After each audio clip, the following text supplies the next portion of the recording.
The broadcast is now starting.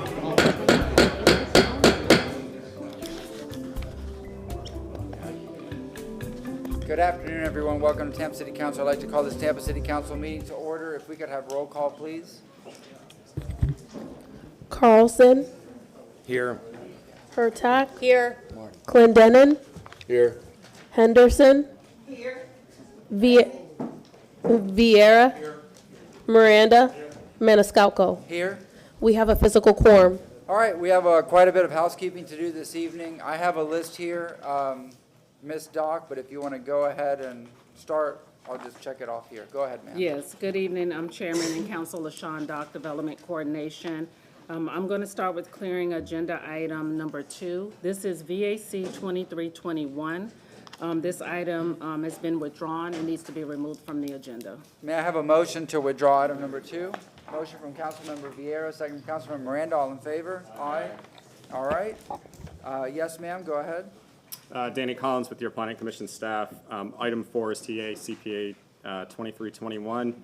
The applicant is requesting to withdraw this item from the agenda. We have a motion to withdraw item number 4 by Councilmember Miranda, second from Councilmember Clendenin. All in favor? Aye. All right. What's next? Item 5 on your agenda is TA CPA 2228. The applicant is requesting to continue the public hearing to April 11th. Planning Commission staff is prepared to present if council desires. Yes, ma'am. How many times has this been continued? This is a file from 2022. Yeah, this is this would be the 7th continuance for the request. At this point, I mean, we have talked about continuances not being allowed to continue. So if Mr. Hudson wants to speak to that, I'm not inclined to approve another continuation for this. Yes, sir. Good evening, Tyler Hudson, 400 North Ashley Drive. For the record, this is for the Ybor Harbor project. The issue that we've had is tying together the rezoning and this comp plan amendment regarding the legal description, because we've had discussions with the port, who is including a portion of their land in the legal description, and that's been the cause of the delay. So would appreciate council's continuance until April. That's when we're ready to prepare. Understand the frustration with the multiple continuances. We are as well, but I trust me that this is the last time we're going to ask. So April 11th is your last chance. If it's not done, that'll be 8th continuance. Well, there's not going to be an 8th continuance. We're ready to present on April 11th, and I would ask that this All right, council we have a motion continue to continue from Councilmember Carlson, second from Councilmember Clendenin. Yes, sir. Mr. Shelby? Yes, I just want to confirm with staff that this is within the realm of having added to the agenda for the 11th. This does not bring us over the limit. LaShawn Dock, Development Coordination. This will be a continued item, so this will be a continued case, a continued slot on the April 11th.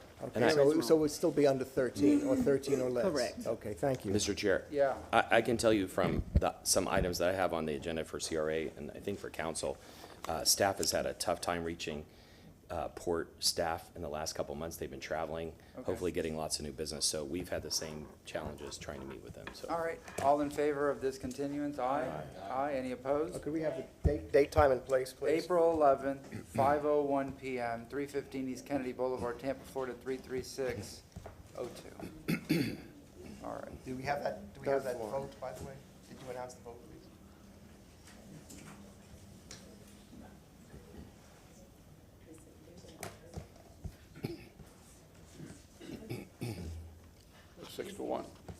Yeah, I just need that announced. The vote was unanimous with Hurtak.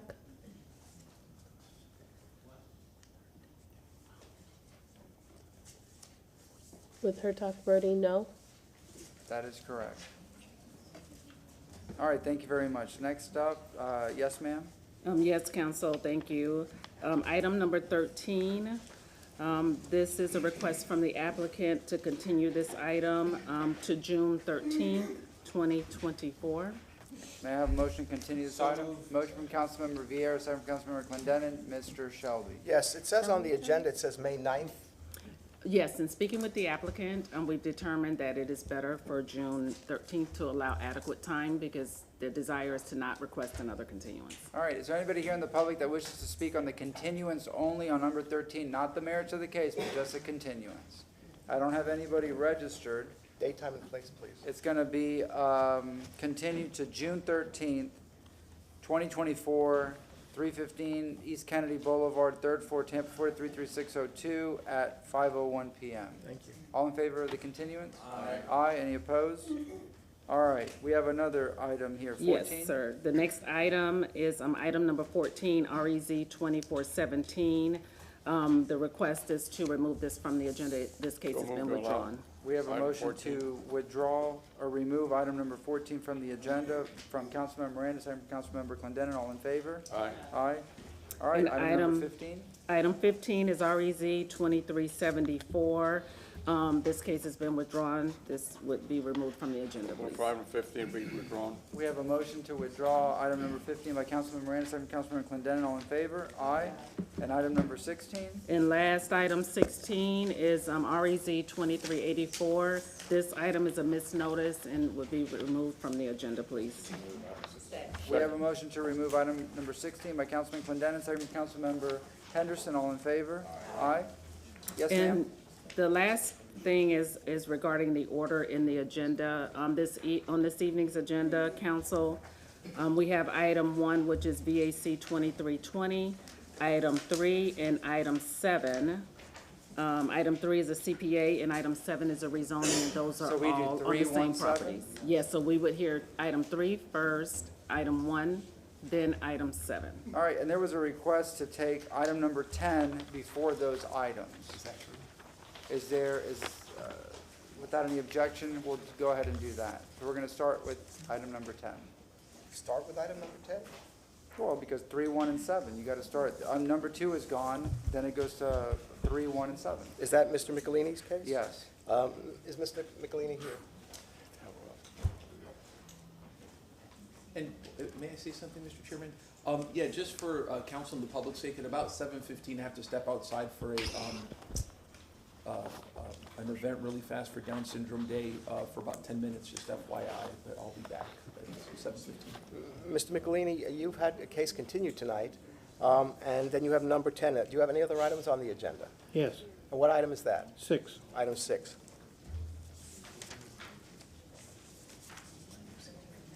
And item 6, you want heard following item 3? Because you're moving up item 3 to the I think first item. that the general concern in discussing it with staff was that there were 3 hearings associated with the one case, and that it might be expeditious for council to move that, and it would be beneficial. I can stay and present it in either way. It can remain in its current Because the slot.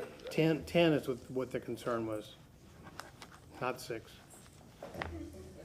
But if you'd like to Yes. hear How about we 6. do, Councilman Miranda, turn on your mic. Not against anything, but I gotta understand what's going on here. Does it come in how they filed it by time, or I don't know. I don't know that side, so I wanna take them whatever order they got filed. Yes, so LaShawn, Doc Development Coordination. The agenda is set by the clerks, and it is in the order that they are submitted, that they're entered in, and so they have established the agenda. So sometimes we can relate items, but then other times we clear the agenda before we start the meetings. That way we can just let council know and advise if there are items that are associated, like a vacating with the comp plan amendment. Yeah, Mr. Shelby. And Mr. Chairman, Councilmember Miranda, sometimes as a courtesy, what we do is when an applicant has, or a petitioner's representative has more than one case, we group them together. For instance, 6 would be heard with. I understand that, Mr. Shelby, I understand that perfectly, but if something's, do you have the 1A, 1B, and 1C, they're all together, 1A, 2B, and whatever it is together, at least the public understands it. Somebody may think, well, they're doing something, putting one ahead of mine, I was there before, and all that kind of stuff, and I don't want to go there because it's not factual. But if we change it to, if we have 3 or 2 of them, one is 1A and the other one is 6A or 6B, then they go together. But it's got to be done in a different way because the public may not understand all that, and I don't blame them.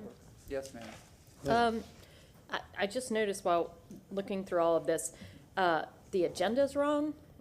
Item number 1 says it's supposed to be heard with item number 8, and that's actually number 7. And it also says that item number 7 is supposed to be heard with item number 4, which is really item number 3.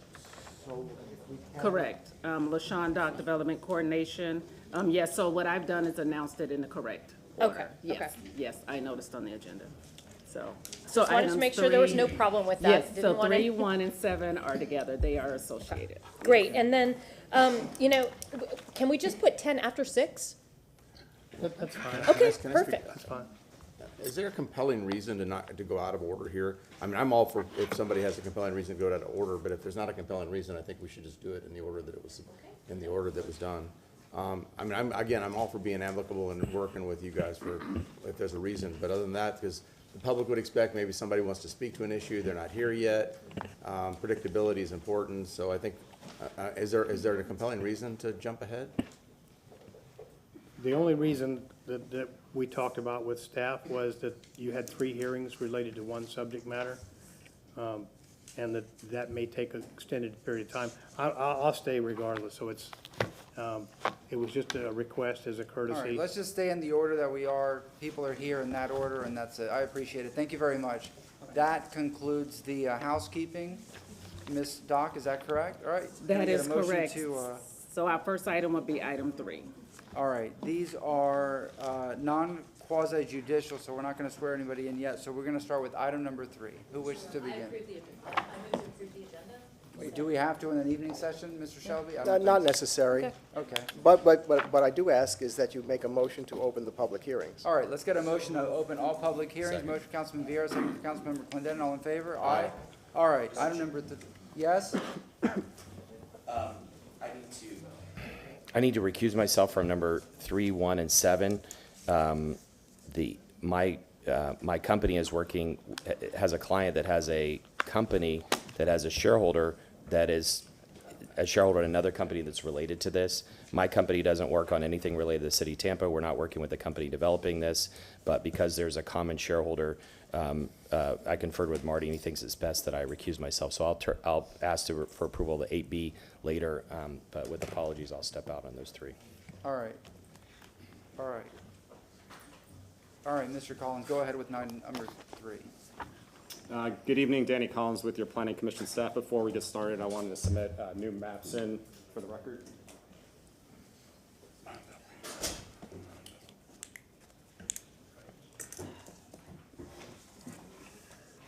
Mr. Collins, if you don't mind, if you could just explain what the difference is between what is uploaded and what the council has now and what they're getting.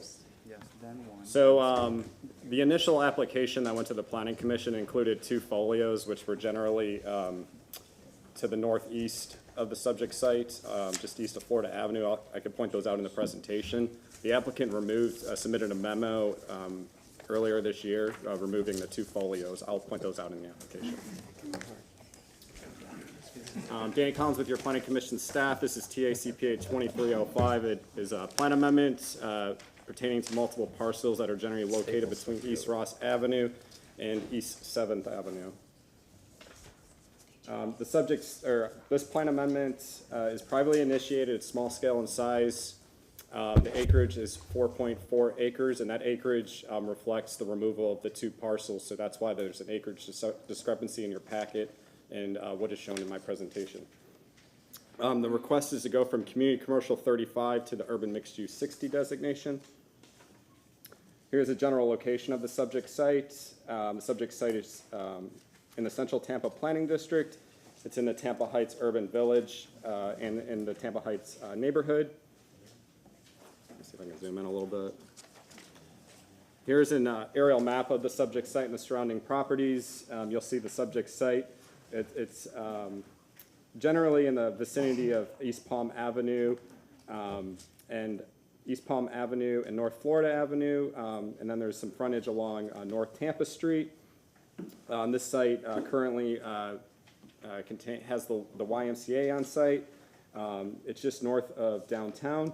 The area south of East Palm Avenue is within the CBD periphery, so it's just part of the parcel is part of the site is within the CBD periphery, and then the northern parcels or portion of the site is not. Here's an image looking at the corner of East Oak Avenue and North Florida Avenue. This is looking north. This is another image looking north at the subject site from North Franklin Street. This is facing west on North Franklin Street, looking at the subject site. This is just a general picture of the surrounding area along North Tampa Street facing south. The subject site is on our left. This is facing east at the intersection of East Ross Avenue and North Florida Avenue, looking at the subject site. This is an image looking, facing south on East Ross Avenue, looking at the subject site. And here is the adopted future land use map. As you can see, the subject site's outlined in this black color. It's recognized under the Community Commercial 35 designation. These two folios that are just north of East Palm and east of Florida Avenue were included in the original request. So they're no longer included. The Community Commercial 35 designation allows development up to 35 dwelling units per acre, or residential or non-residential development up to a 2.0 FAR. As mentioned previously, the area south of East Palm is within the CBD periphery bonus area, so additional density and intensity could be considered on the southern folios. The subject site is just to the east of RMU 100, which is the most intensive mixed-use plan category in the city. That's the general land, development pattern typically found in channel side. Armature Works is also a couple blocks to the west of the subject site.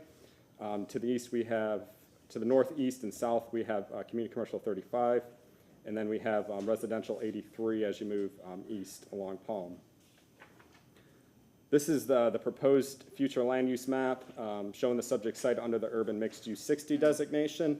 So the Urban Mixed Use 60 designation is typically found along West Kennedy Boulevard. It's also found along Gandy down in South Tampa. That designation allows development up to 60 dwelling units per acre or up to a 3.25 FAR for residential or non-residential uses.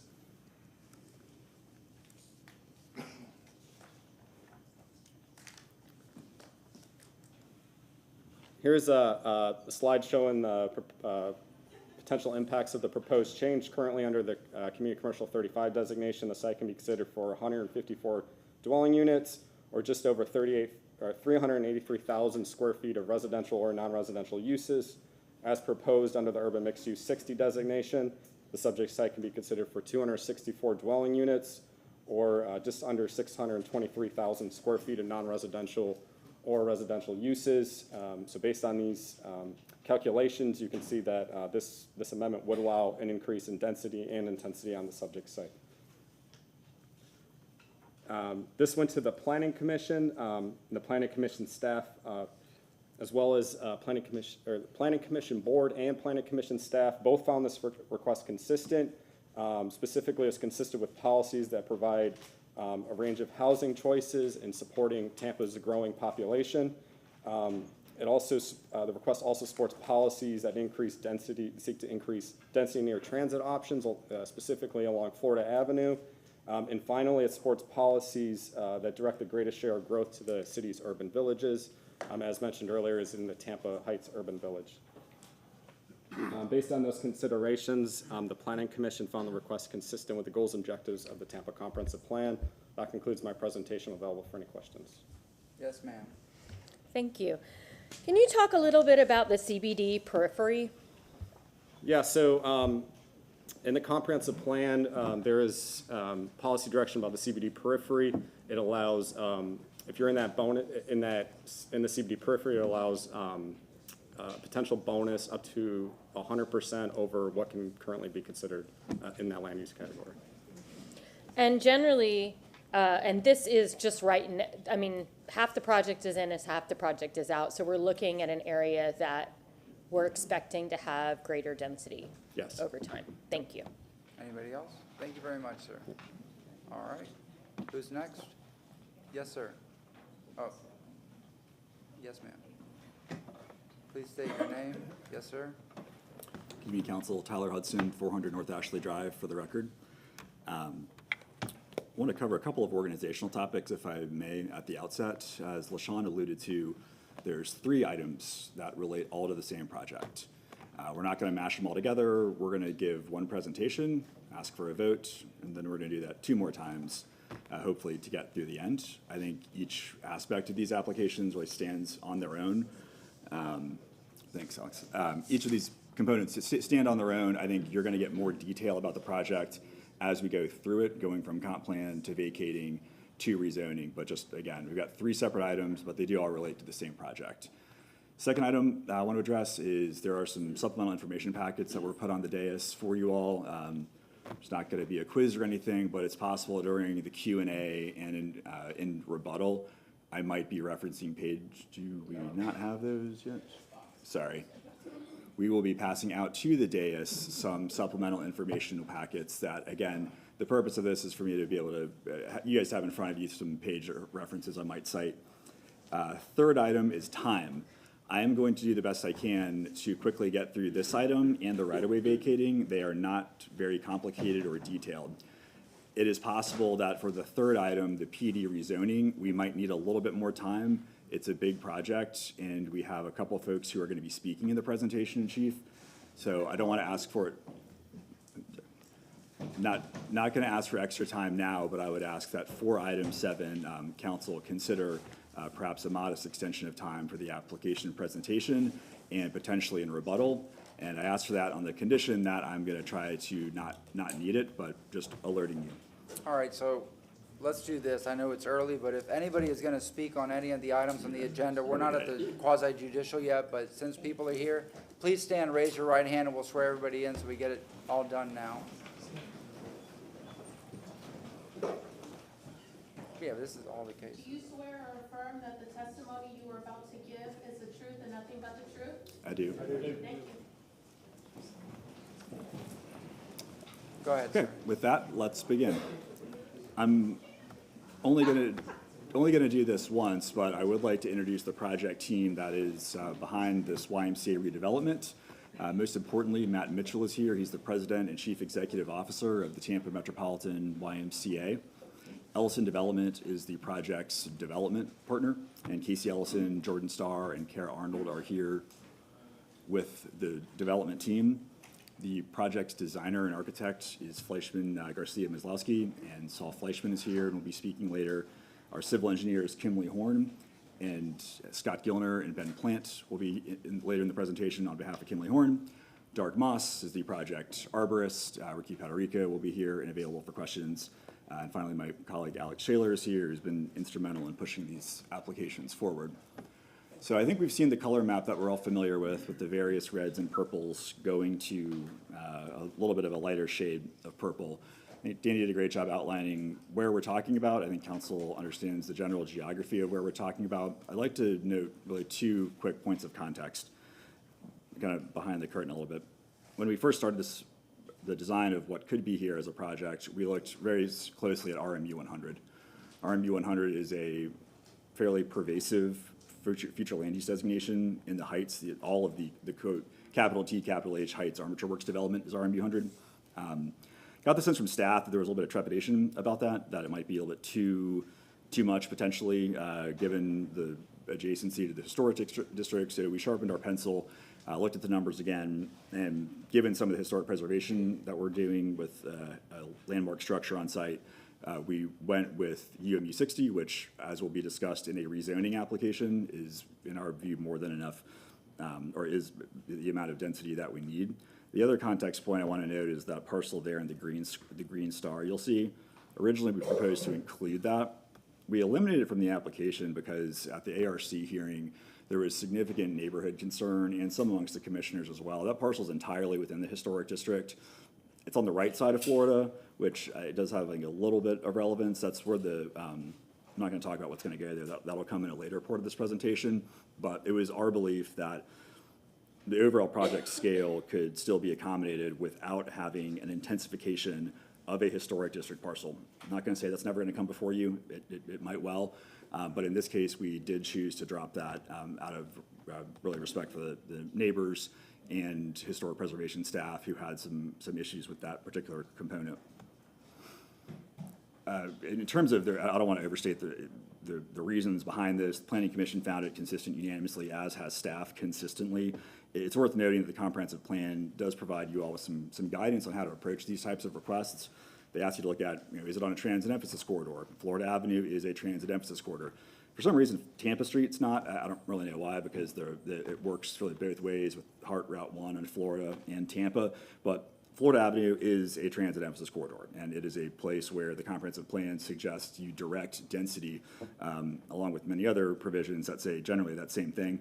I would note, I'm going to probably repeat this again, that along Florida Avenue and back down Tampa Street is Hart Route 1. It's got 15-minute headways. It's by far the best performing Hart route in the system. It is adequate now to accommodate the density. As we know, and I'll talk more about later on, there is also a significant amount of resources have been spent planning for enhanced transit on this very same corridor with, you call it streetcar, BRT, whatever you call it, some type of separated from vehicular traffic transit along Florida and Tampa. And where is the thought that that's going to turn around? Palm, the very middle of the application assemblage of properties before you. But also note, in terms of funding, do not need to tell this group of 7 of you that funding can be scarce for the improvements that are needed throughout the city for infrastructure. The federal government has already awarded a raise grant. There is money for these Florida and Tampa improvements. This isn't hypothetical. This isn't if we get the grant. This is money that the city has been awarded. And it's a combination of it's in conjunction with FDOT. It's a combination of stormwater and transportation surface improvements that are happening to this exact area where we're seeking to densify. Don't want to repeat that again. I think we're aware at this point. Staff has recommended it before we went to the Planning Commission. Planning Commission unanimously recommended approval. We haven't really seen much opposition to the general notion of density in this area. I think this council is confronted with a lot of hard choices about where to put density. There's some neighborhoods that aren't as keen on it. There are some physical features of land that might make it not suitable for it, but I would respectfully submit that this is a really ideally situated assemblage of land to densify, and would respectfully ask that you approve this item before you. I'm happy to answer any questions. Any questions? Yes, ma'am, Councilmember Hurtak, Councilmember Clendenin. Thank you. Well, I don't know this as much as a question as it is a comment. You know, looking at this and looking at the density of it, this really goes with the stair-step pattern that the city is looking for in terms of density, in terms of keeping density on major corridors and then stepping back into neighborhoods. And this is right next to an RMU 100 district and just south of 275, an RMU 100 district. So I support this change because of that. Councilmember Clendenin. Yeah, absolutely. And, you know, I understand why you guys scaled back and pulled out those folios, but if it was just one-on-one, I was the decision maker, I would have actually supported the density on the other side of Florida as well. This is a major this is ground zero for expansion of transportation and our urban growth. You know, these are one of those areas. It's again, Tampa Heights elevation. You know, out of the flood zones. It's a perfect place for density. I'm excited about supporting these types of changes to land use because this is where it needs to be. Hopefully, your plan is wrong because we're going to try to really very, very, very hard to extend the streetcar all the way up to Amelia to get it up to the Columbus East-West corridor. But it'll definitely be passing by on the east side and the west side. But no, it's exactly what I think the city needs. It's a great use of underutilized property, and it's going to be part, I think, of a catalyst of development in the city of Tampa. So kudos. Thank you. Councilman Miranda? Thank you, Mr. Chairman. I'm not disagreeing with my two colleagues. However, when I see a 30% reduction in parking, and we talk about what's coming and what's going to happen and how everything's going to be rosy, everything's going to be well done because we're going to have transportation, no one can tell me when it's coming and no one can tell me when it's going to arrive. So that's the problem that I have with this project or any other project that has a large number of parking. As you well know, I voted against many that didn't have enough parking. I can name you some, and I'm not usually that way. But until I get some commitment from some government or the train's coming, but what are they bringing? People. which is wonderful. I'm just trying to be upfront with everyone, and I see here from 2,044 spaces to 1,444, which is 30% reduction. What's gonna happen if it doesn't come and we have all these mass buildings? And they're right, that's exactly what we want, the corridors and then down to the neighborhoods where everybody can have a quality of life. There's no disagreement there. But what happens if something doesn't happen? And everything else, not only this one, everything else in the city, it happens that way, and you're gonna have a reduction of parking, and all of a sudden you got nothing. I just came on the expressway, and it's not related to your project. If there wasn't that express lane to the right that I can get off, I'd still be in the expressway.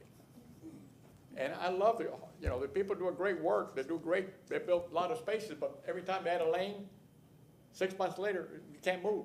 You have another lane. How many lanes we're gonna have? Not in your case, this is not about your project, and Mr. Hudson, believe me. But I'm just looking at it and I tell myself, wow. I love what's happening, but we have to understand that unless we know exactly when those things are coming, some of these things may be suspect, not because what you're saying, because we don't know when it's gonna happen. We don't know when it's coming, we don't know anything. So I'm just talking to you personally. I think you're a great guy, a great attorney, and you do a great job. But I can't understand where, how, and when, and who's gonna fund it and anything else. Sure. So, Council, if I may, I think that's like a puzzle piece we might talk about in a later application about the same project. The item before you is hyper narrow. It's really just about whether we're gonna change the map color. And I assure you, we can have a robust discussion about details of a potential project on this site in about 2 items. Thank you very much. Thank you very much. Is there anything more to the presentation? If not, I'll go to public comment. That's the end of it. Thank you very much. I don't have anybody registered for this item. Is there anybody here in the public that wishes to speak on item number 3? Yes, sir, are you coming up? Yes, sir? I just would like Wait, to no, ask. come up and please No. please state your name when you come up to the microphone, the invisible microphone. Invisible microphone. My name is Jim Sweat. I live in Old Seminole Heights. I've been a member of that YMCA for 25 of its 30 years. And my question is, of the developer, is haven't they removed from the plan the exact location where they were going to build the new Y? So my question is, where's it going to go if that's been done? We're gonna get that and they'll answer that question. Okay. Yeah. Thank you, We're sir. working on the comp plan change right now, not the actual rezoning. Thank you. Yes, those questions will be answered. Next item is regarding an alley, and then it goes into the rezoning. So those questions will come up, and the applicant does have rebuttal. So those questions will be answered. Yes, sir. I saw you were next. Please come up and state your name. Good afternoon. My name is Ralph Schuler, 2101 North Jefferson Street, and I have been sworn. I've been a longtime resident of Tampa Heights for 25 years. I live 2 blocks from the proposed development. Land use is a hard thing for many people. It's a bunch of pretty colors. It turns into, real development. I support the YMCA. Been a member for 18 years. I support, in general, the project. What I have a very, very hard time with is the intensification north of Palm Avenue. Palm Avenue for us has to be the dividing line between what is essentially a CDB, south of Palm, and north of Palm. If we open up this Pandora's box, we have 2 very large parcels that are owned by first Brewster Technical, and then second, of course, Metropolitan Ministries. Now, I think Brewster's on the chopping block. I think we're going to fight this fight again if we open up this Pandora's box. I personally would support a higher intensification for the Y south of Palm, but north of Palm, I'm extremely concerned that will just flood us with fighting this fight over and over again. And now the CDB is intruding onto what is an historic district, in a historic neighborhood, the first suburb of Tampa, and I'm very concerned about that. And then second, yes, they've owned this property for decades. I think it's a little bit of a entitlement grab, a little bit of a, how much money we can make, and I kind of expect a little bit better from a community organization, because we'll see in the next presentations how big of a project they're proposing, and it's it's quite alarming. So with that, I would support the Y. I would support the development, but not support any intensification north of Palm Avenue. Thank you. Thank you very much. Is there anybody else that wishes to speak at this time? If not, no, I'll ask Mr. Hudson, do you have rebuttal at this time for this item? Not at this time. Sir, you're gonna speak? Wait, let's get the gentleman to come up. Please state your name when you come up. There's a few more folks. Yes, sir, please state your name. Yes, James Hartnett, live at 2302 North Central. Been in Tampa Heights for 24-plus years. And I had a number of points I was going to read, but no reason to kind of reiterate what has already been said. I do think that more density is important in this area. I think that as the city grows, especially given that it's 20 feet above sea level, that it's going to be increasingly important to be in high land. And I think the city should kind of push development more north than where it is right now.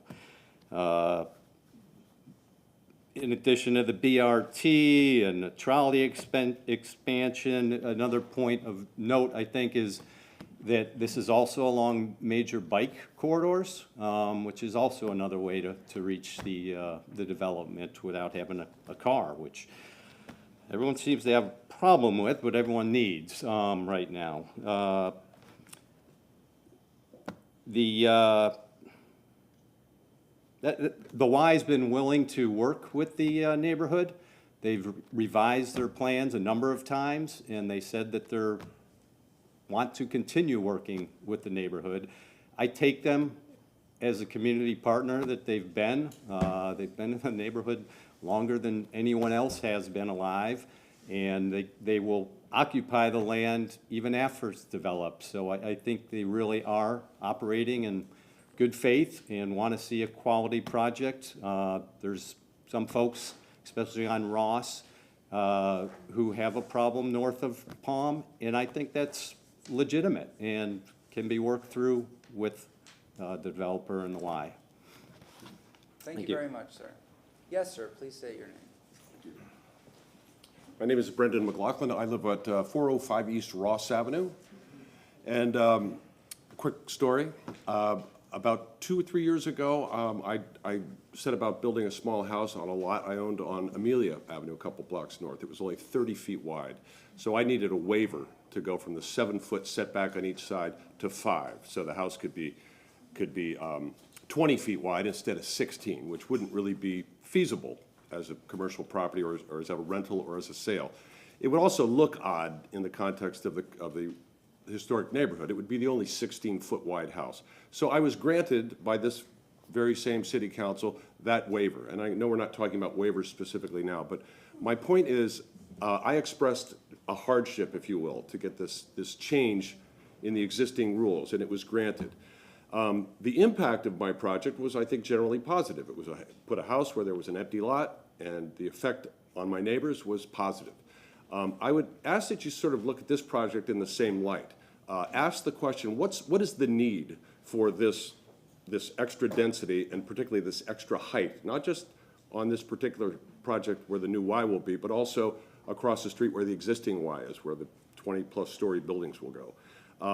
What is the necessity on the part of the Y to have that level of density? Could they not have a very profitable source of revenue for the YMCA with a more modest project? And number two, obviously, please look at the effect on the neighborhood. One of our neighbors constructed a visual model of the shadow that would be cast by what would essentially be a sundial on these higher buildings, and it would cast much of Ross Avenue and Park Avenue in shade for much of the day as a result of the size of this.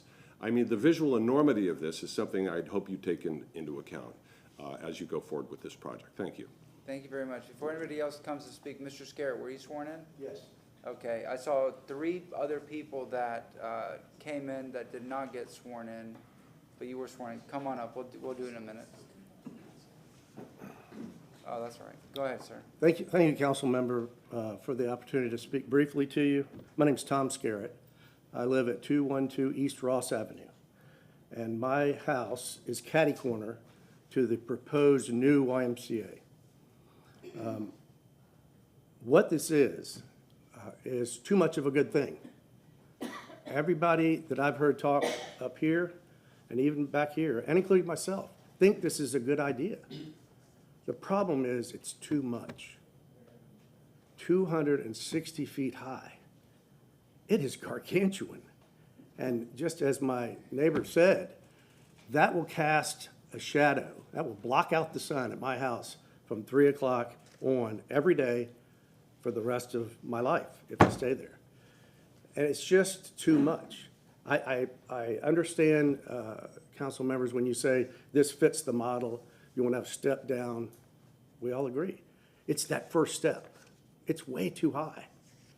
And that's why we are asking you to make them simply play by the rules.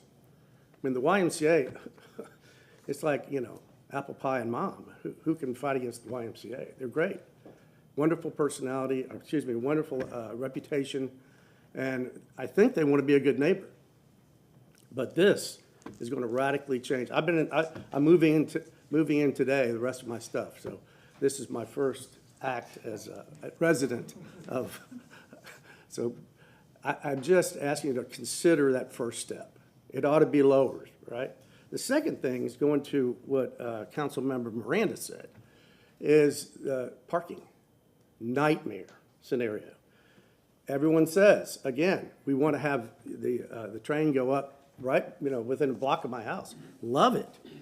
Would love to have that. But as Councilmember Miranda says, when, who, how much? Nobody in this room can answer any of those questions. We all have a good feeling about it. We want to know that this is going to be a good thing for Tampa, a good thing for Tampa Heights and all the other neighborhoods that it touches. But there's no certainty that it will ever exist. So now what? 30% reduction in parking.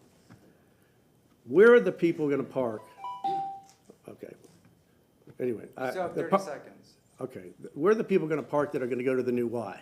Where do you think they're going to park? There'll be no parking across the street because that is being demolished. So we'll have no parking in that area except on Ross. You know, I don't even have a driveway. It's just the way it was designed. So I literally will be fighting with people from the Y to try to park in front of my house. So in any event, I'm not here to complain. I'm like you, I'm excited about the project. I just would ask you to think about that first step. Thank you. Mr. Fernandez, please state your name. Formality, the rules. I'm Rick Fernandez, 2906 North Elmore Avenue in Tampa Heights. I'm appearing here today as president of the Tampa Heights Civic Association. To avoid any confusion, a few of you are on the TPO board. Yesterday you heard me talk about a wall on the eastern boundary of Robles Park. Then I was speaking for myself. Now I'm speaking for the association. The wall's in the northeast quadrant. The YMCA structures would be in the southwest quadrant of the community. In both cases, we're talking about issues of scale. We're talking about issues of impact on a historic district. And we're talking about legacy, because both projects are going to be with us for generations. So it was important, we felt as a board, that we at least have a stake in the ground and that you would know that we weren't sleeping at the switch during this meeting. That said, the board has not taken an official position on this request by the YMCA. We have been engaging and listening to the community and meeting with the applicants for, I am told, a year. I just took over as president 2 months ago, but apparently these discussions have been going on for quite a period of time. Most recently, the Y came to our general meeting last month, and we have done a survey of our members. The project seems to be evolving in response to community concerns, but details are still very much in flux. It seems to be evolving almost on a daily basis. Our charge as a civic association is to support the neighborhood. In this case, that means finding a way to support the Y and to protect the interests of residents like Tom, especially those most proximate to the project. As of tonight, we have not been able to confidently thread that needle. Our members have provided divided feedback, both on the board and among the general membership. Some members support the project as proposed, while some oppose certain aspects of the project, expressing concerns related to density, building height, and traffic impact. I'm sure you'll hear much of that through the course of the evening today. The Y has in fact been receptive. They have made some changes to their plans over time, and we believe compromise is possible. We hope it is. They have been a good neighbor, and they're a valued member of the community. We're open to continued discussion. We hope we end up making a landing pretty soon, because this has dragged on for a while. And hopefully with your help, we'll get there. But this can't be the last discussion on this point. I hope it won't be. But thank you very much. I appreciate your time. Thank you very much, sir. Anybody else wish to speak on this item? Yes, sir. Come on up, please state your name. Good evening. My name is Matt Sink. I live at 410 West Park Avenue, Tampa Heights. And I'm speaking only about the comp plan and increasing the density, so I'll be very narrow in this. We're building a legacy. I know that change is scary for a lot of people, and going from our little community to a higher density freaks a lot of people out. But often what we find is that if we lead from fear, we also leave out opportunities. The opportunity to have meaningful transportation, the opportunity to have jobs and density that supports the area, the opportunity to have a place to walk to and have shops in a buzzing area and neighborhood. And by keeping density low, we will stay with the status quo, which a lot of us in this neighborhood will agree is not what we're looking for. So by increasing density and increasing the ability to have the things that are driving the important factors for us now, and how people are gonna be living in 20, 30 years when I'm not even around, is super important. So I think that going to a density, and I wish it was actually higher than what they're proposing, because I think that's gonna be the thing that changes it. A lot of times people are fearful about having, flood zones and all these things. This neighborhood is actually in a location that saves people and keeps them out of those places where they can be in danger for flooding. So where else would you want to have density besides the heights? Thank you so much. Thank you very much. Anybody else wish to speak on this item? If not, I will go to the, yes? Please state Thank you, your name. Mr. Chairman. Martin Shelby, City Council Attorney. I just want to, before the chance for rebuttal, I believe that's what you're going to ask for next, just to bring it in for a closure with regard to what you have before you with this particular item. You have a future land use map in front of you, and that was provided by the Planning Commission. That has the current land use designations, which have certain entitlements, and what is being asked for you is to, on the second page, what is asked is a change in land use, the future land use for this particular parcel, to allow a certain level of development that would not otherwise be allowed in the present land use. So this, in effect, is a legislative decision, this particular item. It is not quasi-judicial. It is a threshold decision as to whether the future land use that is being requested is appropriate for this location in the sense that it is what this city and the city council intends for the future to hold. So on that basis, it is really a public policy decision. And on anything with regard to height, anything with regard to parking, that is not appropriate to this point and this decision at this time. This is a threshold decision as to what is the appropriate land use designation for this particular application. Thank you. Thank you very much. Yes, sir. Rebuttal?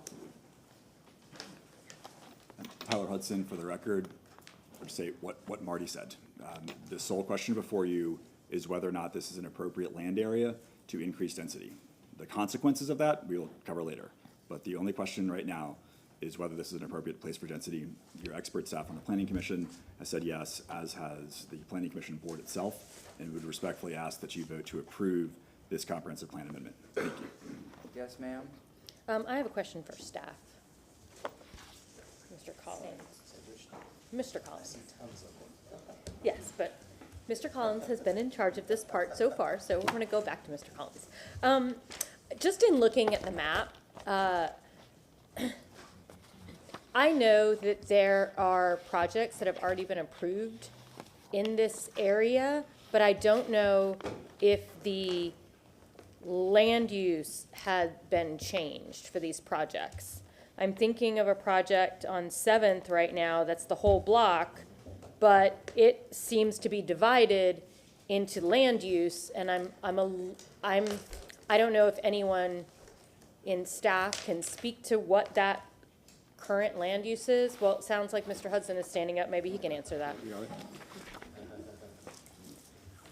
Tyler Hudson for the record. I happen to work on that project. That's a really unusual project because the really dark brown you see on the map is R83. That's the that's like the Bayshore category. It's a very high density residential, but it doesn't really allow you to do much for commercial. So it's not a super popular category. That was probably the most complicated project I've worked on in terms of we were doubling the density and combining it with FAR for the red portion. So that's a very odd example. If we did not need to change the land use there, we thought about it. One project that did go to UMU 60 in Tampa Heights was north of here. It was the southwest corner of Columbus and Tampa. That might be familiar. That was only about 4 or 5 months ago. Yeah. So I was going to mention that. But as far as the seventh parcel, because the R83, it's weird. Okay, thank you. It's That's not a legal answer, but that's yes. true. Well, that was right before I joined council, so Okay. I actually sat, because we had a hearing, our neighborhood was in for a hearing right after that. So I listened to this, but I wasn't focused on land intensity at the time. That was about 2 years ago. Yeah, maybe, yeah, at this exactly. point, Yeah, I was right. So, so thank you. That answers my question about land use, because I was expecting to see at least a square of different land use there. So, thank you. Thank you very much. We have I more- have, if I may. Yes, sir. Thank you very much. Mr. Tyler, if I may, Mr. Hudson, if I may, a couple of quick questions. What is the difference in development entitlements that hang in the balance here, if you could describe that? Sure. So the difference between CMU 35 or CC 35, I wouldn't say it's misleading. 35 is 35 units an acre. It's really 30 units an acre is the base. You can bonus up to 35.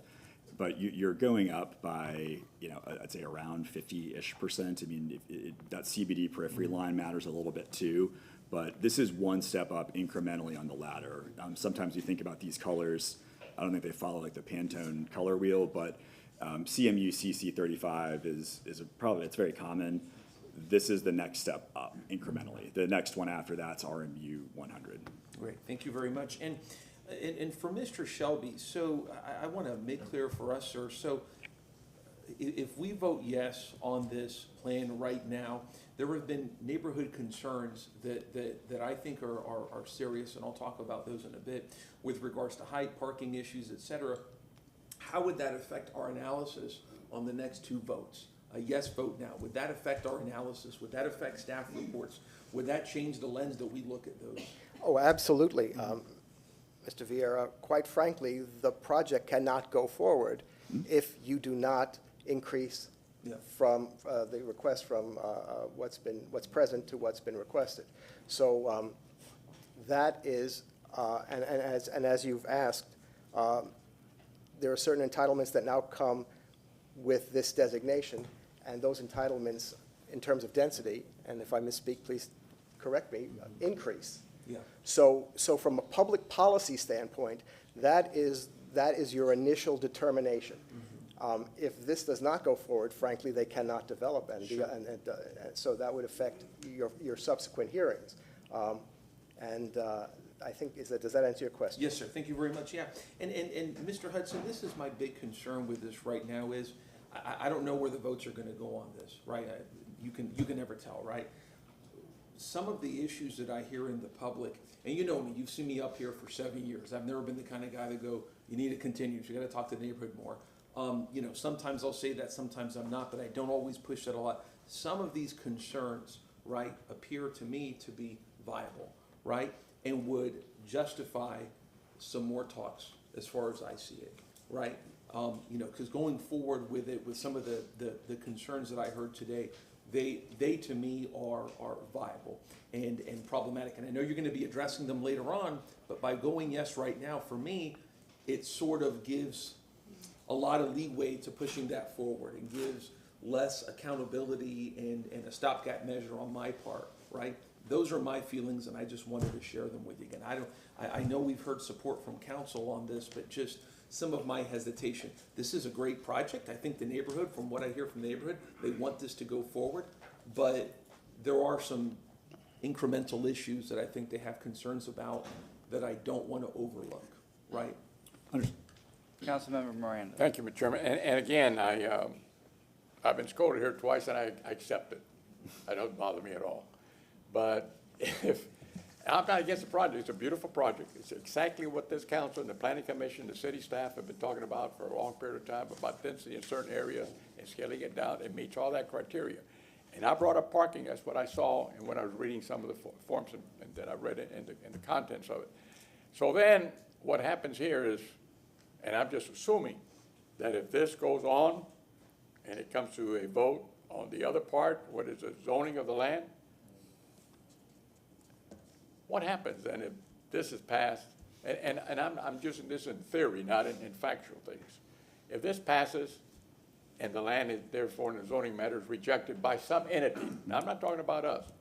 I know what's going to happen. It's going to end up in a horrendous lawsuit.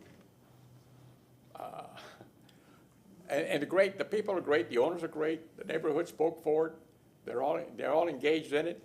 I think it's a minimal thing that we're looking at, like Councilman Vieira talked about the items that the neighborhood talked about, the concerns that they have. They weren't great to the preponderance of them, but they're individually affected in some manner. And I'm not saying we got to be perfect. Nothing in life is perfect, including me. Council, if I could respond to that, a lot of the comments you heard were about the rezoning. I think folks maybe intended to speak during the zoning. I'm not really sure, but you haven't seen the project. You haven't seen the project. And if this comprehensive plan amendment were to fail, it's all out. If the comprehensive plan amendment passes, we go to the next step, which is a right-of-way vacating. We haven't talked about that. Then the next step is the zoning. We've worked very hard with the neighborhood for a very long time. There are a lot of supporters of this project who did not speak now because we asked them to wait until the rezoning. This is a transformational project that we have met with the neighborhood association about dozens of times, and Matt Mitchell at the YMCA, I think, should have the opportunity to explain that outreach. But the narrow question that's before you right now is this an appropriate place for density? And if we get to the rezoning, and after all that you've heard, you think it needs more seasoning, then we can go in that direction. If you want to approve it, we can go in that direction. If you deny it, you can go in that direction. But approving this comprehensive plan amendment does not tie your hands at all to what you have to do with the rezoning. The question is legislatively, in your legislative capacity, not talking about evidence and scales of justice and all that, is this an appropriate place to allow more people to call home? Go to Armature Works on the weekends. It's pretty popular. A lot of people want to live there. Right now, we talked about viability. There is not a viable amount of density to finance a project on this land unless it can be a home for more people. So your expert staff at the Planning Commission has said that this is consistent. That board unanimously said it's consistent. The neighbors who have concerns about scale, you haven't even seen the scale. Concern about parking, we haven't had the chance to even explain the parking. And so I would respectfully submit that it would be premature to continue or to deny this eminently defensible comprehensive plan amendment, which I do not think the opposition you heard was on target for. So I would again ask that you approve this comprehensive plan amendment. Let us continue to tell this story, and we will see where it goes.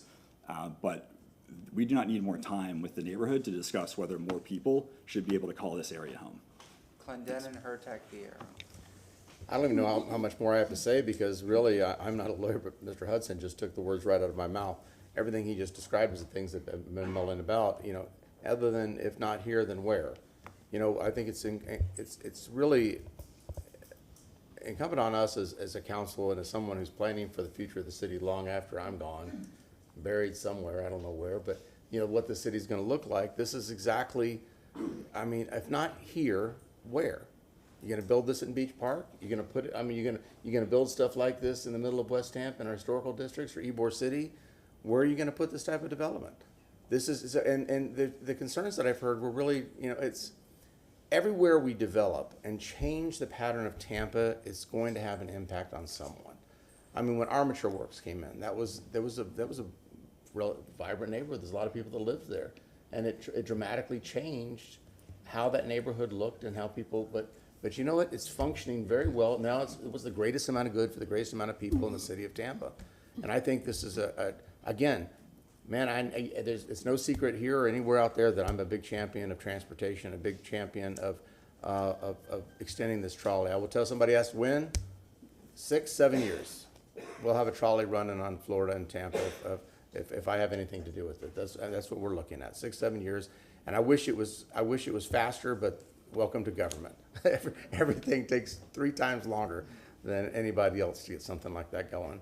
But, you know, we're working on it. You know, there's all kinds of innovative plans that are gonna come to city as far as transportation. And if we don't encourage this type of development, you know, these things are costly. This project and the amount of energy that has gone in to developing this, and the land use is perfect. It's a perfect location. Again, we're just focusing on the land use, what the future of Tampa is going to look like. This is the future of Tampa. Councilmember Hurtak, then Vieira.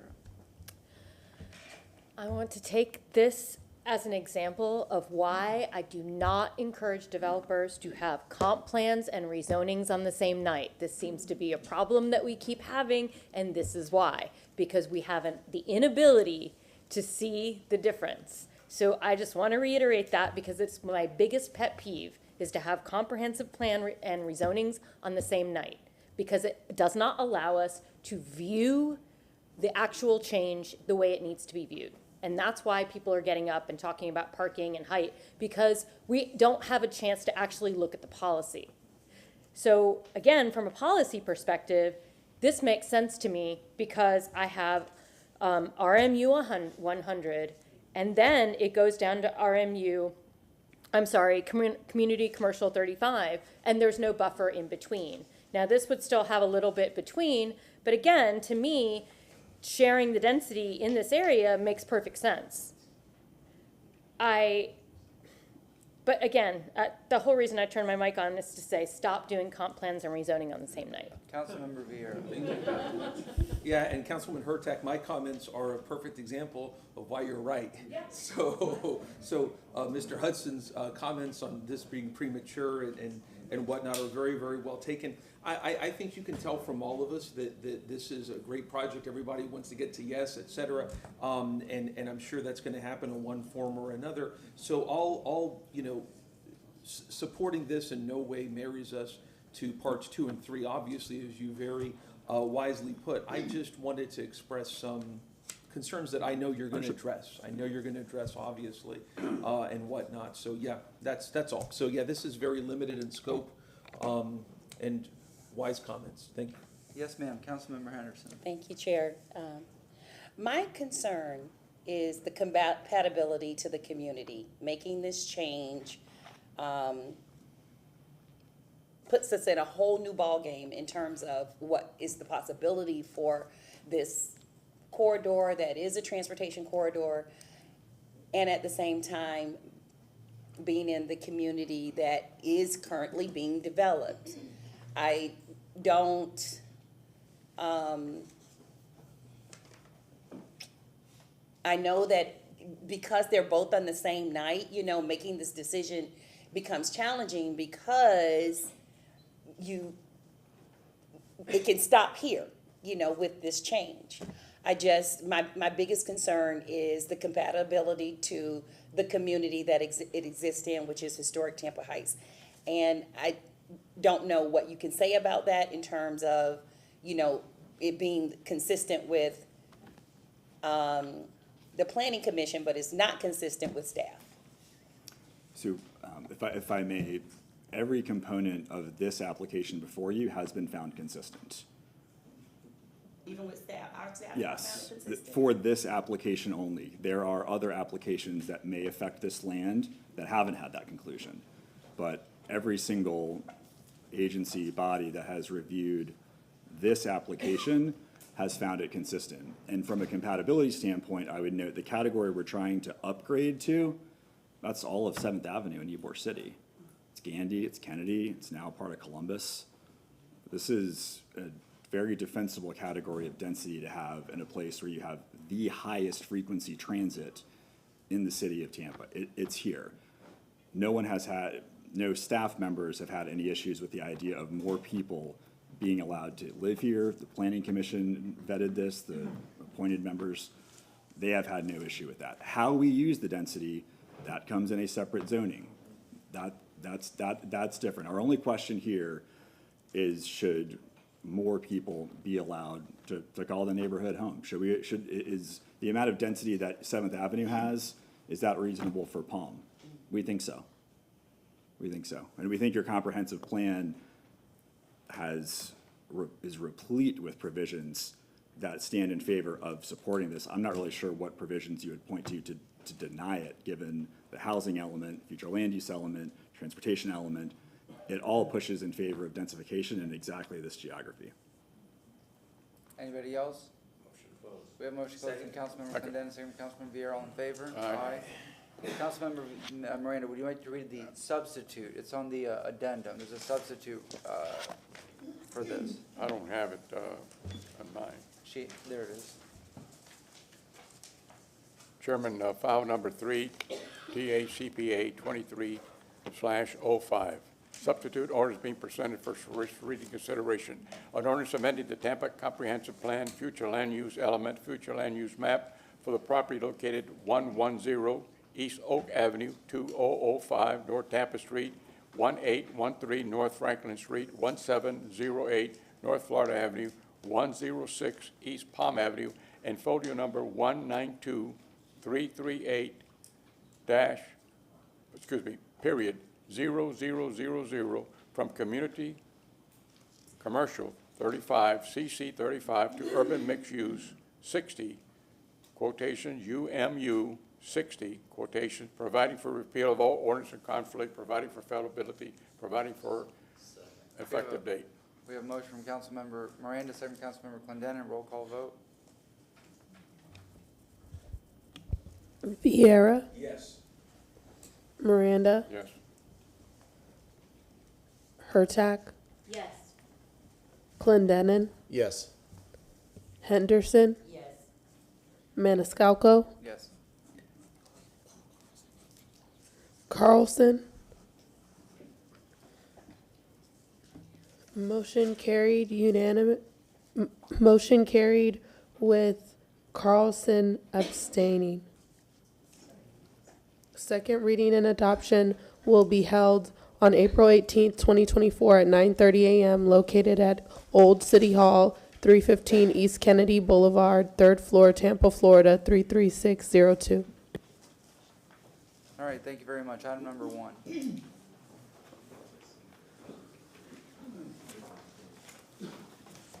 Ross Sammons, Development Coordination.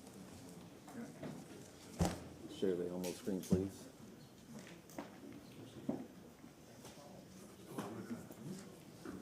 Can you see it?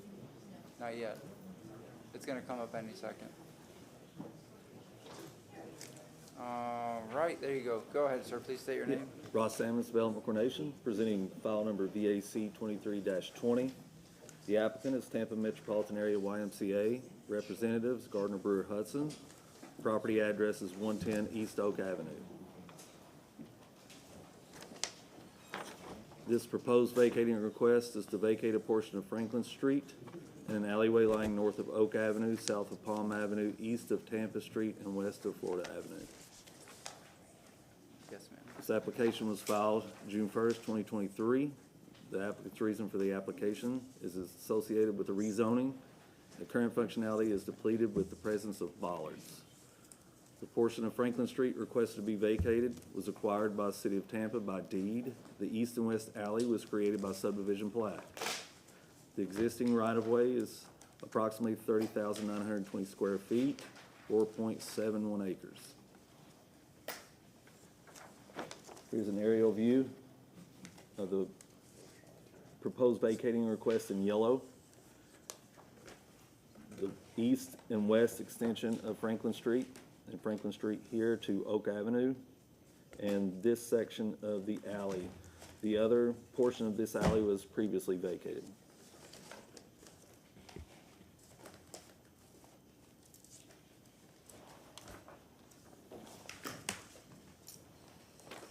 Here is the plat of Highland Park First Edition. This proposed vacating consists of block 16 here. Again, at this point in time, it was just an alley, and obviously the city acquired the portions for the extension of Franklin Street within that block. Here again is the atlas sheet, kind of showing the current situation and the previous.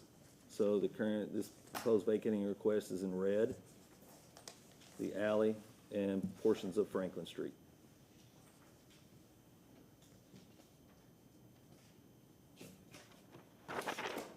Here's an image looking north from East Oak Avenue along Franklin Street.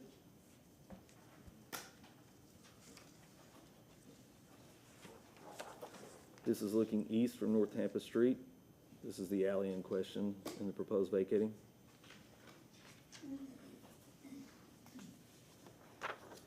This is looking southeast along Palm Avenue. This is the west extension of Franklin Street.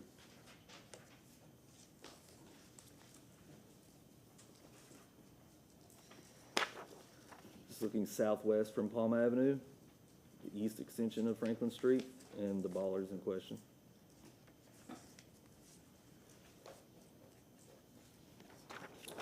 Staff has no objections to this vacating request. Easement reservations are required by wastewater, TECO, and Frontier. Special conditions are required. Natural Resources comply with Chapter 27 regarding tree preservation and site design for improvements placed adjacent to trees in any vacated area. Recordation of a deed conveying City of Tampa's fee interest to the petitioner in certain properties. Recordation of grants of easement conveying transportation and pedestrian easement interests to the City of Tampa over petitioner's fee simple property. Conditions 2 and 3 must be met within 2 years for the date the ordinance is passed. If not, this vacating is void. That concludes my presentation. I'm available if you have any questions. Any questions or comments for the gentleman? No? Thank you very much. Good evening again. Tyler Hudson, 400 North Ashley Drive for the record. A quick PowerPoint. Thanks.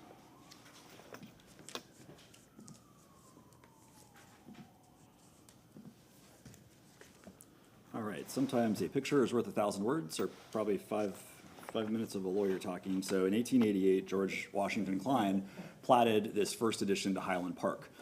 This has a pretty familiar grid pattern that really most of Tampa Heights and the older neighborhoods in the city had at that point. Things have come a long way since then, and these grid patterns have been disrupted in a lot of places. I think Ybor City, certainly kind of in the gasworks area, the grid has been severely disrupted here as well. And note that even as when the Sanborn maps were done, this is 1915, so this is 33 or 27 years later. Pretty familiar pattern of development. You have the horizontal east to west alley the houses are yellow. That means they were residential homes right there between Oak and Palm. For reasons I think lost to history, at some point in 1968, some folks decided to punch Franklin Street north halfway through the block and then go diagonally in 2 different directions to connect to Palm and Florida and Tampa. The little PCC there that runs off to the left, that's not as strange. That's just an old platted alley that we are seeking the vacating of. That's pretty typical with what this council sees. It's old alleys. I've never seen a shape like this before. I would note that this Y shape predated the construction of the YMCA facility there, so this isn't it's not a joke. As things have gone on, now the city no longer allows you to go north up Franklin Street and go to the right, something I still forget a little bit.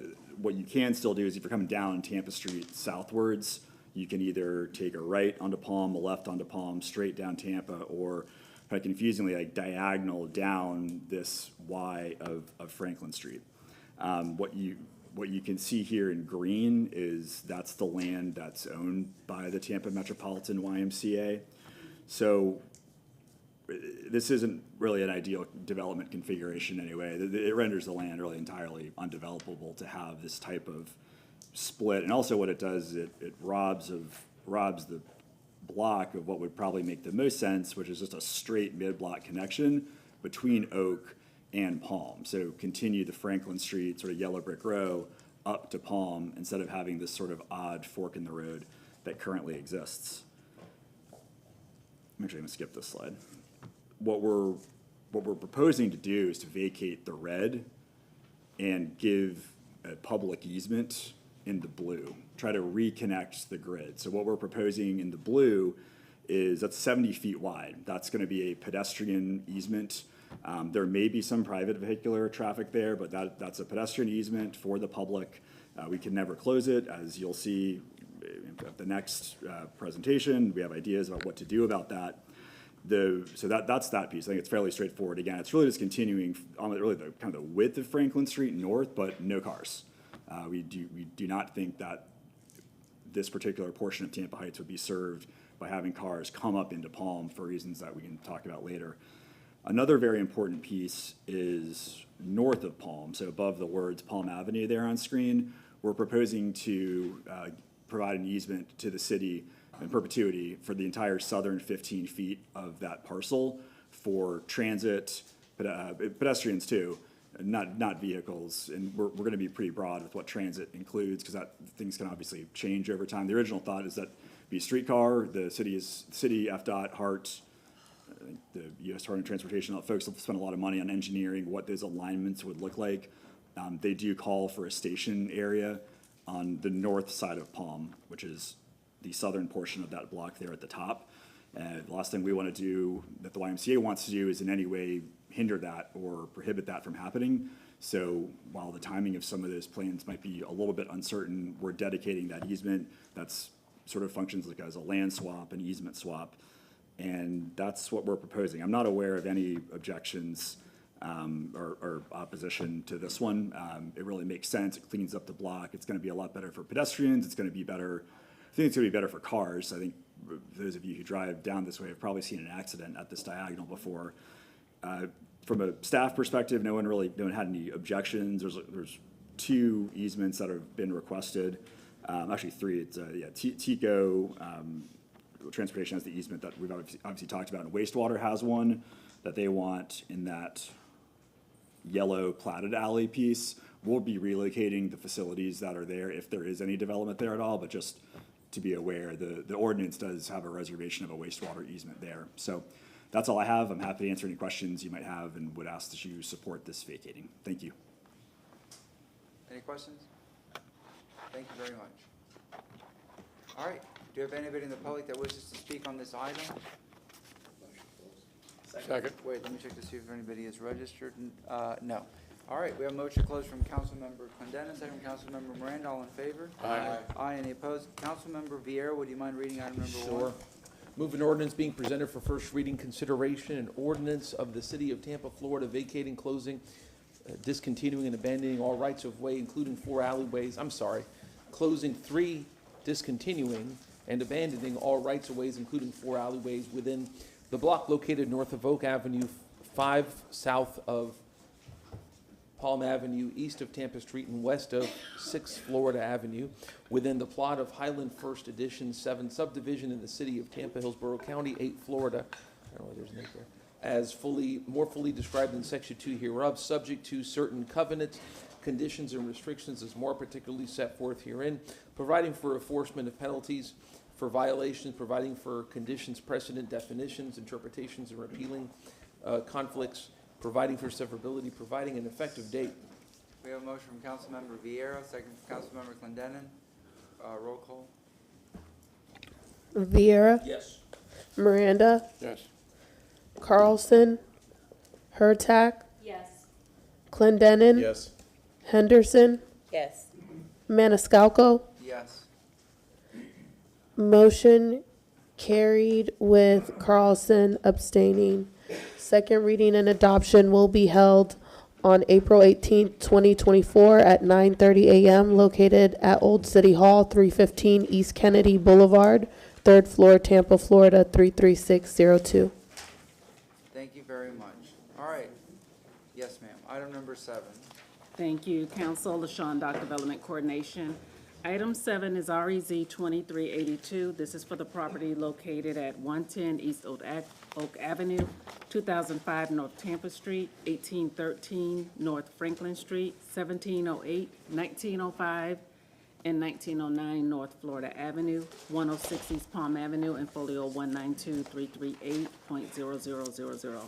The applicant is represented by Tyler Hudson. This is a request to rezone the property. The property currently has 3 zoning designations, Commercial General, CG, CI, Commercial Intensive, and RM24 residential multifamily. And the request is to rezone to a PD to allow for mixed-use development of storefront residential and all CG uses. And I'm going to turn it over to Danny to give his report, and then I'll come back and give my report. Thank you. Thank you very much. Yes, sir. Please state your name. Danny Collins, with your Planning Commission staff. I was sworn in. The first case is within the Central Tampa Planning District, and specifically it's in the Tampa Heights Urban Village. The subject site is within the coastal planning area, specifically Evacuation Zone E. The subject site is also within the coastal high hazard area. Here is an aerial of the subject site. The request consists of 7 folios. As you can see, I kind of described the development pattern in the previous hearing, but you know, it's generally around the vicinity of North Florida Avenue and East Palm Avenue in Tampa Heights. Here is the adopted future land use map, and again, this is what's currently adopted. This doesn't reflect the urban mixed use 60 designation, but currently it's adopted under the CC 35 designation. It's contingent on the approval of TACPA 2305 for the urban mixed use 60 designation. As you can see, it's surrounded primarily by the CC 35 designation. One block to the east is residential 83, which is anticipates high-density residential development up to 83 dwelling units per acre. It's also one block east of RMU 100 lands. Again, this rezoning is contingent on the approval of TA CPA 2305. The applicant is utilizing land use policy 5.1.6 to weigh the floor area ratio throughout the entire site through a plan development rezoning, and that is described on note 3 of your site plan. Additionally, the portions of the subject site south of East Palm Avenue are within the central business CBD periphery bonus area. The applicant is utilizing the CBD periphery bonus and has entered into a bonus agreement with the city to attain additional square footage on the subject site. The comprehensive plan promotes a development that is sensitive to adjacent uses to minimize impacts on the surrounding area. Parcel B, which is the northwest parcel shown here, or northeast parcel, I apologize, is adjacent to residential uses to the west and is sensitive to the those residential uses. An alley, because an alley separates those uses, and a setback for the proposed structure is 14.2 feet, which is, we found that it met the intent of land use policy 9.3.1 and 15.2.4. The comprehensive plan also encourages the use of an alley, which parcel B proposes vehicular access from East-West Avenue. The proposed access will help preserve the right-of-way and provide a safer and more pleasant streetscape for pedestrians, which is encouraged by the comprehensive plan. The rezoning will allow better utilization of the land that is consistent with the intensity anticipated under the CC 35 and urban mixed-use 60 designations. The Tampa Comprehensive Plan encourages new housing on vacant and underutilized land to ensure an adequate supply of housing is available to meet the needs of Tampa's present and future populations. Furthermore, the request supports infill policy 1.1.17, which directs the greatest share of growth to the city's urban centers and villages. Again, this is in the Tampa Heights urban village. Finally, the Planning Commission staff finds the request addresses the mixed-use centers and corridor policies. The request is comparable and compatible with the surrounding area and is consistent with the development pattern anticipated under the UMU 60 and CC 35 future land use designations. Based on those considerations, the Planning Commission staff finds the request consistent with the Tampa Comprehensive Plan. That concludes my presentation. I'm available for any questions. Any questions for Mr. Collins? No, thank you very much. Yes, ma'am. Thank you again, Council LaShawn, Dock Development Coordination. In this PD rezoning request would allow, as I mentioned, for mixed-use development on site. I just want to show you an aerial of the site. Danny has kind of oriented you with the site, but just to show on this aerial. So this is the property that's outlined in red that's under this rezoning request. So this is Palm Avenue, this is Tampa Street, and then this is Florida Avenue. This is Ross. So the northern boundary is Ross Avenue, and this is 7th Avenue that's located here. This is the actual Y, which was just vacated. That's here. and then the eastern parcel that's located east of, on the east side of Florida Avenue is there. So the site plan that is submitted has the parcels identified as parcels A, B, C, and D, and then also the buildings are identified on the site plan. So I just did an overlay just to show you just a little bit of the building placement on the site. The site plan is fairly large, so I'll go through each building as proposed. So this is Palm Avenue, this is Tampa Street, this is Florida Avenue, this is Ross.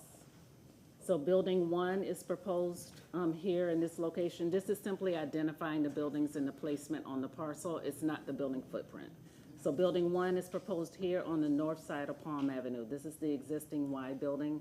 This building is building 1. It's identified and proposed at 24 floors or 274 feet. This is building 2, which will be located on the east side of Florida within the historic district. This is proposed at 4 floors or 70 feet. Building 1 and 2 are proposed to have a future sky bridge that connect the two, and they would connect at the 3rd floor level. Building 3 is placed here, on the south side of Palm. Buildings 3, 4, and 5 would exist. Building 3 is at 15 floors or 182 feet. Building 4 is at 23 floors. And Building 5 is proposed at 3 floors. Within the staff report that's provided, also mentioned, and Danny has touched upon this, there are 2 future land use designations on the site. There's the UMU 60, which was just approved, and the CC 35, which is to the east. The UMU 60 allows for development up to 3.25 FAR, and the CC 35 allows development up to a 2.0 FAR. Both of those are with bonus provisions met. The applicant has entered into a bonus agreement to allow the proposed FAR of 4.69 on site. Through the bonus agreement under section 27-140, the applicant has agreed to provide 10% of units as affordable within the development. And also, the project area that's located on the south of Palm has been mentioned. It is in the CBD periphery. The parcel that's on the east is in the historic district. So this case must receive review and recommendation from the ARC. So we do have historic preservation staff here. So once I finish my presentation, I'll turn it over to Elaine with historic preservation to give her presentation. So I wanted to go ahead and show the site plan. I'm just going to try to not take a great deal of time to show. It's pretty large, but I'm going to break it into 2 sheets to show. So this is Palm Avenue, the boundary to the south. This is Tampa Street. This is Florida Avenue. So this is the footprint for building 1. So this is building 1 that's located here. This is the property line that's located here, the dotted line. This is the building footprint for the building to be placed, and this is the 24-floor building that's located here. On the east, this is building number 2, and this is the building outline. This is the building footprint that's located here, and this would contain 4 floors. This building would contain multifamily, and this is storefront residential. So this would have ground floor commercial within the development. Then the southern half of the, yes. Before you Yes, change from Councilmember this, Hurd. thank you. Does that say 7 floors of parking? And 7 floors of parking, yes. Within this. Yes, ma'am, go ahead. Of the 24 floors. And the southern half of the site, so this is Palm Avenue, this is Tampa Street, this is Florida Avenue. So what you see here is the outline for building 3, buildings 3, 4, and building 5. So this is building 3, which would contain 15 floors, storefront residential, storefront commercial, and office. This is building 4, which is a hotel. storefront residential, so residential units above the ground floor commercial. And then this is building 5, which would contain Shoppers Goods retail sales in this location. And so I have the elevations. I just wanted to show a couple of the elevations. The applicant, I'm sure will give you a great presentation to show the structure, the location, the heights. By the way, the site plan that I'm showing is the site plan provided to staff on January 30th. I've heard there's been communications of possible revisions to a plan. This is the plan that's on record. This is what we have. This that I'm showing now is building 1. This is the hotel. This is the north elevation that's on the left. This is the south elevation. And this would contain the 24 floors. This is building 2. This is the north elevation. And then this is the south elevation. This would contain 4 stories. And that's on the east side of Florida Avenue, across the street? This is, yes, on the east side. And then this is the east elevation, and then this is the west elevation.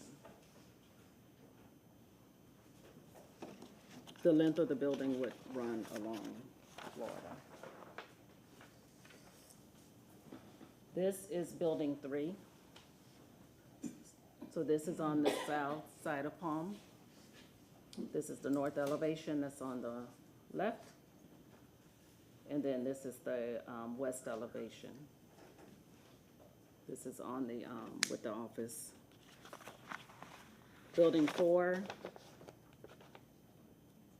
I have the elevation. So this is the south elevation on the left, and then this is our, this is the east elevation. And then the last building is building 5 that I'll show. I'm just showing two sides of the elevation just for the sake of time. This is the west elevation, and then this is the east elevation. And then I have pictures of the site. I don't want to show too many pictures because I know you've seen pictures presented to you by Planning Commission staff. And then I'll go into the finding from staff. So let me go through. I apologize. I don't want to show duplicates. This is if you're looking south on Florida Avenue. So this is that east side of the project that is on the east side of Florida. This is that parcel, and this is if you're looking that way. So this would be the view. This is where you would have the tallest height of the building in that view, looking to the south. This is if you're, this is the southeast corner of Florida and Palm. This is looking north. This is more central to the south. This is on the north end on Tampa. I have pictures central, but I won't show that. You know the school.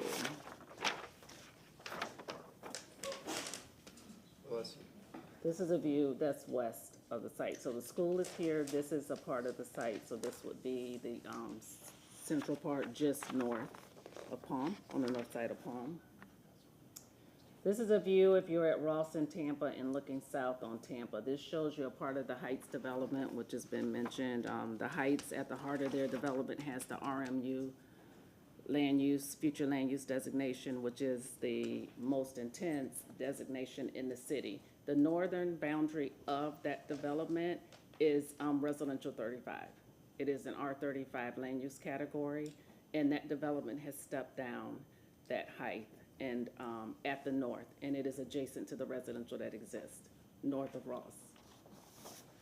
And it's for that reason, but I wanted to show this view. You can see that part of this development that has been built. That just gives you an idea on the stories and the scale of that building that exists, which is under 10 stories. This is on Ross if you're looking west, north of Building 1. And this is just to give you a view on Ross of the residential that exists. So you can see the view on the street. You would be looking towards the project. area there. This is just east of the south of the site. So the lot that's to the east of Florida, this is what exists next to it. This is two-story, and then this is further east. And DRC staff has reviewed the request and finds the request inconsistent. One thing mentioned in the staff report is to see the findings from the ARC, the Architectural Review Commission, along with Development Coordination's finding regarding scale and massing. Also, Transportation's finding related to parking and maneuvering waivers that are requested. Also on the staff report, I'd just like to mention that on page 9 and 10 of the staff report, the analysis is provided and it speaks to the built environment and encouraging development which is appropriate in location, character, and compatibility with the surrounding impacted neighborhoods. So what you'll find as part of that analysis is the discussion regarding the maximum height proposed, which is 325 feet or 24 floors. And staff has a concern regarding the impacts to the development to the east that exists, which is the residential development. Also within that, the closest development with the comparable scale is the Heights development, which was recently reapproved in 2018. As I mentioned, the northern boundaries of that development, along with the western boundaries, have that R35, that lower residential land use category, which allows for that step down. This is all UMU 60, which in the comprehensive plan encourages buildings up to 10 stories. And staff just has a concern regarding what is proposed and the compatibility of what exists. And I'm going to turn it over to Elaine. Councilmember Miranda. I just want to satisfy my own mind. You mentioned one building, that was the northern building, I believe that's the Y building, has 7 floors of parking, am I correct? The new building, which would be on the east, would have the 7 floors. I can show. Any other buildings have any parking garages? The building on the east is 4 stories on the east side of Florida. Where the YMCA is, on Palm, has the 7 floors of parking. Right, so this is the building that's on the east that has the 4 stories. That's on the east side of Florida. Next to the residential that I showed, the residential building that's 2 stories. This is single-family attached use. Building 1 is sort of central on the north side of Palm Avenue. It encompasses the block from Tampa to Florida, and that would contain 24 floors, or 274 feet. So then that building has 17 stories of residential or whatever, and 7 stories This has the of parking. garage incorporated in it, and then the residential. Any other buildings have any parking garages at all? The other buildings, I believe that there is, on the south, there's 6 floors of parking. And the 23-floor building, building 4? No, I just want to make sure on the record, because you only mentioned Building one 3. building with floors. We'll wait for the applicant. Yeah. Yeah, because I'm curious.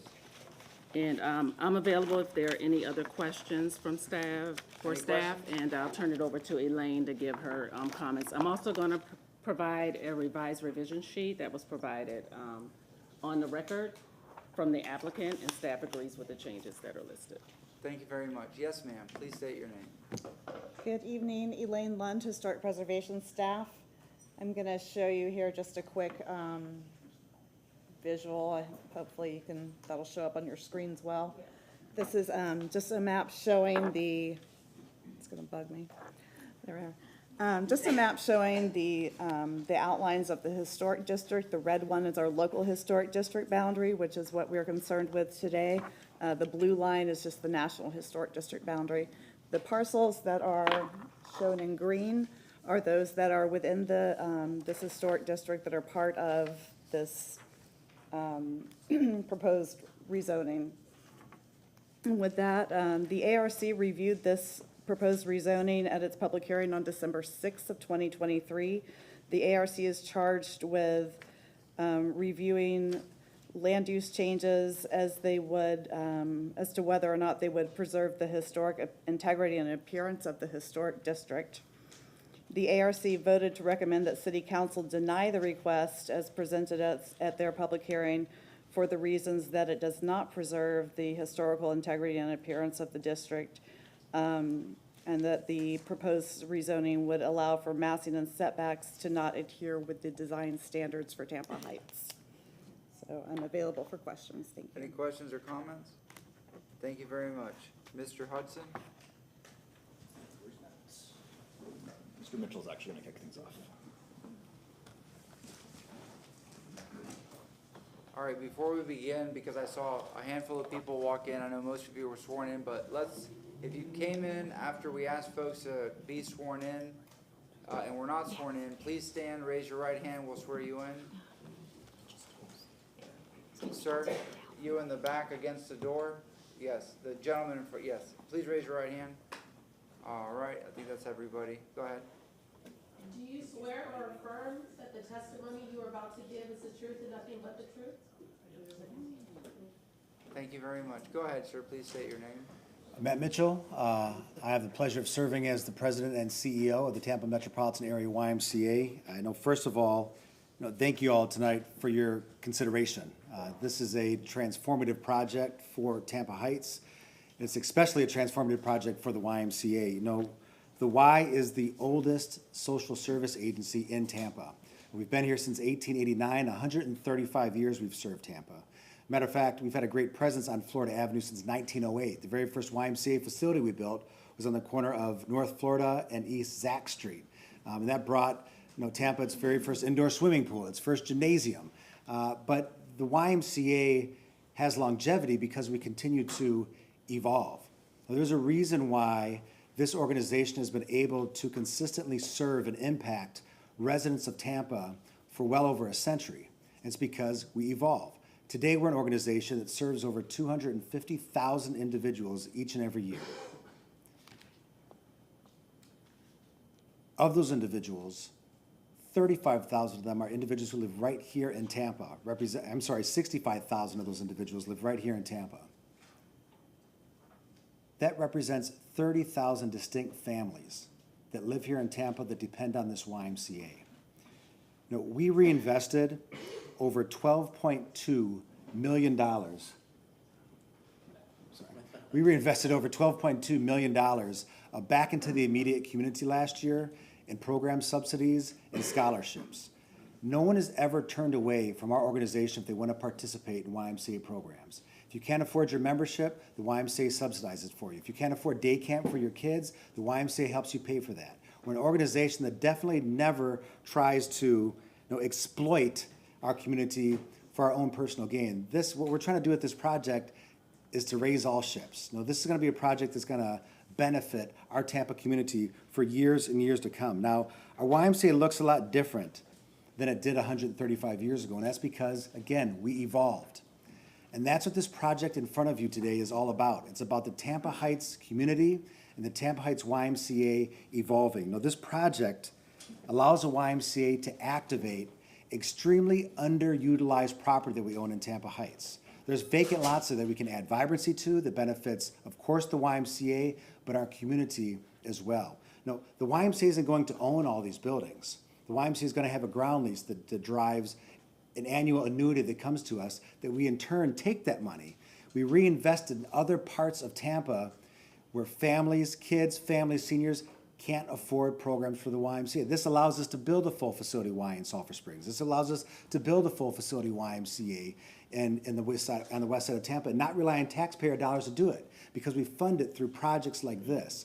This is a project where there's an end game to serve more and more Tampa families than ever before. Now, to accomplish this, we've engaged a group of partners.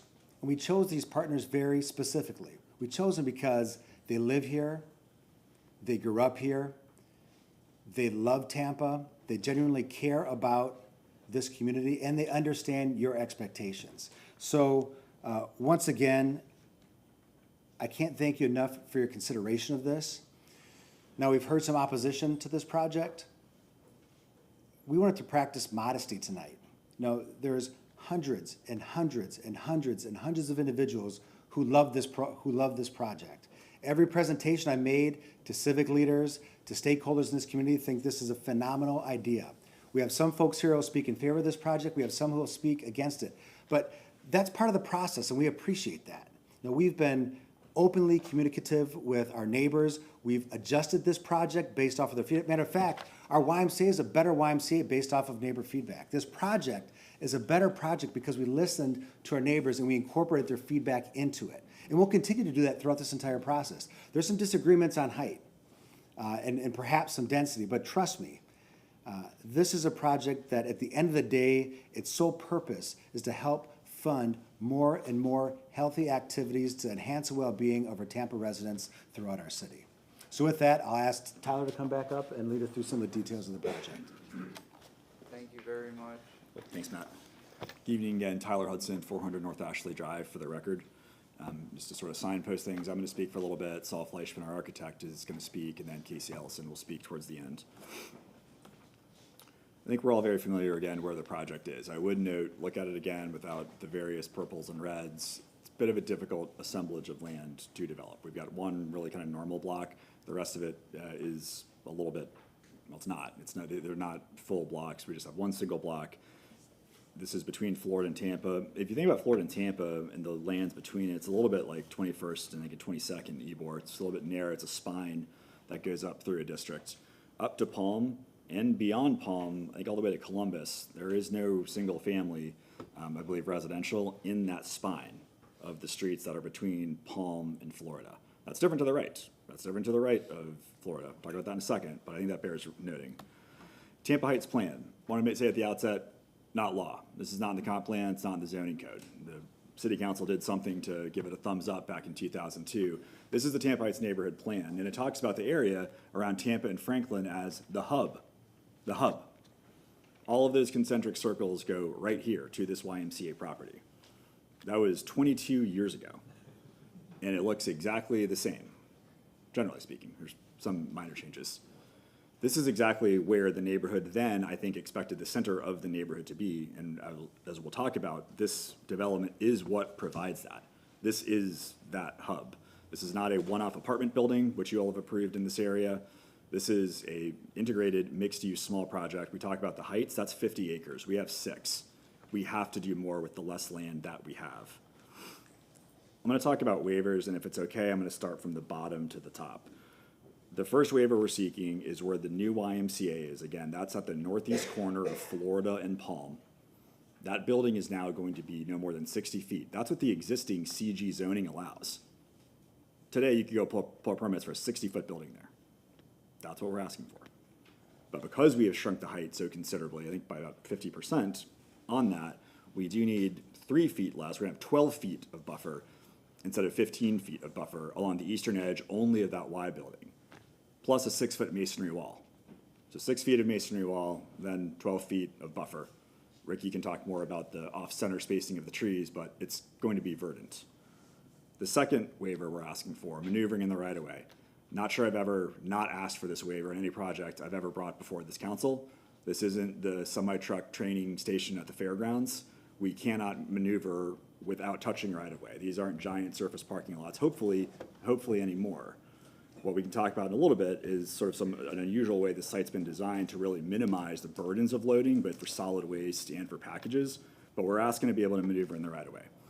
On green space, you might have heard we are not inconsistent on green space. We are consistent on natural resources. That is not something this council, I would say, hears often for large-scale projects. We are going to take out 1 grand tree if and when premium transit or some transit improvements along Palm demand it. Until then, the tree is going to be untouched. From a tree retention standpoint, we are not keeping 50% of the trees. They are not trees that are worth keeping. Ricky Pederica is here. He can talk about in detail. We are putting back a lot more green space than we are taking away. Parking. Let's talk about parking. Can I do the Elmo real quick? So we are asking for a reduction to have a mere 1,444 parking spaces, down from the requirement of 2,044. This is something that's, I think there's a little bit of discomfort on either side, and we're trying to navigate that. It's too much, it's too little. We're trying to find the warm bowl of porridge from Goldilocks to the best of our abilities. Let's compare to what the parking situation, can I do the,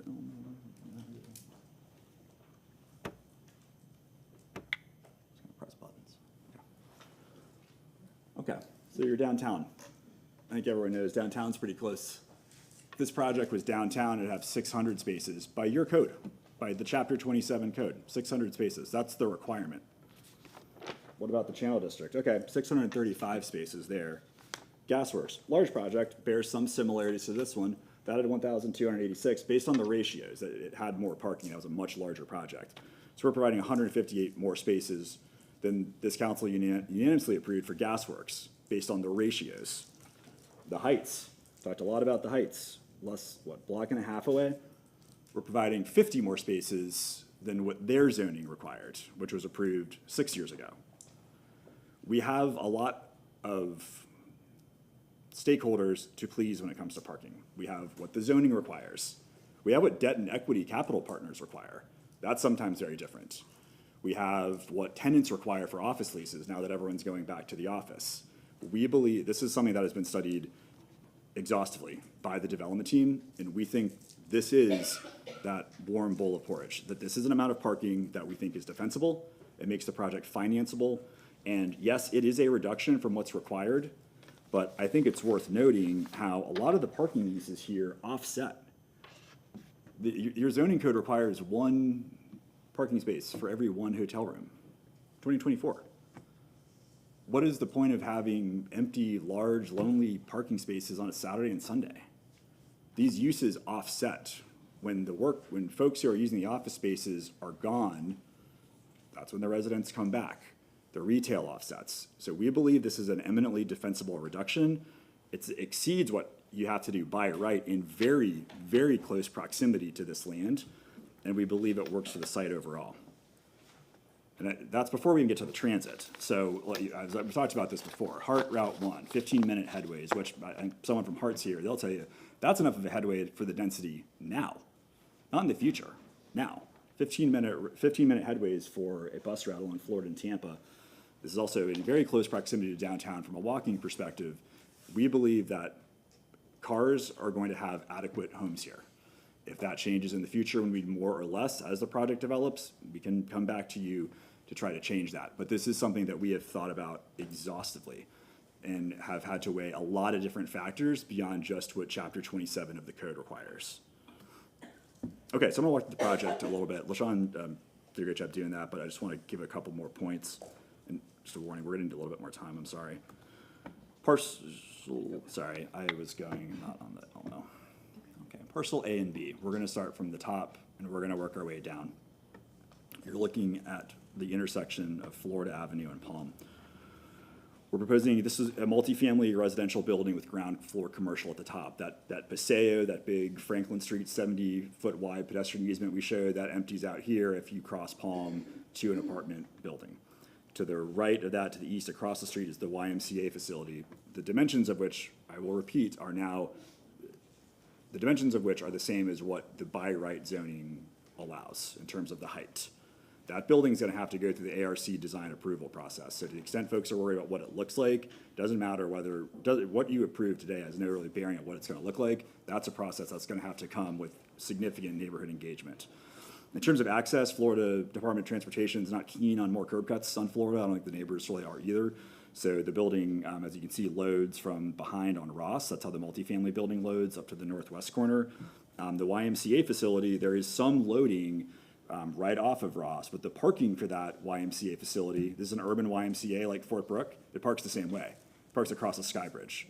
The YMCA parks in the multifamily residential building that's across Florida Avenue. One of the biggest concessions that we made was no more daycare center in the YMCA. We still want to figure out a way to make daycare work on this site, and we will, because that's something that this community urgently needs. I needed for the 3 kids that I had in Tampa Heights. But there was concern from the neighbors, again, trying to balance and trying to make as many people as happy as possible. There was concern that'd be too much traffic on Ross. Okay, so we can move that. We can move that somewhere else on the site, but there are going to be some folks still driving perhaps through Ross, but nowhere near as many as if there was a daycare center there or if we parked it there. But we are parking it across the street, and that's a decision that we've made to try to appease, say appease, that's not really a fair word, to try to be sensitive to what the neighbors on Ross have told us. Now we're 1 block south. This is the only, quote, normal block we have. This is where that weird Y shape was. On the west side of that pedestrian area, we're proposing an office building with ground floor commercial. That's the building that has sort of the pretty significant setbacks, the height setbacks. We think there is significant, notwithstanding what you can read in the papers, we think there is significant demand for office in this part of the city. We know it because the Heights has been so successful.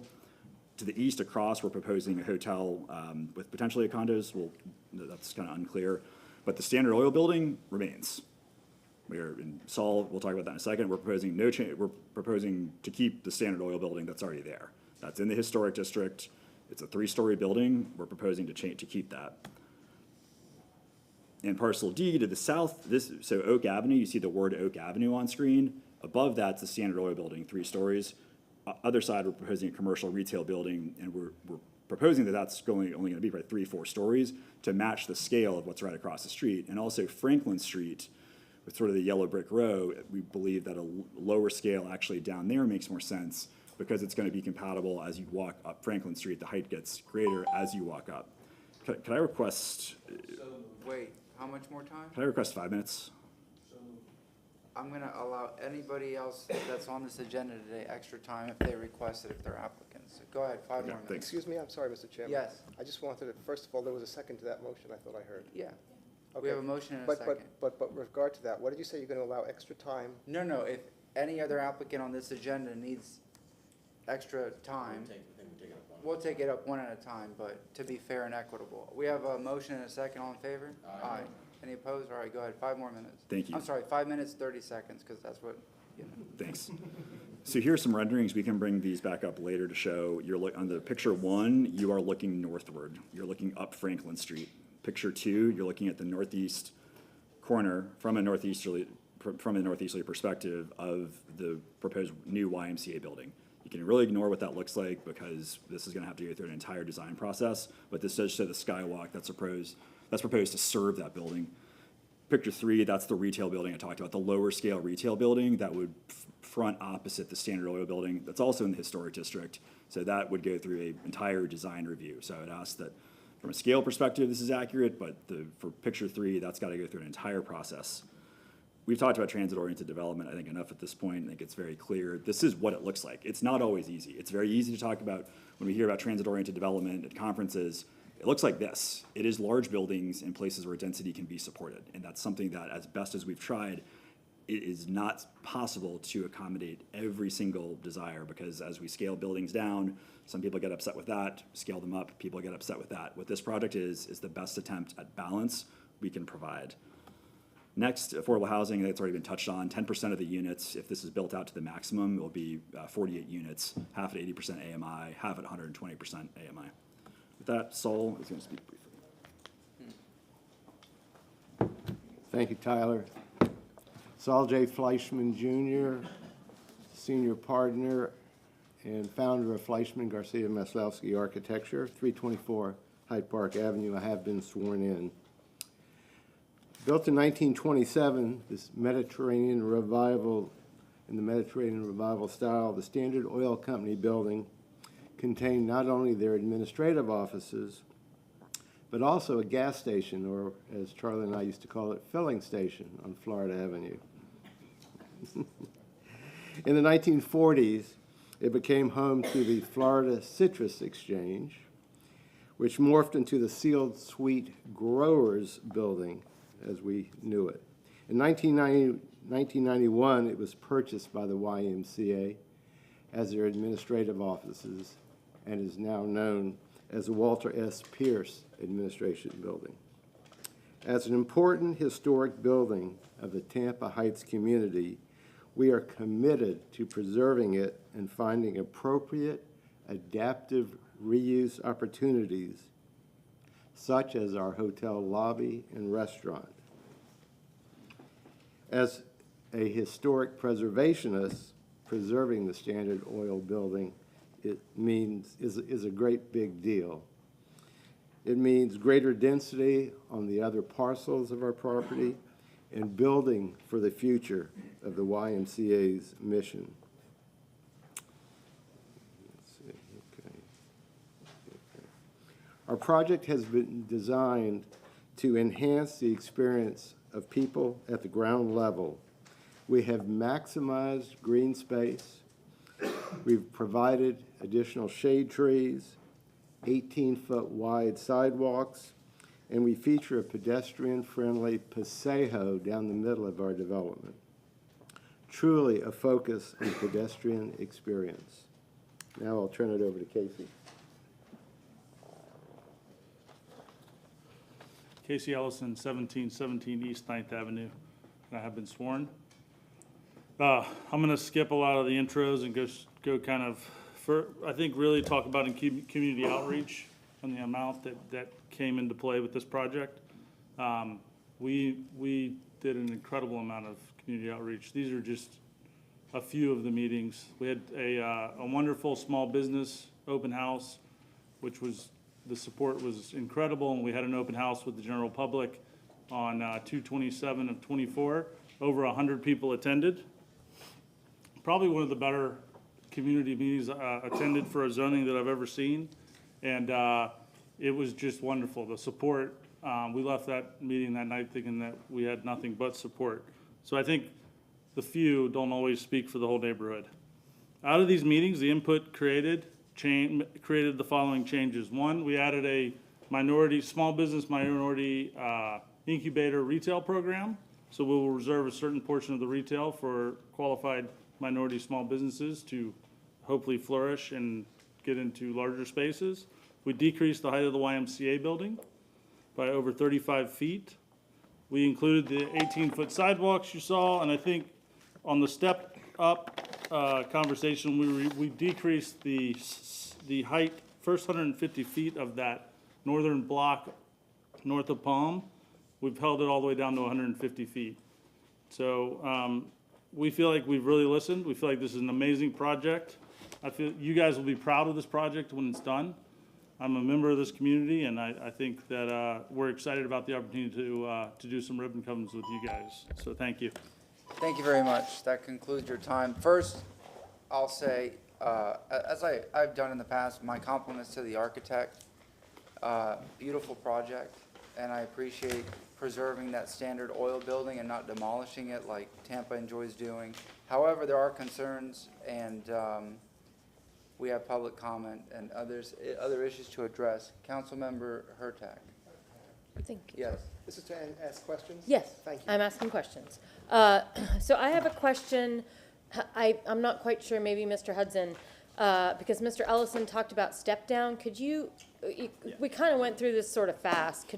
Could you just show, I'm confused where the step downs are. Sure. So, I think Tyler Hudson, sorry for the record. These PDs have the data table, then you have elevations, you have the site plan. So the numbers that are in the site data table, that really informs the volume that you can create, the 3D volume, based on the setback and the height. That's the volume. And the elevations are what it can look like. So I want to show you how what we're committing to on height. One correction that I think LaShawna maybe got ahead of her, she was going to mention, is the revised revision sheet ahead that's in front of you mentions a max height of 275. What's on the site plan is 325 feet. It's 275 is the max height, but we are proposing the maximum height of 60 feet for that new YMCA building, which I think we're all familiar with, that northeast corner of Florida and Palm. The additional height reduction we're speaking of is here. This is the sorry.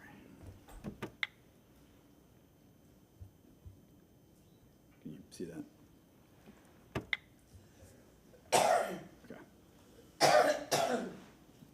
This is the building that is at the northwest corner of Florida and Palm.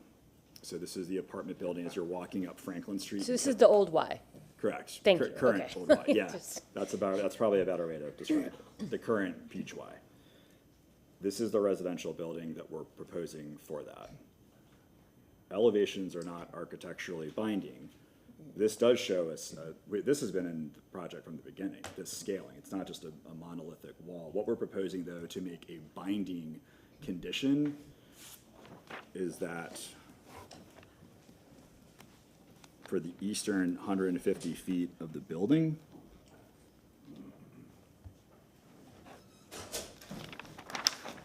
how's it fly? philosophy major, I'm not very good at art.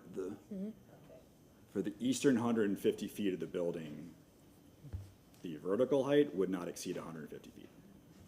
So while the rest of the building will be can go up to 274.5, the eastern section will be stepped down to no Correct. more than 150 feet. It would not exceed 150 feet. And how that transitions, that's a little premature. We're not sure how that would look, but the reason for that is so that if you're going up Florida Avenue, you just pass Palm, to the right, you're gonna see a building that's 60 feet.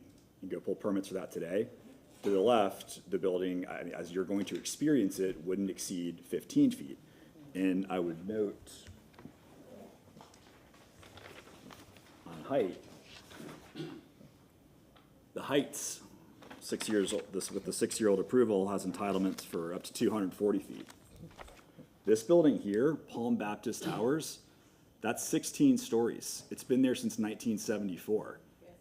If you tried to pull a demolition permit for it, Historic Preservation would have to review it to see if they want to keep it as a landmark. For 50 years, there has been a 16-story building southeast of Palm in Florida. And the Heights isn't full of 240-foot structures yet, but I do want to make really clear that what we're proposing here is not wildly out of precedent from a regulatory perspective. Now, what's been built out of the ground, that's different. But I do think it's really important to note that right now, today, you drive by it so much, you sometimes forget it's there, but there's folks living in a 16-story building right there. And that's our project. And the Heights, we're across the street from the Heights. And that's approved for 240. So, yeah, that's a long answer to a question, sorry. Second question is, okay, leave that on there, because you talked about the other project that's being built right now at 7th. How tall is that? That's, I think, about 8 or 9, 8 stories, I want to say, Scott. Eight stories. This general team worked on that as well. And again, I think the reason why I can say, 'cause the thought process there was you're east. And it's like these boundaries matter. They're porous, right? I mean, you don't want to be too strict and just, things look wildly different on either sides. Our thought was that because that's to the east, that is fully in the historic district, that building, and there was similar concern about that. We did 8 because that was the east side. We believe that this land that's between Tampa and Florida is very, very unique and appropriate for height. And that's my question, is across the street from that is what you're proposing only 3 stories, and that makes no sense to me. The reason for that, and I'd ask Saul to elaborate on it, is that building is going to be just opposite the Standard Oil building, the historic building. What was PC? I'll get the hang of this eventually. That smaller scale building is opposite that. And again, from the PD allows higher heights. We haven't chosen to put an artificial restriction on that retail building, but the thought is that because that's opposite that structure, it should be at a lower scale. I would ask Saul, as the architect, to come up and if he could do a better job answering your question. It just seems that with the scale, it seems odd that you would want at least 4 or 5 stories to kind of balance out, because it seems like with all the development that's coming, that 5-story office building is that's on the corner already, it's just gonna be dwarfed. And the floors and the height, I think, can be a little bit misleading. I think the intention of that building was, it might be 3 floors. It's going to have very significant floor-to-ceiling heights, given the intent of that being retail. So I think it probably is going to look and feel a little more like a 5-story building. But since so much effort has gone into the 2nd, 3rd, 4th order effects of keeping the Standard Oil building, that's really the heart of this. Keeping that Standard Oil building has had radiating effects throughout the entire development. The thought was that we don't want to keep it and enhance it, but then dwarf it with the building right in front. The thought was to put the density behind it so that as you walk up Franklin Street, while you walk up the yellow brick row, it still kind of pops. But these are hard decisions. Okay, thank you. And then I had one more question. If there's a visual of the entire site plan again, if you just have one that's kind of. Okay, let's see. any particular block? No, just or- one, just the site plan, just the whole site plan overall. I mean, I don't really have to be able to see a lot, but, or then Just if respectfully, you, it if you doesn't have. fit in a single sheet, so we've Well, separated the sheets for the detail. Then that's but I have- fine. Go ahead and put up on the screen, I think it was one or before, that the stuff north of Palm. North of Palm. Oh, you just had it. Sorry. It's Right there, it's that was back- fine. but- Well, This? no, one more. Like, okay, never mind. I think I know Yeah. what you're asking for. It's this right here. This is parcel A and Yes. B. Okay, so this is parcel A and B. How many stories, so how much, the parking on this section is only gonna be in the multifamily residential and is 7 stories of parking. Is that correct? Parking, that's all, yes. Okay, and then go to the next, the other parcels. Okay, so here, I understood that there's parking in the office, the building labeled office, and that is 6 floors of parking? Yes. And is there any parking in the hotel/residential? There is not any parking in the hotel/residential, and a big portion of that is the interaction with the Standard Oil building. And we wanted to make sure there's actually a gallery that connects with the backside, and then we wanted to make sure that then you went into the first floor of the hotel, so there's a reason for the fact that there's no parking in that. And parking, and hotel units don't need parking in their buildings. But my question is, the parking for that will be across where the office is? It'll be where the office is. Okay, and then the other parcel that's left, D or E or whatever, that's south of that, will include no parking. Will that parking be part of that office as well? Where will people park for that? They'll park, they will park also in the office. Because the way that, again, we talked about the uses of parking, they change at different times of day and different uses. So yeah, that is what we think is a compatible parking use. So they'll Okay. park over there. I just wanted to clarify for everyone who had questions about parking, so thank you. Councilmember Condemned. Somewhere earlier in the presentation, I saw on the Sky Bridge that it was said future. Is there a condition on the site plan that if the YMCA is constructed on the east side, that they would require them to build that Sky Bridge so we don't have pedestrian traffic crossing in Florida? Yes, that was the intent these are super expensive to build, but to get pedestrians out of what's, just a pretty high traffic corridor. To compel to build that YMCA to Yeah, ensure you that- couldn't pull permits. If anyone disagrees, but I don't see how you could pull permits without that bridge being there, because that's how you, that's how you access the parking. So can I ask staff that? Yeah, sorry. Right here. That's okay. Yes, Council LaShawn, Dock Development Coordination. On the site plan, it does note the future Sky Bridge because it cannot be approved through this rezoning process. It is Okay. a future encroachment process that the applicant must apply for and receive approval. Okay, very good, thank you. My next question is, again, one of my pet peeves or future projects is, extending the streetcar beyond Palm, hopefully, fingers crossed, funding permitted. Would this project accommodate, and I see we have Justin from Hart here to put you on the spot. Justin, are you willing to come up to the mic?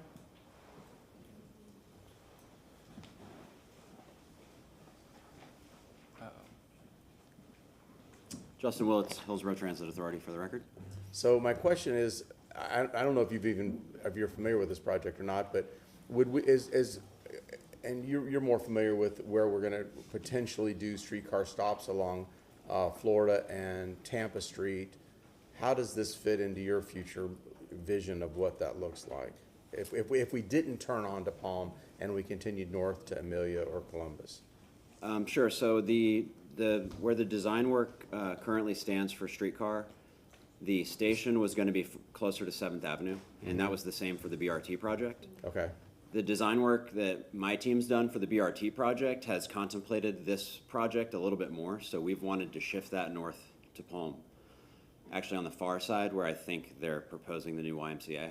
And that's partially why I'm here. I've done some coordination with their team and offered to come speak, so. So you're comfortable enough that this project would accommodate BRT and a potential streetcar stop somewhere in this, there's enough room and flexibility here? Yeah, no, I think that, obviously the 3-lane one-way pairs are overbuilt for probably You 60 think? years at this point. So there's no problem with traffic in my Right. perspective, but I do want to say that, to the speaker's point, the existing Route 1 is every 15 minutes now and connects all the way down to the existing streetcar station, but there are two other routes that serve the corridor. There's the Route 5 on Palm that's every 30 minutes currently, and this is a weekday. We talk about the frequency. But there's additional Route 6 that comes from Nebraska down to the Marion Transit Center that's every 20 minutes all day. So if a 15-minute service is 4 buses an hour, you've got more than 10 buses an hour, 9 or 10 buses an hour right now with our existing service. So that's part of why I'm here, is to say that the existing transit service supports this density and the future service absolutely does. So I agree with the presenter. I just wanted to note that there are 2 additional pretty great routes and an otherwise bare bones bus system that we all kind of acknowledge. So this is ground zero. Yeah, yeah, and the TOD study that we did several years ago did a lot of pre-planning work in this area that's pretty consistent with this. I don't think it went quite as high as you're contemplating today, but it's definitely that this is one of the few places we have existing transit resources, and we've all come to the agreement that we want to add more in the future. So Excellent. that's Thank you. mostly what I'm here to say. If you have any other questions, I'll probably run out of here after this. No, I saw you back there, and I go, and I'm looking. I felt that there was enough here, and of course, you know how passionate I am about this. I just wanted to make sure, because we haven't talked about this really specifically about this project, because until today it hasn't come before us. So I wanted to make sure that I felt like I was comfortable with it, but I wanted to reach the subject matter expert on it. So I appreciate you coming up to the mic. Yeah, sure, no Did you problem. state your name for the record? I forgot. I did. You did? All right, thank you very much, I have sir. one more question. Oh, Did y'all say that the architect is here? he's right there. Mr. Fleischer. Oh, you were the architect. How did I miss that? So is there, the one thing, and I know this is, I am playing outside of my sandbox on this, but I just want to say that one of my observations about construction in the architecture of the city of Tampa, one of the things that we haven't evolved to that next great city is significance of architecture in the city, and at least some marquee kind of architecture. Do you have any plans for this? And again, I know this is premature and you're going through an entire process of doing something with this construction to make it more of a marquee building or something significant for the presence and the location of this building and the high profile of this building. Is there something that you're planning to do to make this more of a marquee building to put us into a different class of a city? Absolutely. Look at your Hannah Avenue City Center. Mm-hmm. Beautiful building. Thank you. That's one of our buildings, and Okay. We think it's a marquee building. The Right. mayor thinks it's a marquee building, and this will be a marquee building. Okay, I mean, again, I know I'm playing outside my sandbox, and for any developer and architect that's listening, it's definitely what we're woefully missing, and I'd love to see that as we develop before I leave city council, that we leave a legacy behind for the next generation. Mr. Clendenin, thank you for that attitude. Yeah, thank you. We appreciate it. Yes, ma'am. Yes, I have a question for the architect as well. Considering that it sits in Tampa Heights community, I can't really tell according to the design. Can you go back to that page where it has like the full picture of the project? Because I know that the administration building is being saved and possibly turned into an event space or something like that, right? What parts of this character fits into the community? Is that like red brick, because it looks extremely modern, but yet maybe it has some historical elements to it. Can you explain that for me? Yes. Conceptually, we're going to bring brick into the project. It's going to be a combination of materials like the district is. I was born in the Tampa Heights Hospital, by the way. Really? And it's interesting about that because I researched it, found some old photographs. That was originally a brick building with cast stone detail, but they did, I think, 2 big additions to the north. And those were kind of mid-century modern buildings with stucco and big glass windows. So throughout the district, there's different styles. We're going to respect detail, materials, texture. My background is historic preservation. I was a founder of the Architectural Review Commission, served on it for 6 years, chairman for a long time. it's important to me that we maintain that character in the district. Although it should be a contemporary building with new technologies, but be compatible. Okay, thank you. And I just wanted, for the record, I'm a baby boomer, but my dad used to say filling station, so that word is very familiar to me. Thank you. Thank you, sir. Any other questions? You know, regarding the architecture style, maybe I'm wrong. If you look at, what is it, Bauhaus architecture from 100 years ago, I think this fits into that. So it's really not modern, it's architecture that's been done before. However, you know, when you have Mediterranean revival. But you just don't know how it's gonna turn out. That's why, Yeah. you know, because this is so premature. We see Yeah. this now, it could look totally different. I just wanted to state my claim with what I, you know, Yeah, what no, I what my hope and desires are for the project, yeah. Yes, ma'am, Ms. Doc, before I go to public comment. Yes, yes. Thank you, Council LaShawn, Doc Development Coordination. I wanted to just put a couple of things on the record, and I think Tyler may have mentioned this, but the neighborhood plan that is mentioned is not an adopted plan. Also mentioned is the RM24 zoning that exists to the east and the allowable height in that zoning district. That is the maximum height that is allowed. That is correct. It also comes with a step back. Any height over 35 feet, you would step back an additional foot. So I know it was just the height mentioned, but just so you're aware, it comes with a setback. The building that we are referring to, that you've been discussing, that's existed, 16 floors, that is the Baptist Towers. Yeah. It's at an estimated setback, just at a rough approximate of 75 feet. Of course, it was built a while ago, but it wasn't at a 0 setback or a 2-foot setback. So there's a difference in the feel when you drive past that. But also, I wanted to put on the record the heights that are listed in the revision sheet. And then I can add to this revision sheet throughout discussion if council wants additional changes that the applicant agrees to, because I presented a certain building height when I showed you the map. So just to correct the record. So parcel B, building 2, is limited to 60 feet. Parcel A, building 1, the maximum height is limited to 150 feet for the eastern 155 foot of the building. An increase in the sidewalk width is from 15 feet to 18 feet, and that is along East Ross Avenue, adjacent to parcel A. An increase in the sidewalk width is from 15 feet to 18 feet. That is along North Florida Avenue. This is adjacent to parcel C. And then the others are modifications to the notes. And so I will revise and make amendments as needed on the revision sheet if additional changes are needed. Thank you, council. Thank you very much. We're gonna go to public comment. I have one registered speaker here. Is Michael Spocus on? No? Maybe he's in the crowd. All right, so we're gonna go to in-person public comment. If you're here to speak on item number 7, please come up, state your name. You'll have 3 minutes. Yes.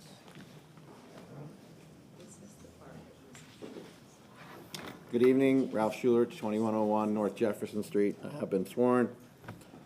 So,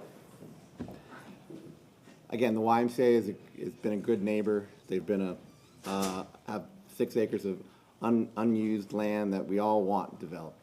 That we all agree with. Now, how you develop it, how big it's developed, that's, of course, always the $60 million question. Maybe 600 for this project, because it's a really expensive project. Again, north of Palm, I think is just extremely, the most intense, tallest building of this project, 275 feet, is north of Palm. Palm Avenue South, as a neighborhood, we've all agreed or understand that that's basically eventually going to be part of the central business district. If you look at how all of the other projects in the not-so-distant past have come before you and been approved, we have 7 stories. It's kind of been the norm. 7 stories across the street, which is the 2 office buildings that were just constructed on the Heights project, 7 or 8 stories of the new project on 7th Avenue. You look at the Pearl, which is 7 stories, but if you actually go to the north block of the Pearl, it's a 3-story townhouse, then a 5-story parking garage, and then a 7-story apartment building. I just feel we're opening, again, a Pandora's box.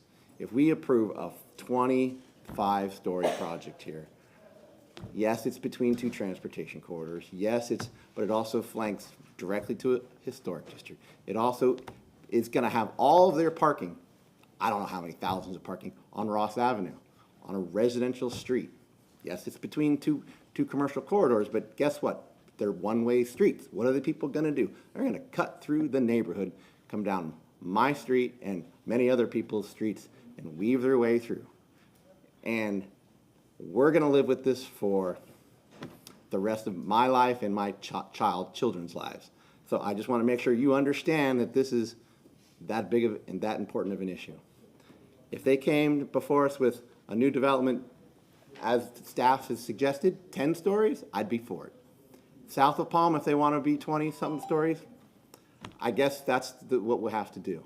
And I'm probably okay with it.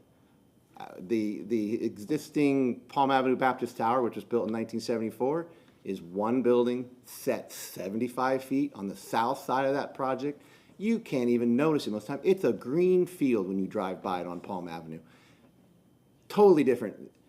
My name for Palm Avenue is going to be No Sun Palm. Thank you. Thank you very much. Mr. Spocus had a technical glitch. He's back on, so we're just going to take him. He's the only registered online speaker. If you're online, sir, which you are, please turn on your camera and unmute yourself. We're going to swear you in real quick. All right, hopefully you can see me. Please raise your right hand. We'll swear you in. Do you swear or affirm that the testimony you're about to give is the truth and nothing but the truth? I do. Thank you. Thank you. Go ahead, sir. You have 3 minutes. Please state your name. So, good evening. My name is Mike Spocus. Can we turn the volume up? Oh. Can you hear me at all? We can, but it's very faint. I have my volume maximum. Not sure what other settings there are here to adjust. Just speak louder. Okay, I'll try to get a little closer here. So I live at 210 East Ross Avenue. My family has lived here for the past 17 years. We've lived in Tampa Heights for the past 20 years. We love it here.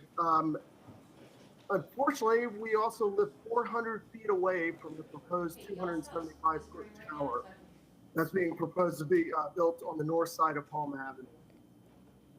Although I'm not opposed to the project as a whole, I do feel the scale of the building north of Palm is just too massive for the surrounding neighborhood. Ideally, a building no higher than 150 foot would be allowed. I do appreciate them working with the community and getting feedback and trying to accommodate some of the suggestions that we've had.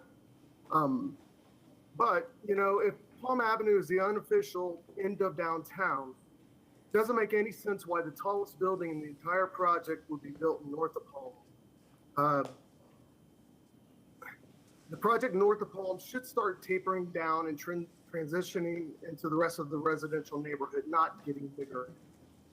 At its proposed height, we will literally be living in the shadow of this project every afternoon.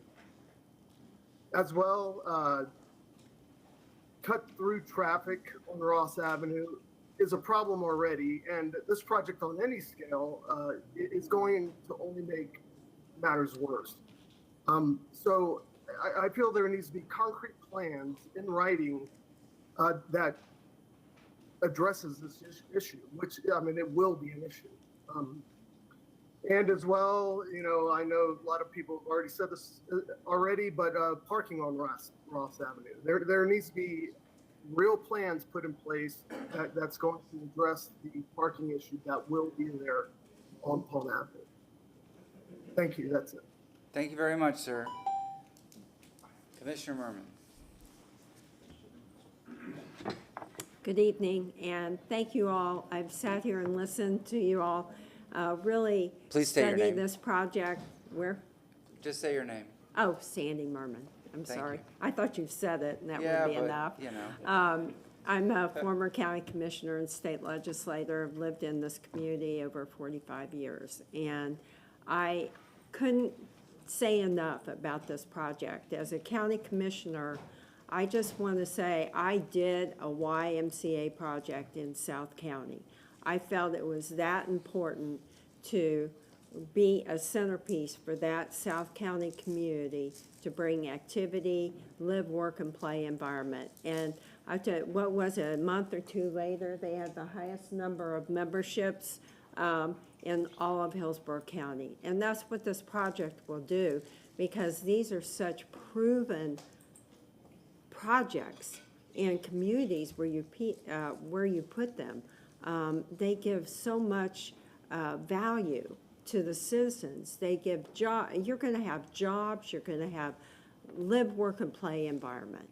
And that's what we all want for our constituents as we study these projects. It's so community-based. It brings health and wellness programs, childcare, swimming lessons, and whatever you want for your constituents, you'll be able to get from this YMCA project.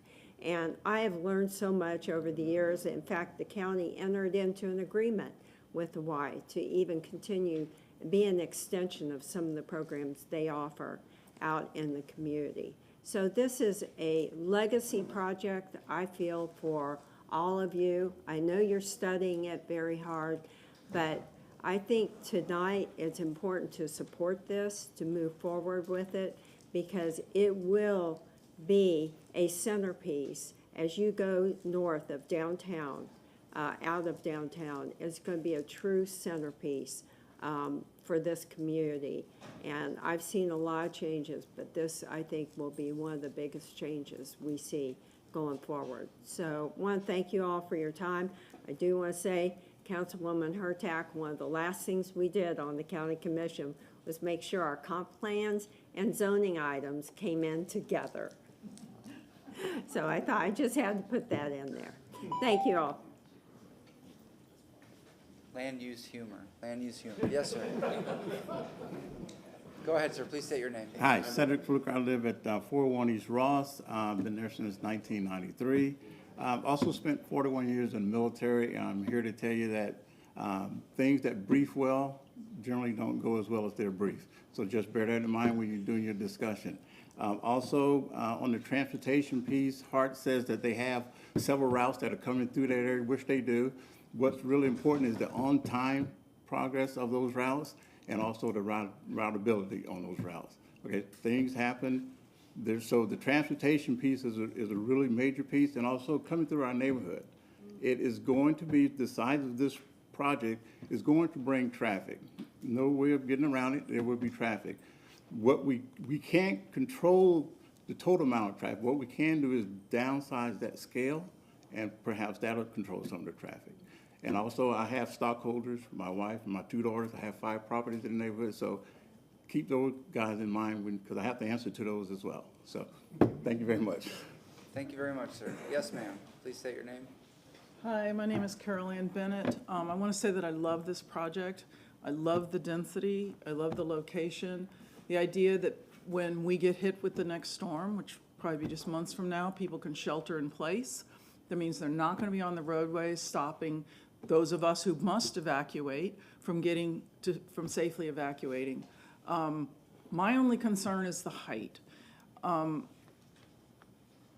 The fire department cannot respond to an alarm in a high-rise the same way it responds to an alarm in something that's not a high-rise.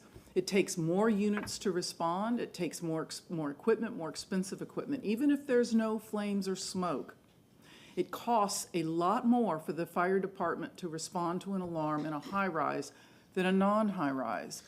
And right now, we cannot build the fire stations we need for what we currently have. We can't afford to do it. We can't afford the firefighters. We can't afford the equipment. So you can build the same number of units and cost less in first responder expenses if the building is shorter. So it's not a one-for-one exchange. And who's going to pay for the extra expense of responding to a high-rise? The developer isn't, because we don't have public safety impact fees.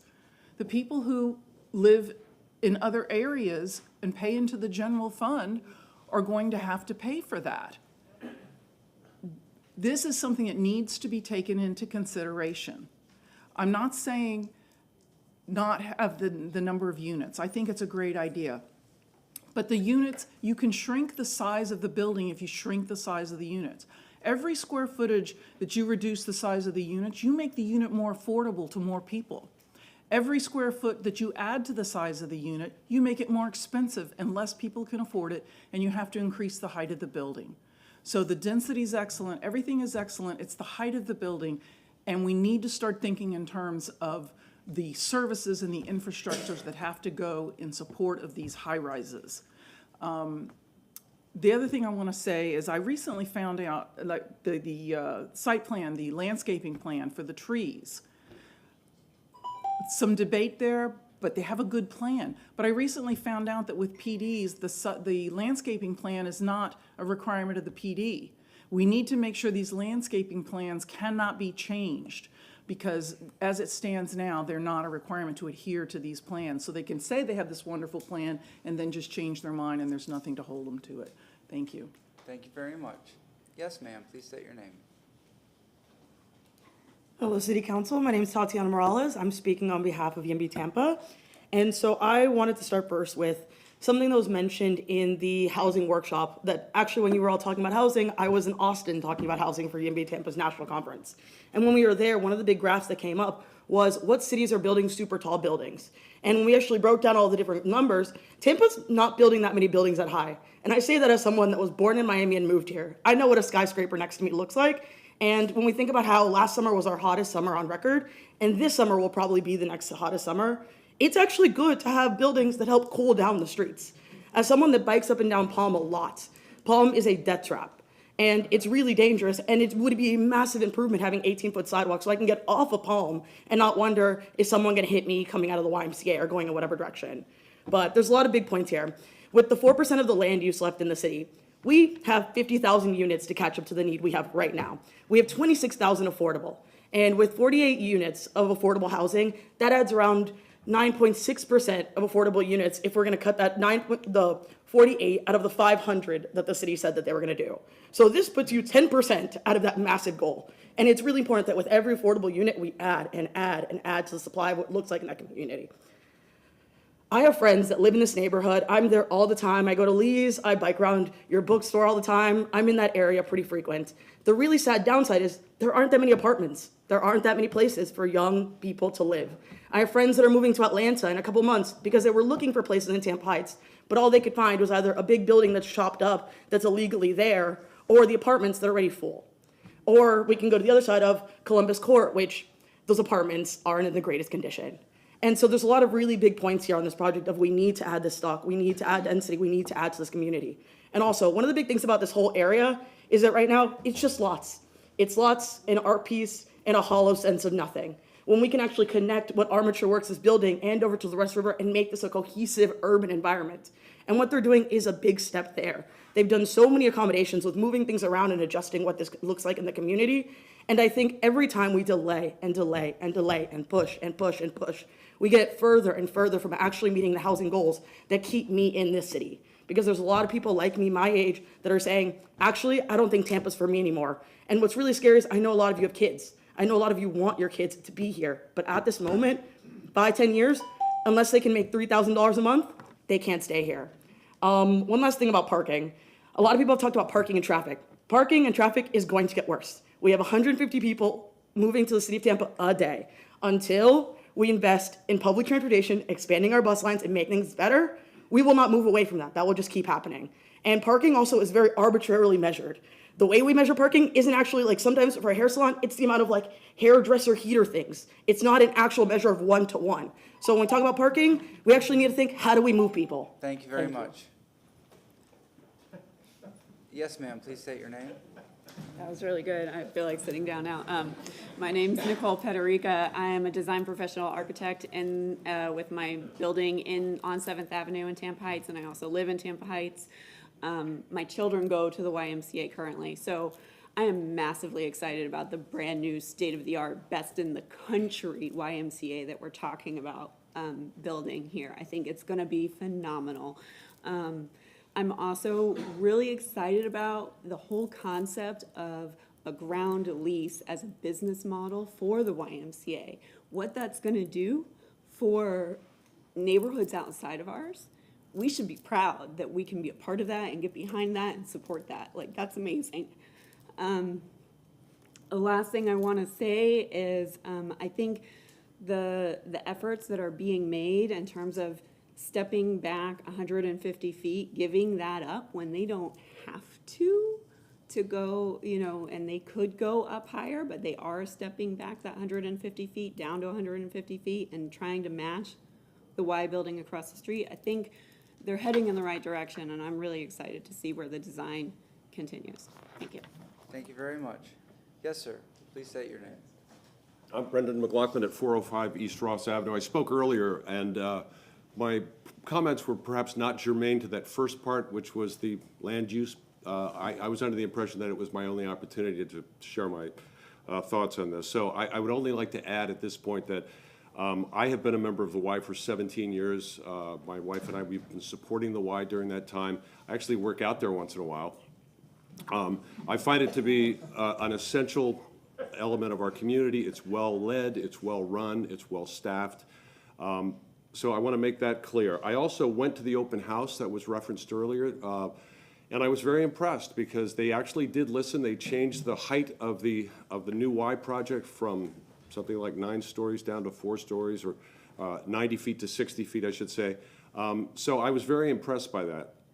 I would add the caveat that I think there are other details to attend to. That is noise, perhaps, from the swimming pool, which is going to be outside. The location of that, the kind of sound wall that might be part of that, is important for people that live on Ross Avenue.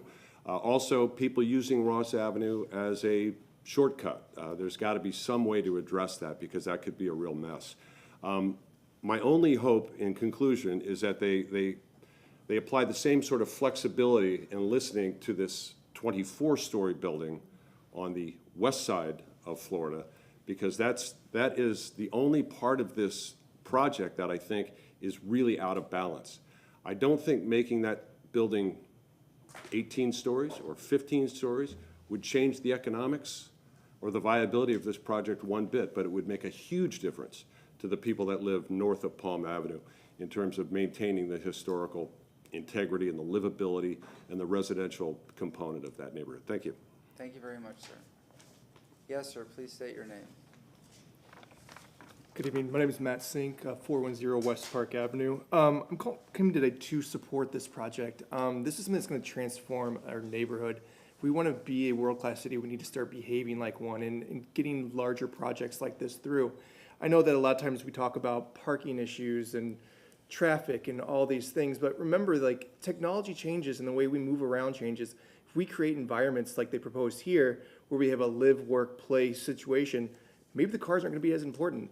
And just like the councilman said, you know, they add 2 lanes to the highway and then they get clogged up. Well, guess what? We're a victim of our own making. If we put parking spaces there, we're going to drive more people to have more vehicles.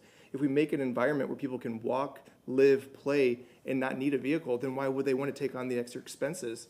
The other thing that really is important to our neighborhood is that affordability has become a really big challenge, but also owning a vehicle is a big portion of that. So if we're going to have rents that keep climbing and climbing and climbing, what happens if they're offset because you have to pay for insurance and cars? Well, how do we do that? We have projects like this where we're actually going to house everything we need in a small walkable area. We can walk to downtown in under 5 minutes. Like, where else can you get that? And to let it go just because we're worried about what traffic's going to be like or what Metropolitan Ministries is going to do down the road. Metropolitan Ministries and the school is not on the table today. We're talking about what's in front of us and what projects have legs that we can actually do something in the next 5 to 10 years that will change our lives. So I'm coming to you guys today just asking for the support of a project like this because it really will change the way that we live and the neighborhood that we are in. Thanks so much. Thank you very much, sir. Yes, sir. Please state your name. Good evening, council members. Chris Kirshner, 600 North Ashley Drive. It's a pleasure to be here this evening to speak on behalf of the Y. I'm a 30-plus year resident. I've been blessed to raised my family in this community and have my business here, grow my business. There's no better city than Tampa, and we're all blessed to be here.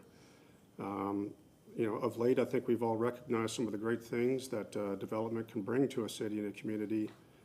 Jobs, affluence, so many wonderful things have happened in the last few years. It's really amazing. And this, before us here, is just another step, another page in that story. It's really, we couldn't be more blessed. I'm also a Y member, and I've gotten to know the development team and the ownership of the Y. Again, we are blessed to have such great leadership. This group, I've been working here for 30-plus years in the design and construction business and development. I've worked with a lot of different development groups. I've never seen the kind of outreach that's been done here. This Y leadership has put in more than 2 years of outreach, going back over 2 years, including city staff, various agencies, communities, civic associations, all the surrounding property owners. Gone to great pains, and it's been very impressive, the conscientious approach they've taken to get to this point. It's not by accident that they got here with such support and approval. And you've heard that tonight. You know, generally speaking, everyone here is in favor of the project. There's debate over the height and where the density should go, understandably. But nonetheless, we all recognize what a great project and a great opportunity is for the whole community, the Y and its mission, and the Y members, like myself too. They look forward to being able to realize this world-class, best-in-class asset that this will provide. I do want to close with something. There's a bit of a misnomer that's going here about mid-rise is more affordable than the high-rise, and it makes more sense. That actually is not true. I'm involved in multiple projects.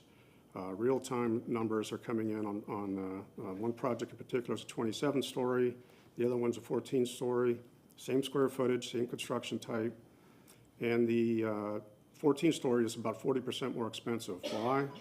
Because it's more spread out, and so we have more foundations, we have to have more cores. It actually adds cost, so just want to make sure you're aware of that. Thank you. Thank you very much, sir. Yes, ma'am, please state your name. Good evening. My name is Cambria Sims, 109 West Hannah Avenue. I am a born and raised Tampanian. I have lived in Seminole Heights for going on 10 years, and I am a small business owner. I'd like to talk this evening about the impact that the Y has made in our community. The YMCA has shown its dedication to the Tampa Bay community since 1908. For more than 100 years, it has proven its dedication to our community and all who reside in it. For 6 of those years, I have had the opportunity to learn, and I'm still learning about all the different facets of care, respect, and responsibility it exhibits in our community. There's not enough time to explain those many facets and those initiatives, but I can say that I am amazed by this organization and all of its team members who work tirelessly to better this community, raise up the family, and come alongside the individual. And I believe that this project will only expand those efforts immeasurably and benefit Tampa in ways that we can only imagine. I'm in favor of this project. Thank you. Thank you very much. Yes, ma'am, please state your name.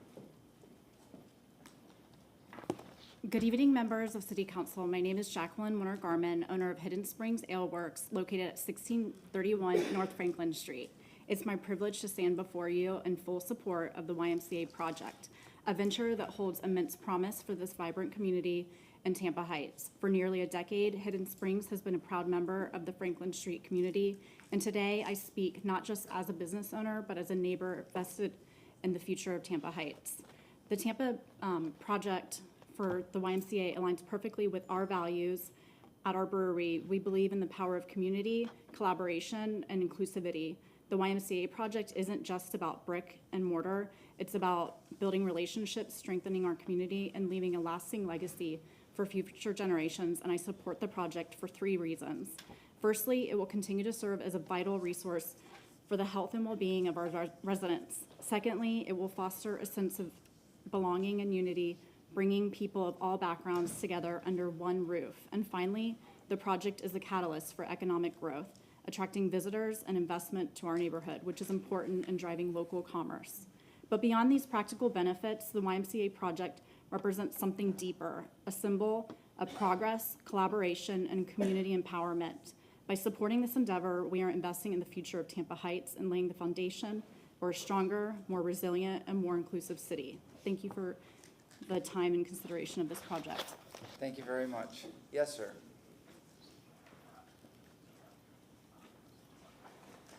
My name is Sean Nugent. I live at 719 South Boulevard. I own several businesses in the city, and I was born and raised here. I'm here this evening because the YMCA is very important to me and was a huge part of my life growing up. I attended summer camp in elementary school. I volunteered all through high school, and it was my first job. I literally grew up at the YMCA, and I'm very grateful for the role that it played in my life.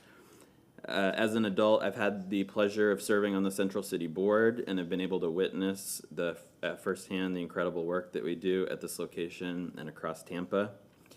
I believe this is a transformative project that will allow the YMCA to further its mission across Tampa and develop leaders, just as it did for me growing up. And I look forward to frequenting the facility with my family. Thanks. Thank you very much, sir. Yes, sir. Please state your name. My name is Troy Glaves. I live at 202 South Parker Street, and I've been sworn in. In the essence of time, I definitely support the project, but I do live and play here, and I also work here. I'm a native Floridian. What the YMCA did for me in my early life, I came from a small town. They did not have a YMCA, but we did finally get one, and I got to use that for childcare at a time that I couldn't pay for childcare. So I'm very involved with the YMCA in order to give back what I received from them. And I would hope that you would be able to support this project so we can continue to do the good work that we do. Thank you very much, sir. Thank you. Sir, you will be the final speaker because I don't see anybody standing up. So go ahead, sir. Please state your name. Oh, never mind. You are there he is. Jim Hartnett, 2302 North Central Avenue. Just wanted to make a couple points. Jim Hartnett. Yes, correct, that I didn't make before. I'm in the residential area that will be affected by traffic, cut-through traffic especially, maybe some parking even. But I have a feeling that I think that the scale and the mass of this density is misplaced. I think that more effort should be put into reducing cut-through traffic and reducing parking concerns that are going to happen on Ross Avenue if this comes to fruition. One of the solutions that I have proposed to the developer, Ellison, and it will take the city's involvement, FDOT's, is to only allow north traffic onto Florida Avenue from Ross, so that it will help reduce cutting through across Ross to get to the parking within this project. So I think it's a little misplaced with just the scale, and let's address the real problem. As far as parking on the street, it's going to have parking permits, I would think, at some point, but that's just kind of a separate thing. The last point I just wanted to make was about the architectural context, historical, aspect more so. And to me, the scale doesn't really matter. If it's 14 stories, 8 stories, 24 stories, it's the interaction on the street that matters. So it'd be more important to me to be focusing on having that more of a historical aesthetic as opposed to worrying about the size of the building. Thank you very much, sir. Yes, sir. Please state your name. Thank you. Jim Sweat, previously sworn. I live in Old Seminole Heights. I've been a member of that Y for almost 25 years, along with my wife. It serves a wonderfully diverse cross-section of our community and does so much for the children, about 50% of which attend the programs there on scholarship. The ability to do more things in a larger building would be just a wonderful thing for all those children. Thank you for your time. Thank you very much, sir. That concludes public comment. At this time, we have rebuttal. Mr. Hudson. Good evening, Tyler Hudson, 400 North Ashley Drive for the record. I think as you've seen tonight across 3 different agenda items, that balance is a really hard thing to strike. It's very hard to strike a balance with wanting TOD, which this project is, with offering sidewalks twice as wide as Bayshore, which this project does, with offering parking that we think is sensitive to the demands of the private market and what the zoning requires. This project does that too. Maximizing green space to a degree that exceeds code. A 70-foot wide non-vehicular paseo that runs through it to finally complete that yellow brick row of Franklin. This project does a lot of things exceptionally well. And if you learned that this project does all these things, well, what's the catch? The building has comparable height to what was approved just across the street 6 years ago. We understand that this might look different than what is there now, but this is a project that is as ambitious as it is necessary, because we know that we need housing in the city, and there are fewer and fewer places to put it at the density that transit like this can accommodate. This is that site. We've heard a few things about some really specific concerns that I do think it's worth bringing up, such as parking on Ross Avenue. You have a residential parking permit program. Tampa Heights isn't included in those pilot areas, but that's something that this council can do very quickly. That's not something that's in our power to do through this zoning process. That's a power that this council has and has used in other neighborhoods. And maybe it's an appropriate time to look at that for Tampa Heights. This, I don't know if we're on version 19 or 93 or 120 of this project, but this is not the first draft. This is a project that has been marred with red ink because of changes that this neighborhood has requested. And I think the days of projects that are very ambitious and bring housing to places where there is single-family neighborhoods nearby, the days of a project like that being welcomed without any dissent, I think those days they're over. We wish we could have gotten every single person that learned about this project to support it. And we didn't quite get there. There are some folks who aren't comfortable, but there's a lot more that are. They've reached out to you, I think probably by phone, told not to. I think they're in your inbox, and they've been here. They want this project. A lot of people in this neighborhood want this project. And with that, I'd ask that Matt Mitchell say a few words in summary. Thank you for your consideration and your patience this evening. Councilman, and then I'll go to you after Mr. Well, no, Mitchell. Matt's finishing. Speaks. Okay. Go ahead, sir. Matt Please state Mitchell, your name. again, previously sworn. This is good discourse, right? This is a project where there's a lot of people in favor of it. We have some neighbors on Ross that aren't so much in favor of it, but the conversations they've been in harmony. This hasn't been volatile. There hasn't been many eggs thrown. This is a project that I think that the community sees, even the ones who oppose this, think it's a great project. And they've seen how we've come along with them to help bring this to fruition, to help make this a project that we can all be proud of. We still feel that way. There's lots of compromise still to be had to make sure that the design is great, there's ways to handle traffic on Ross, there's ways to handle parking, and we're going to address those things day by day, week by week, month by month as we go along with this project. There's so many variables in this that you just can't solve all the problems all at one time and put it in a box and present it. But we've proven ourselves to be a great partner, a great community steward, not just recently, but for 135 years. We're going to continue to do that. This project transforms the way that this YMCA is able to serve kids and families in our city. I hope that you help support this important initiative for us, because it truly will transform the way that we engage those who need us most in the city, whether it's food deserts, drowning prevention, reading comprehension, job intervention, anything you can think of, diabetes prevention, chronic disease prevention, cancer disease recovery, all those types of things go on at our YMCAs, and this type of project help us fund those at new and unique ways that we've never seen in this city before. I hope you see the big picture here. I hope you appreciate the work that's put into this project, and I again request for your support in this. I appreciate your consideration. Thank you. Thank you. Councilmember Clendenin. Yeah, I've got a few things / questions for you, Mr. Hudson, or anybody else in your team. One of the persons from public comment talked about fire suppression. One thing I've learned, I don't want to Sorry. test, one of the persons in public comment talked about fire and fire responses. One of the things that I've learned, I don't want to testify on this, one thing about fire suppression or fire suppression in the larger buildings. Can you talk about the difference between what you're building and response and fire suppression? Anybody from architects or anybody else in your team? I absolutely cannot talk about fire suppression, so I'm going to ask that one of the, I'm going to ask that. You take a big, long hose and you drag it up the stairs. I'm going to ask Saul to cover that. Saul Fleischman. Code requires us to provide fire sprinkler systems, fire alarm systems through the building. And the difference between a high-rise and a lower building may not require is there a bit of difference between what you'd have to provide in a high-rise versus a lower-rise building as far as fire? No. No? Okay. You have to protect the elevator core, and if you have an atrium, you have to deal with that, with smoke evac, but basically, they're the same.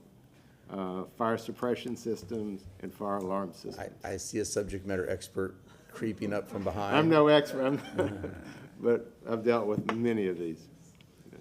Yes, ma'am. I'm no subject matter expert, but I can tell you it's not relevant to this discussion. Okay, We're talking okay. about building code issues, so. Okay. I was just curious because it came up in public comments, so thank you. I appreciate it. I will rescind my question. A lot of the other discussion is talking about density. Where you're losing a lot of density is because you've got historical preservation, because you're maintaining the Standard Oil building, so you're not building up there, right? So that's, otherwise you'd be able to build more and or squat it out a lot more, or is that part of the element here? That's right. I mean, I've got a 7, 5, and 1-year-old. They've learned you squeeze one side of the balloon too hard. We're keeping a building lower with the Standard Oil building. We're not changing that. That's an entire quarter of our block. They have a 70-foot wide Paseo, which we're really excited about, but that also significantly I love Paseo, by the way. Keep saying that. It brings me back to Spain. Yeah, Gasworks started it. It's a thing, I guess. We are not taking full advantage of the land that is part of this assemblage. And those are for very intentional reasons, to one, preserve the historic building that's there, and two, to focus on the pedestrian ground plane. And when you focus on all of that, there are consequences of that buildings can get skinnier, but that's to provide the green space that's desired. That's to provide the double bayshore width sidewalks. That's been the focus, and we can't use all the land because we're putting trees on it. We can't put buildings on top of that. Good segue to my next thing is a landscape plan, because this is a PD, you're not required a landscape plan. Would you agree, or would the developer agree to submit a landscape plan with this project? Yes, and at the risk of alienating clients, you should have landscaping plans, because especially when we bring them to you. So Ricky, I'll ask Ricky to shed some light on what that includes. If that's a condition, I believe we'd be okay with that, but let Ricky, who's the expert, talk about that. Thank you, Council. Ricky Pederica, 308 East 7th Avenue. I've been sworn. There is a landscape plan that's part of my submittal packet. It currently proposes 40 type 1 trees, oaks, essentially, 10 type 2, pines or cypress trees, 37 type 3 crepe myrtles, and 25 palms. And staff has requested some clarification on the revision sheet. That number may change a little bit, but those numbers are binding. Okay. If the design is Yeah, I know flexed. there was a question in public comment. I just want to make sure that was clarified, that that's part of the plan. Yes. And the last thing, this is probably for staff, because I keep hearing about cut-through traffic on Ross. Is there a transportation person here to talk about? Yes, Jonathan. Right. Oh, Jonathan, you're hiding behind Marty's who does. Isn't Ross kind of a dead end into the interstate? Is there a cut-through? Is that problematic, or have you guys determined are there any problems with transportation on this for Ross? Jonathan Scott, Mobility Department. I don't foresee any problems with that at the moment, but we can look into that. Okay. Ross does dead end into the interstate, right? And then it dead ends on the other side on Tampa Street, isn't it? I believe you're correct. Yeah, I mean, it's not my neighborhood, but I've lived here for 40 years. So, yeah, I thought so, but I was just trying to recall from the top of my head. Okay, very good. I think that's all I had. Oh, yeah, that's it. Thank you. Who's next? Councilmember Miranda.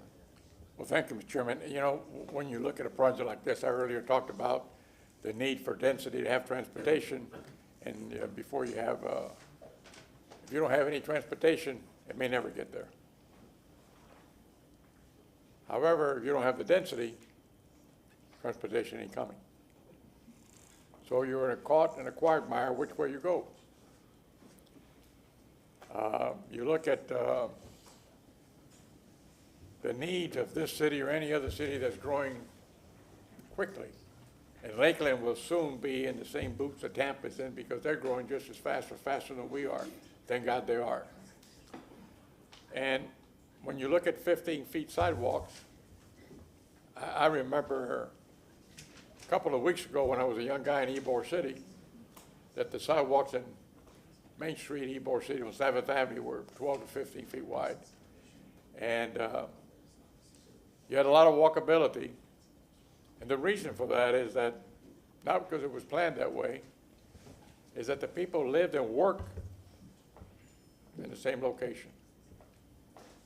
They could live there and walk anywhere they wanted. And when you talk about big grocery stores, there weren't any, none. There was one called Pardo's on 8th and 22nd, and that later became a cash and carry way back when cash and carry was called Big Barn. But along those same avenues, every little neighborhood had a grocery store. And I haven't seen any anywhere anymore. It became an extinct thing like the dinosaur. They died off because the big grocery stores came along, and I guess it became fashionable to walk in air conditioning other than to see the guy in the back and tell him, I want 2 pounds of this, 1 pound of this, and they hand it to you. But looking around and understanding the scope of the bigger project, and I know I talked about parking, and I know that's still there, and I go back to my childhood. People walked everywhere. You know why? The guy in the yellow shirt doesn't like what I'm saying, but it's all right. I can take that. They hadn't invented the wheel yet. Everything that comes around goes back around, and in a different way. But it's something that on the scope of value that we need to do to change the value of what we have in the city, because you have bumper-to-bumper traffic everywhere. And if we don't get transportation in the city sooner, there's going to be a real big deficit to this city and to anyone driving the streets. The cost to the environment has never been brought up. There's a big cost when you have all these fumes coming out of the tailpipes of all these cars in America. So I'm going to support this project based on the needs and necessity greater than my concern for parking. And you have an excellent builder, and I've known the Flashman family before I was bald, before they were bald. And the father was one of the greatest guys in the world. I know that he did so many things for people on this TV show that he had that was unbelievable. But I think you have a great team. Councilmember Henderson. Thank you, Chair. You know, the word ambitious was used in part of the conversation regarding this project, and that is true. It is undeniably grand and beautiful, and I know that it can provide some great benefits to the community. You know, we've changed the comp plan, we've vacated property, but the neighborhood has stood up and talked about compatibility as it relates to height, mass, and scale. And, you know, the potential negative impact when it comes to traffic. Is there a possibility to lower the tallest building in your plan? Is one of the questions that, you know, is coming up in my mind, especially because it's relatively, you know, it's because it's on the south side of Palm Avenue and the potential impact to the community. But I do like it. And that sacrifice of us building at this level will only be known once it's done. Right now in that community, it's hard to get out of the neighborhood with our new bike lanes, and the traffic is, you know, significant already. So it's not like it used to be 10, 15 years ago. But it's also difficult not to support it. this one has kept me up at night, but I do like the project, and I can see, mainly because it's in the urban corridor and we need housing. But one of the things that I really appreciate about it is also that micro business space that is going to provide an opportunity for small businesses to be in very, very, very beautiful spaces. We built other mass buildings similar to, not similar to this, but of grand scale, but it doesn't feel like Tampa. This project, because it's under the YMCA, needs to continue to feel like Tampa, and that's by allowing small businesses to be able to have affordable space within this grand, beautiful space. Thank you, Chair. Wait, did you want to speak? I want to speak when we're actually talking. I just want to make sure. It doesn't seem like we're doing questions anymore, so I was just gonna. One clarification. Go ahead, sir. Landscape plan. Do we need to stipulate that to ensure that there's a landscape plan included in this? LaShawn, Doc Development Coordination. The applicant has agreed to provide that landscape plan in their final site plan submittal. And so that would, it is on the record that they would submit it. They had it submitted in the initial submittal also. Also, council. Should it be on the revision sheet? We can add it on the revision sheet, yes. Okay, thank you. I will add it on the revision sheet. In addition, council, there is the condition, the changes that were listed referencing the height and limiting the height. Keep in mind, we have a process where a substantial change can be requested after a PD is approved. One thing that we asked is the condition be placed on the site plan that no height increase is requested through the substantial change process. The applicant would have to agree to that, and they can state on the record if they agree to make that revision to this, that modification to this revision sheet that limits the height where they stated it for those buildings. Mr. Chairman, may I inquire, is that something you're adding to the revision sheet, or is it already listed on the revision sheet? This is something that we're adding because we're just seeing this limited height shown here on the revision sheet. And Mr. Hudson? Sure, I'm Tyler Hudson for the record. So the height limits that we're adding, those are on the revision sheet. We've sort of socialized those already. What's changed between since when I walked in the door and now is this request, which we are okay with, to say that no administrative increases in height can be granted. So I think the way we'd phrase it would be that any increase in height over the maximums allowed under the site plan would constitute a substantial change, period. And we can work on that between first and second reading, but we understand the intent and we're okay. But you're still going to build to the height that you presented?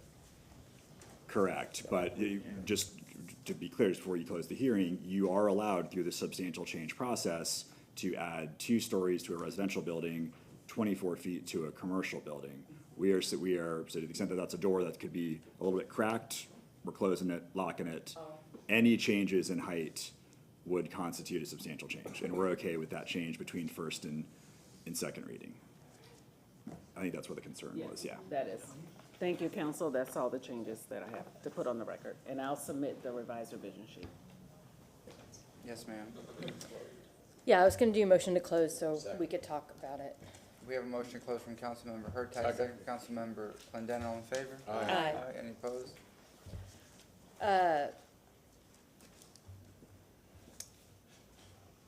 This, I agree with Councilwoman Henderson. This one kind of kept me up, I have to say.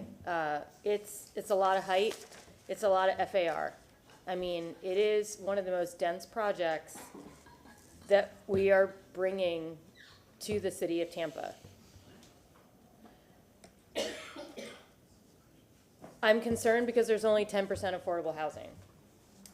I completely understand the neighbors' concern about traffic. We see it with other developments that are coming around in terms of not the parking itself, but the traffic. And the thing is, we have such a problem throughout the city that we're in the middle of a parking study to figure out how to solve this.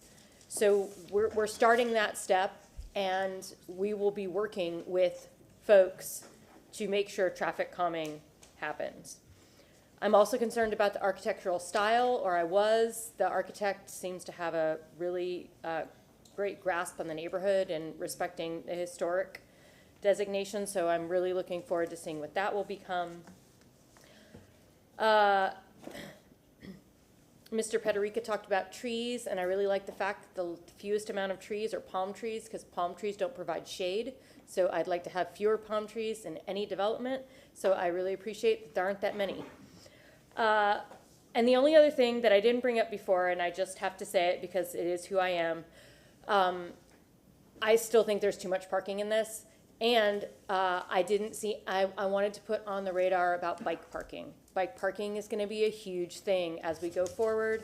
So I expect to see more, I would like to see more focus on bike parking, e-bike parking, where people are going to be. No, I don't need to, no, I don't need, I'm just saying that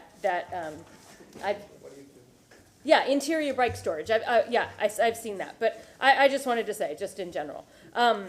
But overall, I feel like this is a big leap. This is a leap of faith, and this is a leap in the right area to catalyst change in the city. We are right a block away from RMU 100, and I do like the fact that this is between Tampa and Florida. If this was on either side, I would not be okay with it. So I will be supporting the project. Thank you very much. I haven't made any comments. Yes, ma'am. Council, one last thing was Open. about development coordination. Move to Regarding the open. architectural style, Should we open it? It's going to take testimony? Is there? I was, You're just Motion to gonna say open? Second. All right, we have a second from Councilmember Clendenin. All in favor? Aye. Hearing is reopened. yes, thank you. I hear conversations about the architectural style. If there is a desire, the applicant can add that as a commitment on the site plan, on the final site plan that's submitted. That could be a change made between first and second reading. Would you like the If applicant the to applicant state wants to that and commit to perhaps that put it on the architectural record? You want, style. or have the applicant address No, it, my recommendation. Well, I don't know what that looks like. I was just, I would just reiterate that the buildings, I think folks are clear that a good number of them are in the historic district. Those have to go through the Architectural Review Commission yeah. process. And Okay. we'll just put that on the record. Thanks. Motion closed. We have a motion closed from Councilmember Clendenin, second from Councilmember Vieira. A couple comments before I go to Councilmember Henderson. All in favor? Aye. The hearing is officially closed. I'll just say that there's no question on the integrity of the YMCA. I mean, my whole life, it's nothing but a stellar reputation. What the YMCA stands for, and I appreciate the people that came out here that see the benefit in that. I know the old building was mentioned right up the street here, and it burned down because some folks went in the early 90s with makeshift torches, and it caught fire. So I remember when this building was built when I was a kid growing up, I don't know, 30-something years ago or more. But to replace that, and here we are, it's changing again, should this get approved. I had made comments about the architect and the design. It's beautiful, it's transformative. This particular corridor, Florida Avenue, Tampa Street, these blocks, they've been butchered. They were butchered decades ago. I've looked, because I love Tampa history, I've looked for photos of what this area used to look like, and it's very hard to find them. Maybe I need to scour the Burgett Brothers archive a little bit more, but it's been parking lots and empty parcels. And as Tampa Heights is changing and we see Armature Works wasn't what it looks like today 10 years ago. It wasn't what it was, it's not today what it was when I was a kid driving through there with my grandmother. We see, and I made comment of this not too long ago, Tampa Heights is the most beautiful neighborhood in Tampa. We saw some photos of some of the homes in the area. They're spectacular. Spectacular, in my opinion. You know, this is Tampa's first suburb, first neighborhood in many ways from the late 1800s. This is a very special place. I think this is a very special project. Again, in looking at these renderings, it accommodates, well, I don't want to say accommodates, it encompasses historic preservation. Again, this area lost a lot, but that Standard Oil building is preserved. Councilman Clendenin mentioned the word paseo. It's a walkable community. I think I saw a walkability score of about 97. it's truly live, work, play. And I think that's overused, live, work, play, but it's a community. It's an enhancement to the neighborhood.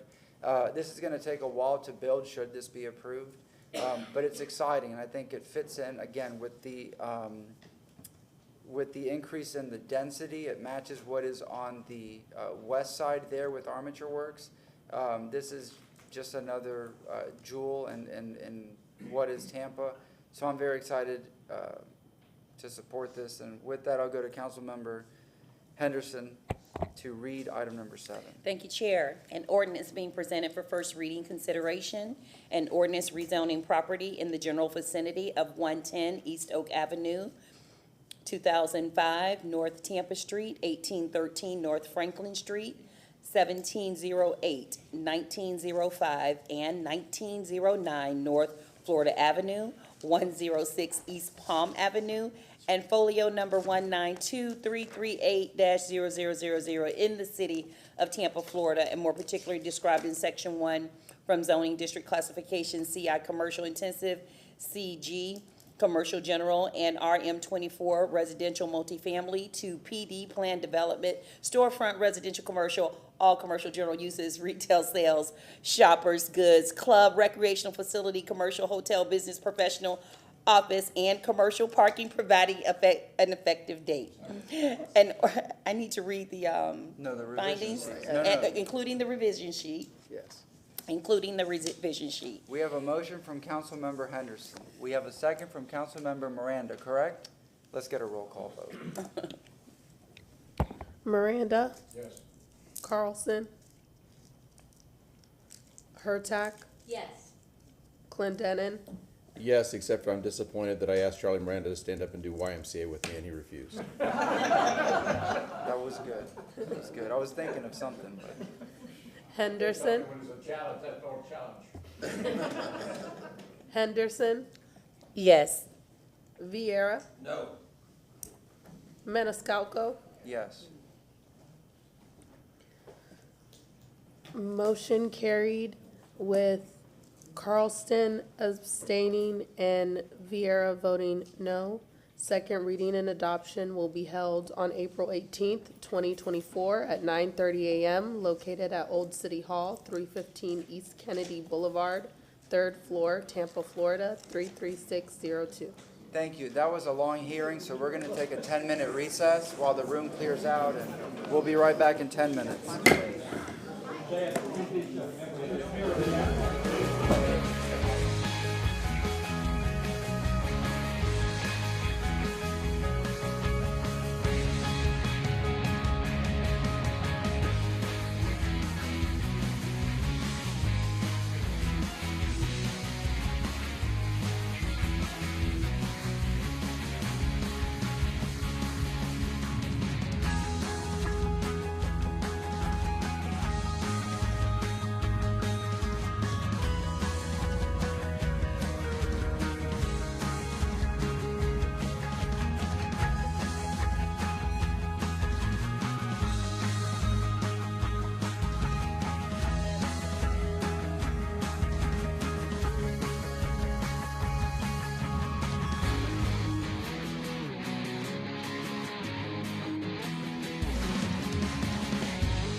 like to call this meeting to order. Let's have roll call, please.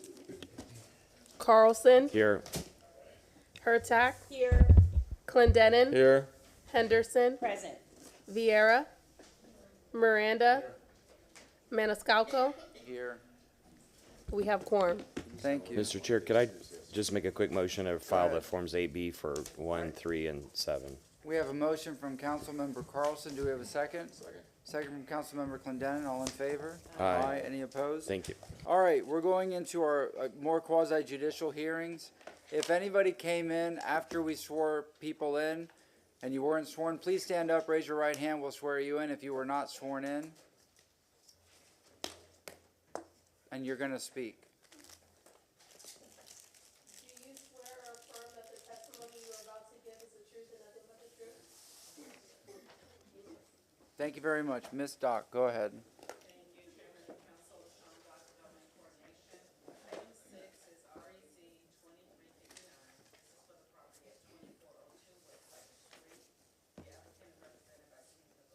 This is a request to rezone the property from residential multifamily RM16 to PD plan development, and it is for single-family, semi-detached use on the site. I'll turn it over to Danny to give his report, and I'll come back and give my report. Thank you.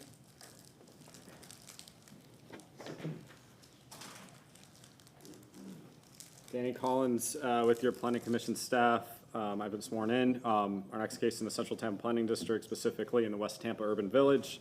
The site is within the coastal planning area, and it's within evacuation zone D. This is the subject site. It's at the intersection of West Cypress Street and North Armenia Avenue. There are some single-family residential uses along West Cypress Street adjacent to the site. This here is a multifamily development, and then this is Villa Brothers Park, just a couple blocks south of the subject site. There are predominantly non-residential uses and some residential uses along Armenia Avenue. Here is the adopted future land use map. The site's recognized under the residential 20 future land use category, which anticipates development up to 20 dwelling units an acre. That category is to the north, south, and west of the site. Directly to the west is community commercial 35. The Planning Commission staff reviewed the request and found it comparable and compatible with surrounding area. This portion of West Cypress Street between North Armenia Avenue and North Tampania Avenue, excluding the subject site, has an existing density of 13.29 units per acre, which is below the density anticipated under the residential 20 future land use designation. This request will provide compatible infill development on a site that is presently underutilized, which is consistent with the comprehensive plan. The request supports policies in the plan related to housing the city's population. It will encourage new housing on vacant and underutilized land to ensure an adequate supply of housing is available to meet the needs of Tampa's present and future populations. Additionally, the comp plan seeks to direct the greatest share of growth to the city's urban villages, such as the West Tampa Urban Village. This would add additional housing within the West Tampa Urban Village, consistent with that policy. And finally, the comprehensive plan encourages single-family attached residential uses to be designed to include orientation of the front door to a neighborhood sidewalk and street. The front entrances are oriented to and connect to the sidewalk on North Armenia Avenue, meeting the intent of this policy direction. I do want to point out as well that North Armenia Avenue and West Cypress Street are both transit emphasis corridors. Those are corridors that are suitable for intensification redevelopment. Based on those considerations, the Planning Commission staff finds the request consistent with the goals and objectives and policies of the Tampa Comprehensive Plan. That concludes my presentation. I'm available for any questions. Any questions? No, thank you very much. Yes, ma'am. Thank you again, Councilor Sean Dock, Development Coordination. This PD request would allow for the development of 2 units on site. One of the structures currently exist on site. I'll show you the aerial. So this is the property that's identified here in red. This is West Cypress Street. This is North Armenia.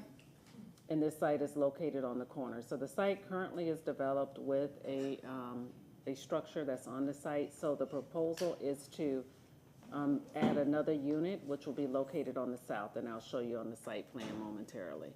And that would create the 2 units on site, and that would be a semi-detached use. So the property itself contains 4,954 square feet. The setbacks proposed are to the north 11 feet, to the south 5 feet, to the west 5 feet, and to the east 1 feet.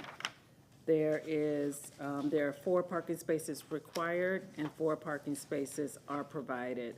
This site is located within the West Tampa overlay in compliance with the West Tampa overlay district development design standards is required at the time of permitting.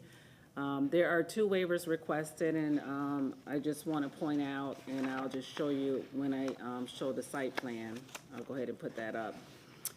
The overlay encourages the access to the site from the alley, so that is what is proposed. But there is a slight conflict in the code in that if you create that alley access, then it doesn't meet the standards for mobility for the width of the alley, which generates a waiver. So in this case, just to show you, let me zoom in a little bit on this site. So this is Cypress Street. On this site plan, this is Armenia.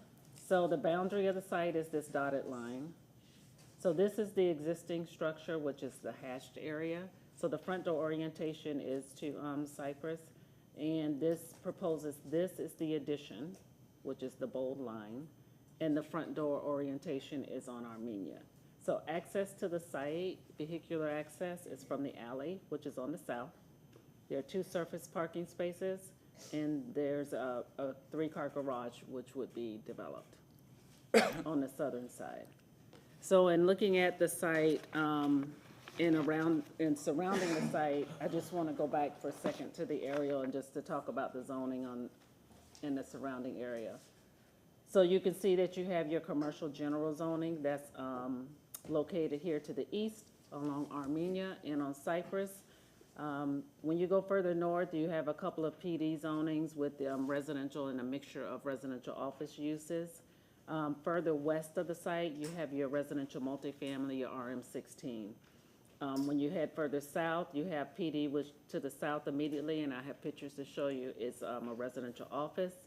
And then you have other residential office uses approved further south. And then you have your multifamily development that's here, the PD, which is to the south east, and I'll show you momentarily.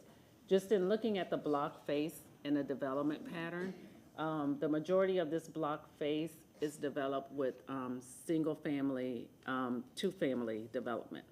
So it's either semi-detached or 2-family development. There are 2 single-family detached homes within that block. But it is developed consistent with the multifamily zoning that exists on the site. The future land use of the site is R20. It does allow for development of up to 18 dwelling units by right. Given the size of this site, a maximum of 2 units can be developed on site, and 2 units are proposed. And here are the elevations submitted by the applicant. So this is the east elevation. This is the west. And then this is the south with the garage entry. And then that is the north elevation. And here are photos of the site. So this is the site. This is the north end of the site. So this is the portion that fronts Cypress. This is another view of the site.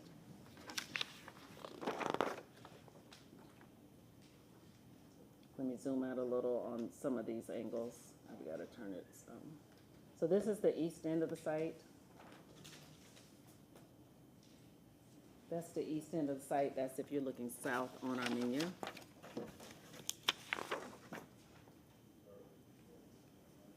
This is the view on Armenia, just to show you the alley and the access point.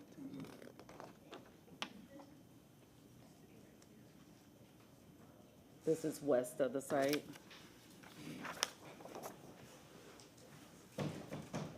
This is what's northeast of the site. This is the this is the 2-unit that's north of the site, just across the street. This is east of the site, the commercial that exists. And this is just east of the site. The site is behind us in this picture. This is if you're looking east on Cypress. The DRC staff reviewed the request, finds the request inconsistent. See the findings from transportation. And notwithstanding staff's finding of inconsistency, if city council approves the application, the modifications to the site plan as shown on the submitted revision sheet must be completed between first and second reading.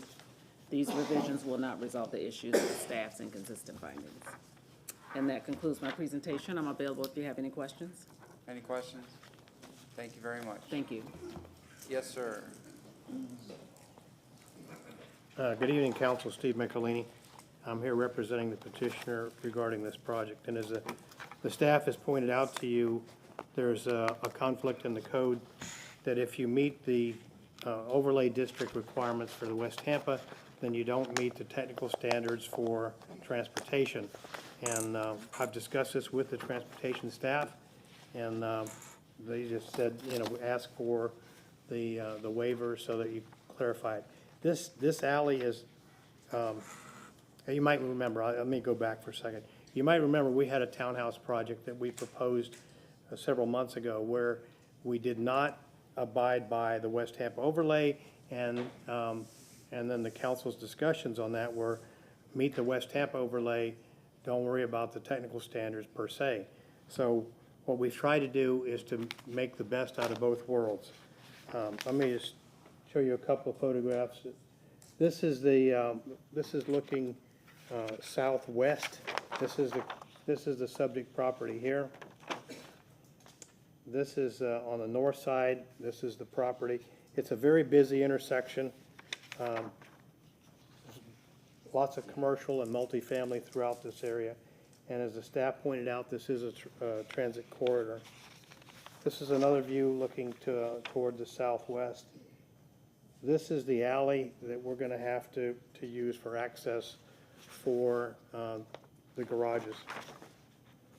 Just to give you an idea, this is looking northeast from the property of what the traffic is like. This is the same view looking due north along Armenia, and we're proposing to have our door on this side of the property. It will face Armenia. So you'll see the door here is facing Armenia. The front yard setback is in line with the existing building. We're not asking to come any closer or any further away, so it's in direct line. This is a 3-car garage, which is unusual. It's more than 30. It's almost 31 feet wide. It also includes 6 feet of storage inside. That's been a sticking point with some of the council in your discussions.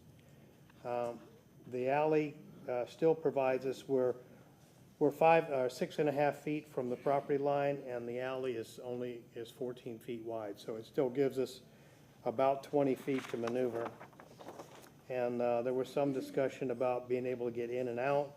And so we provided an AutoCAD turning radius to show you that it's possible to get in there with the existing setbacks that are proposed for this project.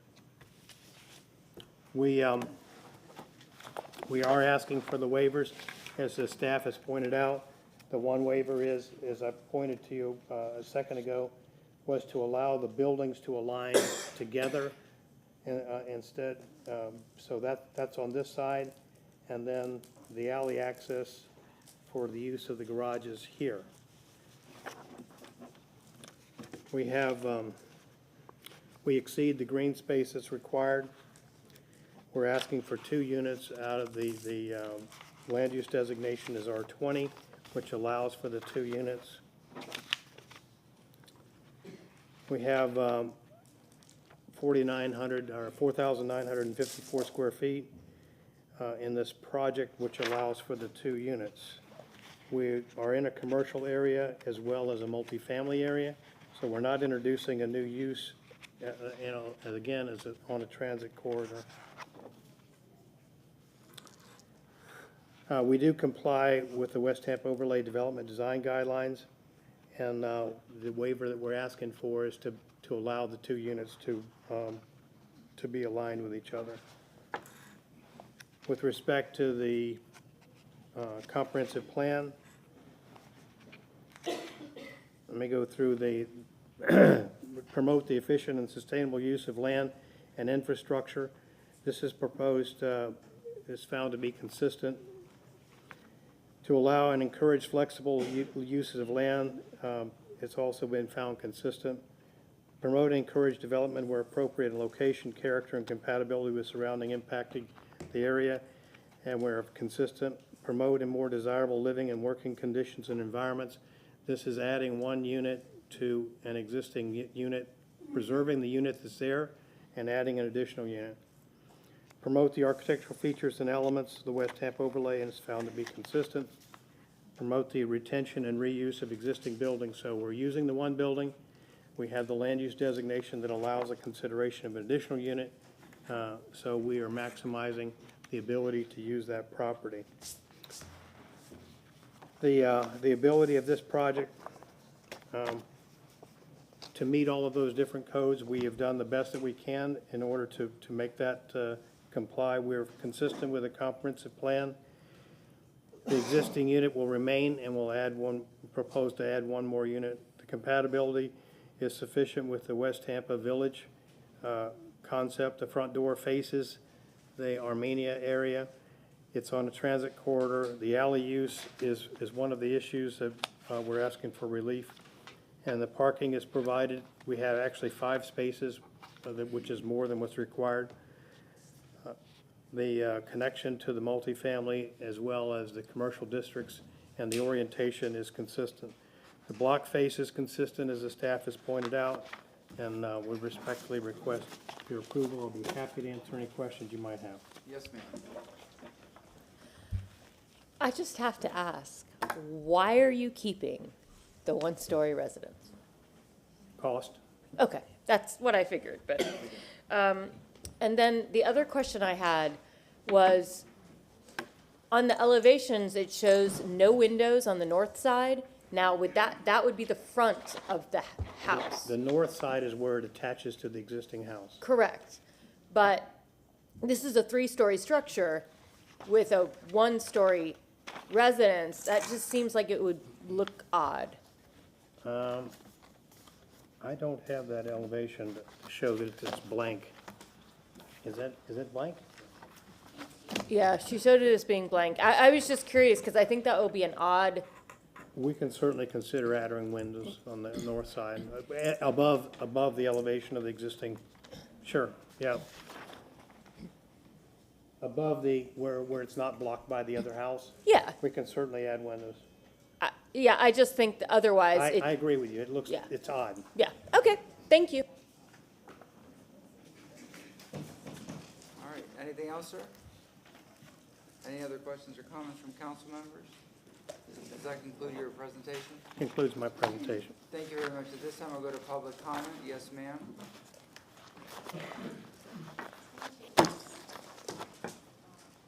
Excuse me.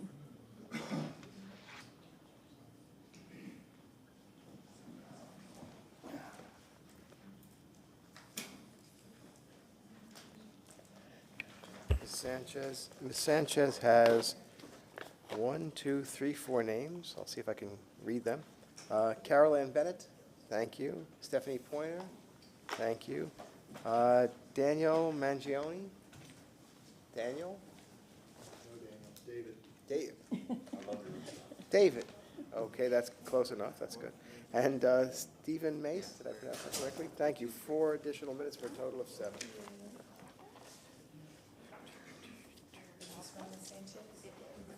Did you get a copy? Did you get a copy of this? So there's 4 additional minutes with a total of 7, is that correct? Yes, ma'am. Please state your name. I'm waiting for the handouts. We got 'em, we got 'em. Good evening, City Council. Sandra Can I did, have a copy of the handout? Oh, copy. Excuse me, Lisa, Lisa. can you give Mr. Michelini a copy?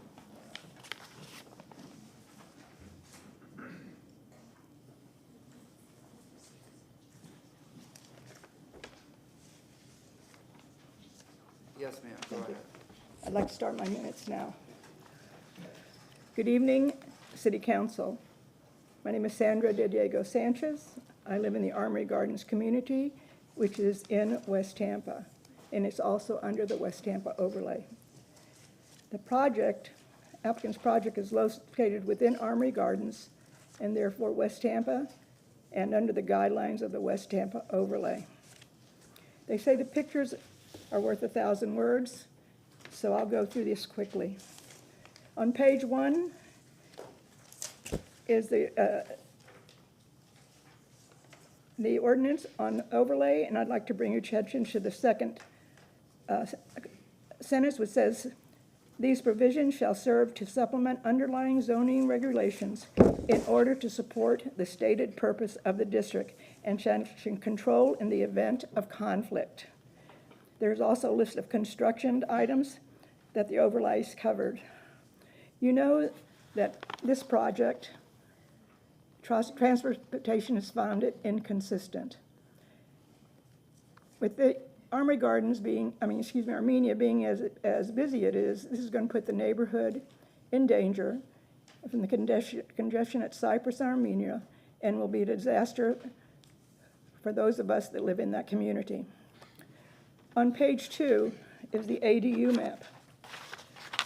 I bring this to your attention because there's question whether this is an ADU or it's actually a multifamily. This is an 800, the square footage of the base of this is 800 square feet. Why it would be considered instead of an ADU, I have no idea.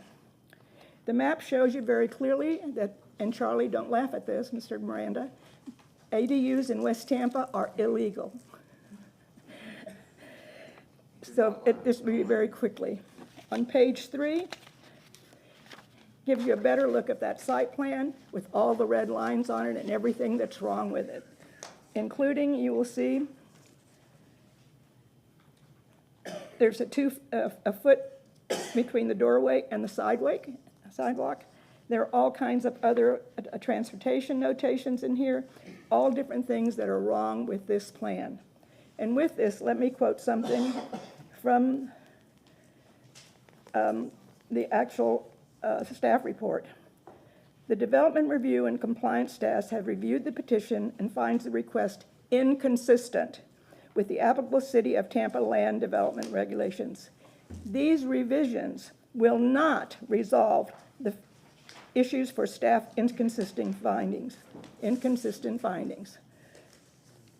unquote. On page 4, you've seen some of these pictures. Google Earth photo giving you an overhead and showing you the close proximity to the property, to the alley, and the second building that is already there. The neighborhood, the neighbors, including the owner of the convenience store across the street, and the owner and the staff have dealt with the guest of that ADU that's already existing there. Also note there's no green space, the proximity of the bus stop, and the telephone pole, which will have to be maneuvered to get around to get to the alley. On page 5,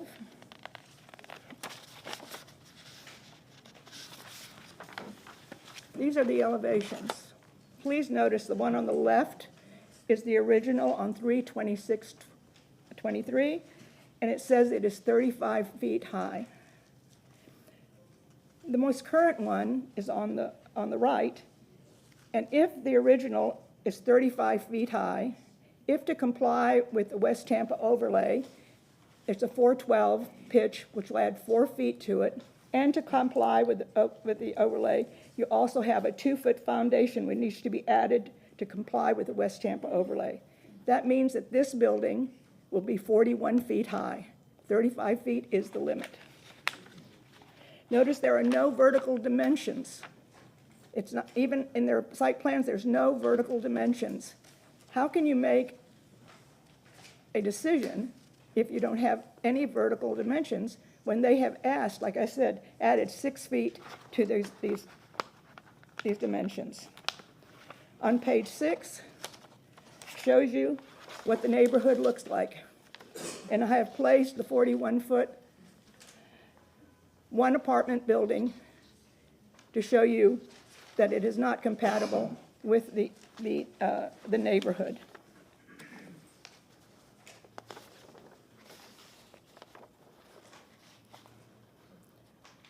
Page 7 lists all the waivers that will be needed to add. There's 3-story, 1 apartment. On page 9 is listing the current land use goals and objectives that projects does not comply with. There are 26 of them. All of these goals have to do with high-density, large developments. These are not goals for 1 apartment building being put on this property.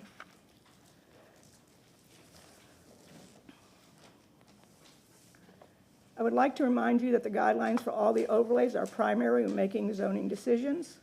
As of today's date, ADUs are illegal in West Tampa. The 41-foot building for 1 apartment is incompatible with the neighborhood. City staff has says even the changes will not make them consistent. Transportation is found it inconsistent. There are 2 land use policies that shows that this does not warrant a PD. Land use policy 1.2.17, ensure that the zoning code reinforces quality urban design as it relates to the context of the area. It does not. Land use 9.7.2, maintain compatibility with a single-family development which limits on the permanent height and bulk of a new development. It does not. This is not a hardship. This is not affordable housing. This is just an ADU that they want to put in there. I ask you that you deny this application for all the reasons that I have showed you. Thank you. Thank you, Gary. Is there anybody else that wishes to speak on this item? This is item number 6. Anybody else here for public comment? Yes, ma'am. I just have some questions. Yes, ma'am. First, Ms. Stock, I'm confused because what she gave us said that they need 8 or 9 waivers, but the site plan says there's only 2 waivers. So yes, LaShonda Development Coordination. On the staff report, there are 4 waivers that are listed, and those are the 4 waivers that Okay. I don't have the document. I can't Okay. see what. Yeah, okay, so, but there are 4, and on the site plan, there are only 2.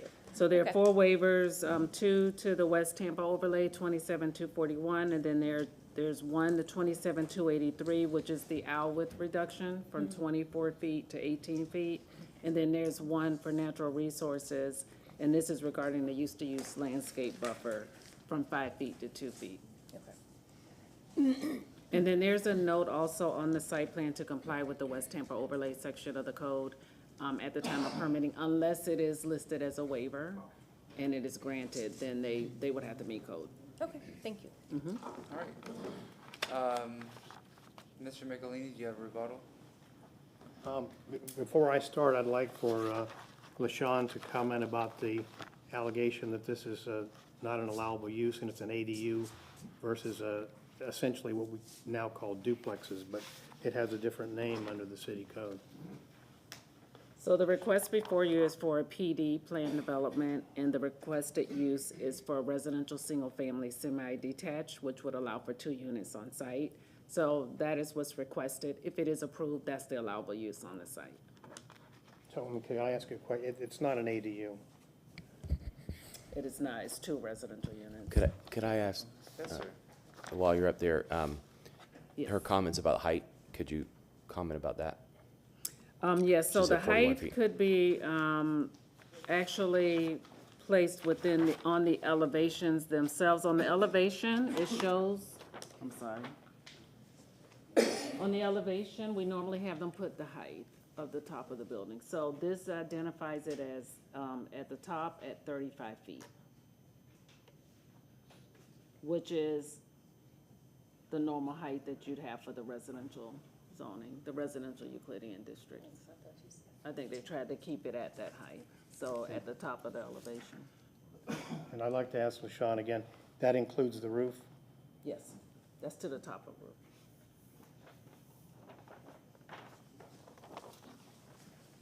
Anybody else? All right. Okay, so we're proposing it at 35 feet. We didn't design it at 42 feet, or, you know, I saw this document for the first time. It's not an ADU according to staff. The issues regarding the waivers have to do with either you meet the code regarding the alley access or you don't. And so we're meeting the alley access, but because of that, the alley is not wide enough to meet the technical standards. So you have to have a waiver, one or the other. Either you waive the West Tampa guidelines or you waive the technical standards. And so that's why that's in there. It's not we're trying to do something that's improper. We're trying to figure out how the best way to meet two codes that are apparently in conflict with each other. The professional staff has told you that we're consistent with the campus comprehensive plan.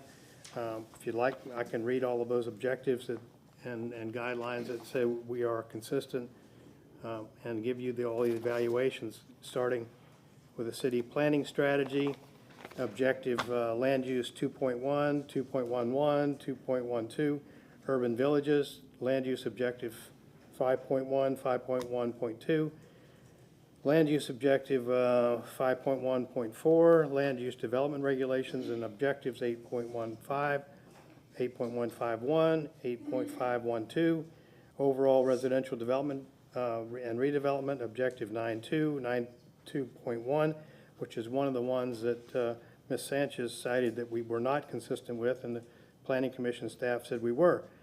Land use policy 9.2.6, land use objective 9.3, land use policy 9.3.8, land use objective 9.4, 9.41, multifamily areas, land use objective 9.6, 9.62, 9.64, low density development and multifamily 8.7, 9.7, 9.71, 9.72, adequate sites for accommodating housing needs 1.3, 1.34, infrastructure goals and objectives 1.1, infrastructure policy 1.1.17, 1.118, and the staff analysis and objectives. The site is recognized on the residential 20 and is intended for medium and low density residential uses, attached and detached single family, which is what this proposal is. It goes on to say that the portion of West Tampa contains predominantly single-family detached residents with some single-family attached residents and commercial properties as well as multifamily. The staff found it to be the densities and parcels within the R20 district would be appropriate, and they found it to be no objections and found it consistent. In conclusion, the proposed plan development furthers several comprehensive plan policies such as promoting residential infill, and the proposed rezoning will provide additional housing options with the R20 land use designation. We find it consistent. So I think we've met the burden of proof regarding competent and substantial evidence. We didn't take any leaps in logic here. We didn't try to design a project and have someone else comment about it that we weren't meeting the height requirement. It is at 35 feet. It's shown on the site plan as 35 feet. One additional note is that should we be approved, we'll consider adding windows on the north side above the roof line of the existing home. And we're trying to retain that in order to obtain some economy of scale. I'd appreciate your support and approval of this project. All right, any other questions or comments? If not, I'll ask for a motion to close. Yes? So, I'm sorry, with regard to the discussion of the north face of the taller building, Mr. Michelini, do you say you're going to make some sort of change between first and second reading? Between first and second reading, And as what would well as that be? And addressing should that be, and I guess that question would be to Ms. Dock, what would appear on the revision sheet then? addressing the comments that they have for the revision sheet. Yes, LaShawn Dock Development Coordination. I've amended the revision sheet and added that comment. The applicant has agreed to provide windows on the north elevation above the first floor level. Yes. And I'll enter this into the record. Yes, ma'am. Yes, Councilmember. What is the size of this lot, the dimensions of the lot? It's 4,000, almost 5,000 square feet. Which, I don't know what the dimensions are. But under Euclidean zoning, I mean, that's a single-family lot size. It's not Euclidean. I mean, this is a R20. It's not a typical single-family lot. It's designed for multifamily. Designated for multifamily. It has RM16. I mean, but it's, LaShawn, but we're trying, go, I'm sorry. I'm sorry, LaShawn, Doc Development Coordination. So the lot area is 4,954 square feet. It has 52 feet of frontage and 94 feet of depth. Okay, so 94. So this just, again, it just seems like an awful lot on a very small piece of property. Staff found that the subject site cannot be developed with 2 units under the current RM16 Euclidean zoning district, which would, I mean, that just right there shows that staff, I mean, that's what staff finds, is that you can't build 2 units even under the RM16 right now, under the Euclidean zoning.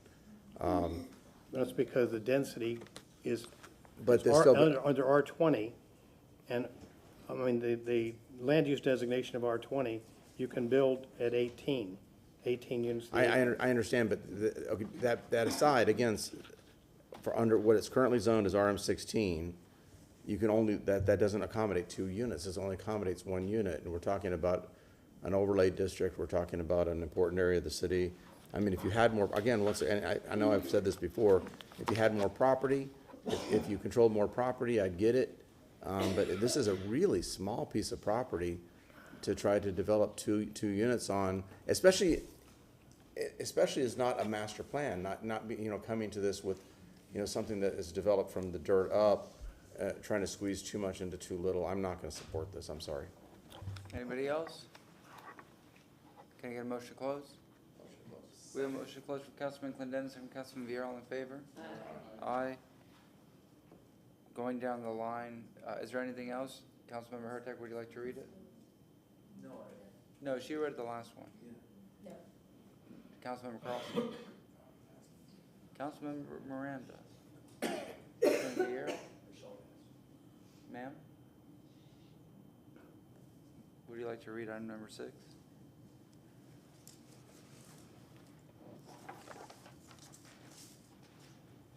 Does reading it mean I support it? Yes. Okay, well then I have to pass. Would anyone like to make a motion? You want to take a stab at it? Well, I'll take a stab at it. yeah, go for it, because I'm. So I move to deny REZ 2359, located at, good Lord, I'm not prepared for that, 2402 West Cypress Street, from RS16 to PD residential semi-detached. Due to the failure of the applicant to meet its burden of proof to provide competent substantial evidence that the development as conditioned and shown on the site plan is consistent with the comprehensive plan of city code, and the applicant's failure to meet burden of proof with respect to the questioned waivers. And specifically on the waivers, as staff has found, that the applicant is not able to build 2 units. Thank you. Okay, I'll get to it, yeah. 2 units on that site under the existing Euclidean zoning of RM16. Thus is why the applicant, of course, is before us with the PD.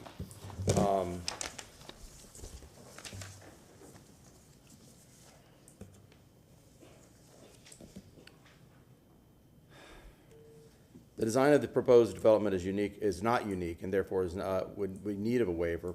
But the applicant did not meet that burden of proof. The waiver is not in harmony and does not serve the general intent and purpose of the chapter 27-139 and other applicable land development regulations and the adopted Tampa Comprehensive Plan. And did you want to cite to the provisions of the code criteria? Section 23-136. 20? 139, 27-139. Okay. It does not promote the efficient and sustainable use of land and infrastructure with the careful consideration of potential adverse impacts on natural site resources, elements surrounding the impacted neighborhoods and cultural resources.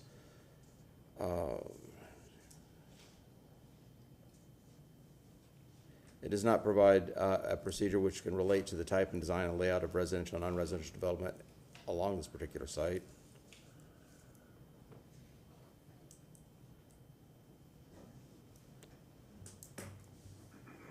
And I think that's good enough. Well, do you want, I'm just question, do you want to cite to any specific evidence that you might have heard that supports that position that you want to bring to it? I think I did. I mean, a staff's recommendation that you could finding the inconsistent on both transportation and also the fact that they are not, this is not something that, again, reading from the staff report, the site cannot be developed with 2 units under the current RM16 Euclidean zoning district, which would require that, and again, require that PD, and I'm not inclined to approve that. You had talked about the site, the size of the lot in your. Well, I think that falls with the RM16, and the size of the lot is, under Euclidean zoning would be, it's not large enough to accommodate 2 units. Okay, thank you. Sorry, We have microphone's a off. motion from Councilmember Clendenin. Do we have a second? Second from Councilmember Carlson. Roll call vote. Hurtak, No. Clendenin, Yes. Henderson, Deny, yes. Vieira. Miranda. Carlson. Maniscalco. Yes. Motion to deny carried with Hurtak voting no. Second, no, There's no second. second reading. Thank you, council. Yes, sir. Number 8. Thank you, Chairman and Council. LaShawn Dock Development Coordination. Item number 8 is REZ 2390. This is for the property at 4075 Henderson Boulevard. This applicant is represented by Scott Stiegel. The current zoning is commercial general, and this request is to rezone the PD plan development to allow for use of a restaurant. I'll turn it over to Danny to give his report and come back and give my report. Thank you very much. Yes, sir. Danny Collins, with your Planning Commission staff. I was sworn in. Our next case is in the South Tampa Planning District, specifically in the Palmacia West neighborhood. The site is within the coastal planning area, specifically evacuation zone B. Here's an aerial map of the subject site and surrounding properties. You'll see the site's outlined in purple. It has frontage on Henderson Boulevard and South Clark Street. Henderson Boulevard is predominantly non-residential, as well as the southern portion of South Clark Street, or Clark Avenue. As you move north on Clark Avenue, it transitions to residential. Here is the adopted future land use map. The subject site is currently recognized under the Community Mixed Use 35 designation. That designation surrounds the site on all sides. As you move north on Clark Avenue, it transitions to residential 10. The CMU 35 category promotes a mixed-use development pattern up to 35 dwelling units per acre or a 2.0 floor area ratio. Single-use commercial uses like restaurants, that's what's proposed, can be considered under this category. The proposed restaurant will be developed at a 0.12 FAR, which is well below the density anticipated under the CMU 35 category, but is consistent with the density anticipated in the category. The Planning Commission staff finds the request adequately addresses the policy direction related to development in mixed-use centers and corridors and policies that apply citywide. The proposed building is situated close to Henderson Boulevard with an entrance oriented towards Henderson Boulevard. A covered patio is proposed adjacent to the sidewalk along Henderson Boulevard, supporting policies that aim to improve the pedestrian experience by actively engaging the public realm. The proposed plan addresses relevant mobility policies. The PD proposes sidewalks adjacent to the site along Clark Avenue and Henderson Boulevard, and parking is situated at the rear of the development with vehicular access from Clark Avenue, which is a design that's supported by the comprehensive plan. Planning Commission staff has determined that the request would cause no adverse impacts on the surrounding neighborhood. As mentioned, this portion of Henderson Boulevard contains non-residential uses. Additionally, Clark Avenue contains a mix of non-residential uses. Non-residential uses are situated directly to the west of the site on Clark Avenue. In summary, the proposed PD zoning would allow for development as comparable and compatible with the character of the surrounding area and is consistent with the development pattern anticipated under the CMU 35 future land use designation. Based on those considerations, the Planning Commission staff finds the request consistent with the goals, objectives, and policies of the Tampa Comprehensive Plan. That concludes my presentation. Thank you very much. Yes, ma'am. Thank you again, Council. LaShawn Dock Development Coordination. The PD site plan would allow for development of a 1,010 square foot structure on site. The lot contains 7,829 square feet. This is a one-story structure, which is proposed. 16 parking spaces are required, and 8 parking spaces are provided. I'll show you the site plan, which was submitted. This is actually north on the plan, so let me zoom out a little bit. So on the site plan, just for orientation, this is Henderson Boulevard, this is Clark Avenue. So entry to the site is proposed here along the west. This is the structure here, which is outlined in the, and shaded in gray. And then this is their outdoor area that's proposed, the covered patio. There's a walkway which is proposed to lead to the parking, and then connect to the sidewalks that are adjacent to the site. Also, a walkway has been added here along the south. There's surface parking spaces that are located here on site. And what I'd like to do is just go ahead and show you the elevations of the site. So the use is a restaurant use. Currently, there's a, there's a vacant building on the site, but this was a old cleaner's site. So this is one of the renderings that's provided here. This is a south elevation, but this gives you more detail on that south elevation that's proposed. This is the west elevation. And then the north elevation is located here. And then this is the east elevation. And let me show you the aerial of the site. Again, just to show you the zoning map. So this is the site, which is outlined in red. This is Henderson Boulevard that's located here. This is South Clark. And you can see the CG Commercial General that exists along Henderson Boulevard. As you head further north, you have a residential office zoning that's located here. Then you transition to that RS use, the residential single family with the RS 60 zoning that's to the north. To the south of Henderson Boulevard, you have the RS 75 zoning, which exists along with the residential single family uses located in that community. And then here are a few pictures of the site.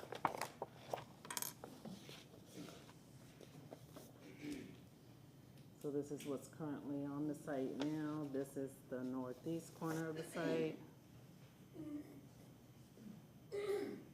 So this is the site, and this is northeast Clark that's running here in this picture.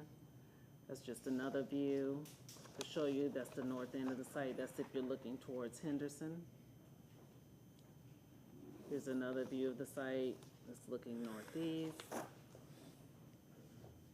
This is east of the site, the commercial that exists.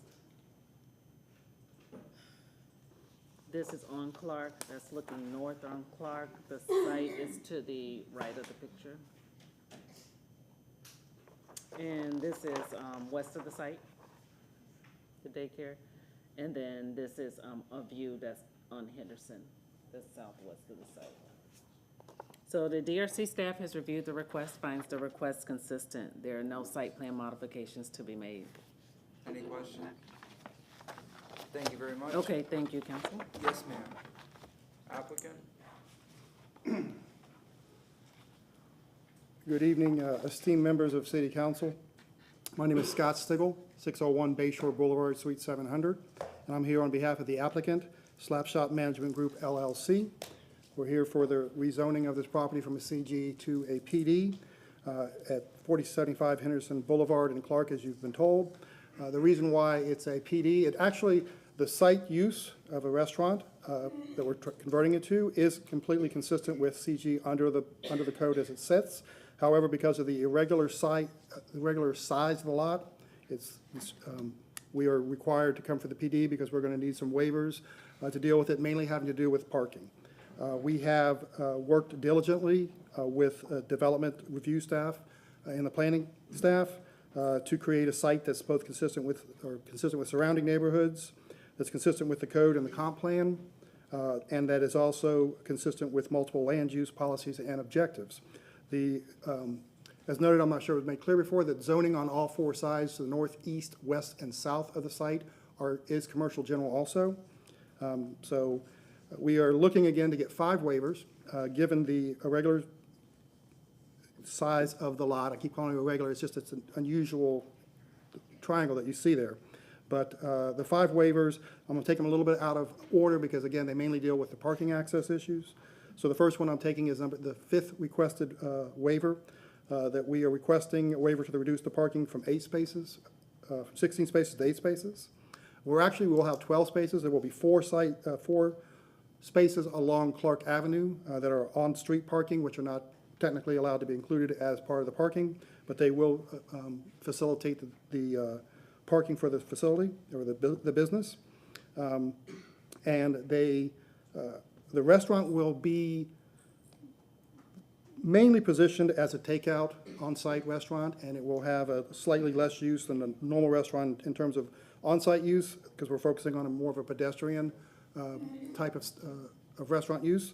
So we believe that facilitates well. We will also have an on-site bicycle rack and 2 scooter stalls to service this pedestrian lifestyle that we're trying to focus on. The next waiver we're looking at is number 2, which is a request to allow the maneuvering in the right-of-way because of the tight parking or the parking in the facility at that angle. People that are either pulling in or coming out, or mainly coming out, if they're reversing out, have to back out onto Clark Avenue. But really where they're backing out to is in that area where the on-street parking already is, so it's not into the main street, it's really into that right-of-way right beside the on-site parking.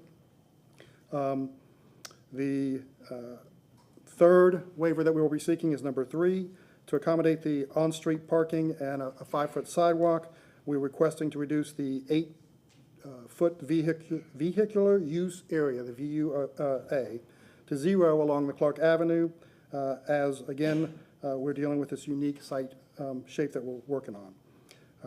And the fourth waiver request is number 1, also consistent with the building forward design that we are looking at for pedestrian use. And the front entrance is created towards Henderson Boulevard, which places the commercial building further away from any of the residential uses to the backside of the facility. And we are seeking to reduce the setback of 45 feet to 35 feet to accommodate that. That allows us to, again, facilitate the patio area and the rear of the building, again, focused for pedestrian use. And then the final waiver that we are requesting is a removal of a 1 non-hazardous grand oak that has 2 large cuts and minor dieback in the crown, with asphalt covering about a half of the actual surface area around the tree. The applicant will plant new trees as part of this project and is providing 3,200 feet of green space with only 562 feet actually required. That process will be completed between the first and second reading. As noted, we worked arduously with development staff and planning commission staff to minimize the impacts of the requested waivers, and staff has signed off on those or supported those the project with only the transportation of all the requests. Only found inconsistency was transportation, which is why the waivers are being sought. The requested waivers will not substantially interfere with the other property uses in the area and are in harmony with the intent of the code. We believe allowing the waivers will result in substantial justice and alleviating the hardships imposed by the uniqueness of the site and allow for a very great addition to South Tampa residents with a new Hatrix out on Henderson. I'm available for any questions. Any questions for the gentleman? Nope. Thank you very much. Is there anybody in the public that wishes to speak on this item, item number 8?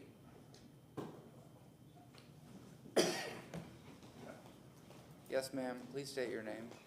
Hey, good evening. I didn't really intend to speak tonight, but I just want to say that nobody evacuates from restaurants, so I support this project. Thank you. We don't know who you I didn't are. say my name? I'm sorry. Yeah, like you don't. Stephanie Pointer. Thank you very much. Anybody else? Any comments, questions from council? If not, I'll ask for a motion to close. Do you need rebuttal or anything? Second. Not that. Okay. We have a motion closed from Councilmember Clendenin, second from Councilmember Henderson. All in favor? Aye. Councilmember Hurtak, would you mind reading item number 8? File number REZ 23-90, ordinance being presented for first reading consideration, an ordinance rezoning property in the general vicinity of 4075 Henderson Boulevard in the city of Tampa, Florida, and more particularly described in Section 1 from zoning district classification CG Commercial General to PD Planned Development Restaurant, providing an effective date, including the revision sheet. And the reason that oh, okay, no revision sheet, then I'm just getting used to that. So, I'm trying, yeah, so and I just wanted to speak to the need of waivers, and that I find that it's the compliance with section 27-139 subsection 4. The design or the land is unique and therefore in need of waivers. Specifically, the design is responsive to the odd shape of the lot and the special street setbacks requirements along Henderson Boulevard, and the requested waivers will not substantially interfere with or injure the rights of others whose property would be affected by the waivers. And the waivers from natural resource regulation are mitigated by the fact that the site is providing almost 3,198 square feet of green space when only 562 square feet is required. Who was the second? Second from Councilmember Clendenin. Roll call vote. Miranda. Yes. Carlson. Yes. Hurtak. Yes. Clendenin. Yes. Henderson. Yes. Vieira. Maniscalco. Yes. Motion carried unanimously. Second reading and adoption will be held on April 18th, 2024 at 9:30 a.m. located at Old City Hall, 315 East Kennedy Boulevard, 3rd floor, Tampa, Florida, 33602. Thank you very much. Item number 9. Thank you, Council. LaShawn Dock, Development Coordination. Item number 9 is REZ 23105. This is for the property located at 100 and 204 North Westshore, 253 Westshore Boulevard, 298 and 347 Westshore Plaza. This is the Westshore Plaza Mall property. This applicant is represented by Truett Gardner. The request. Sorry. Thank you.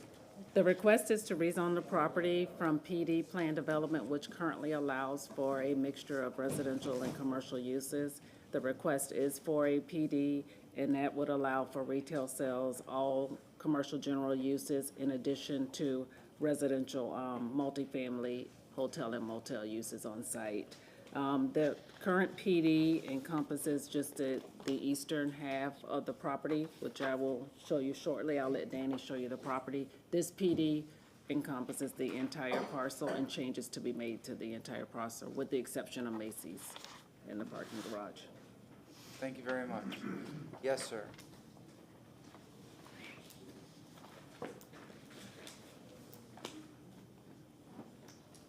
Danny Collins, with your Planning Commission staff. I was sworn in. Our next case is in the Westshore Planning District and within the Westshore Business District.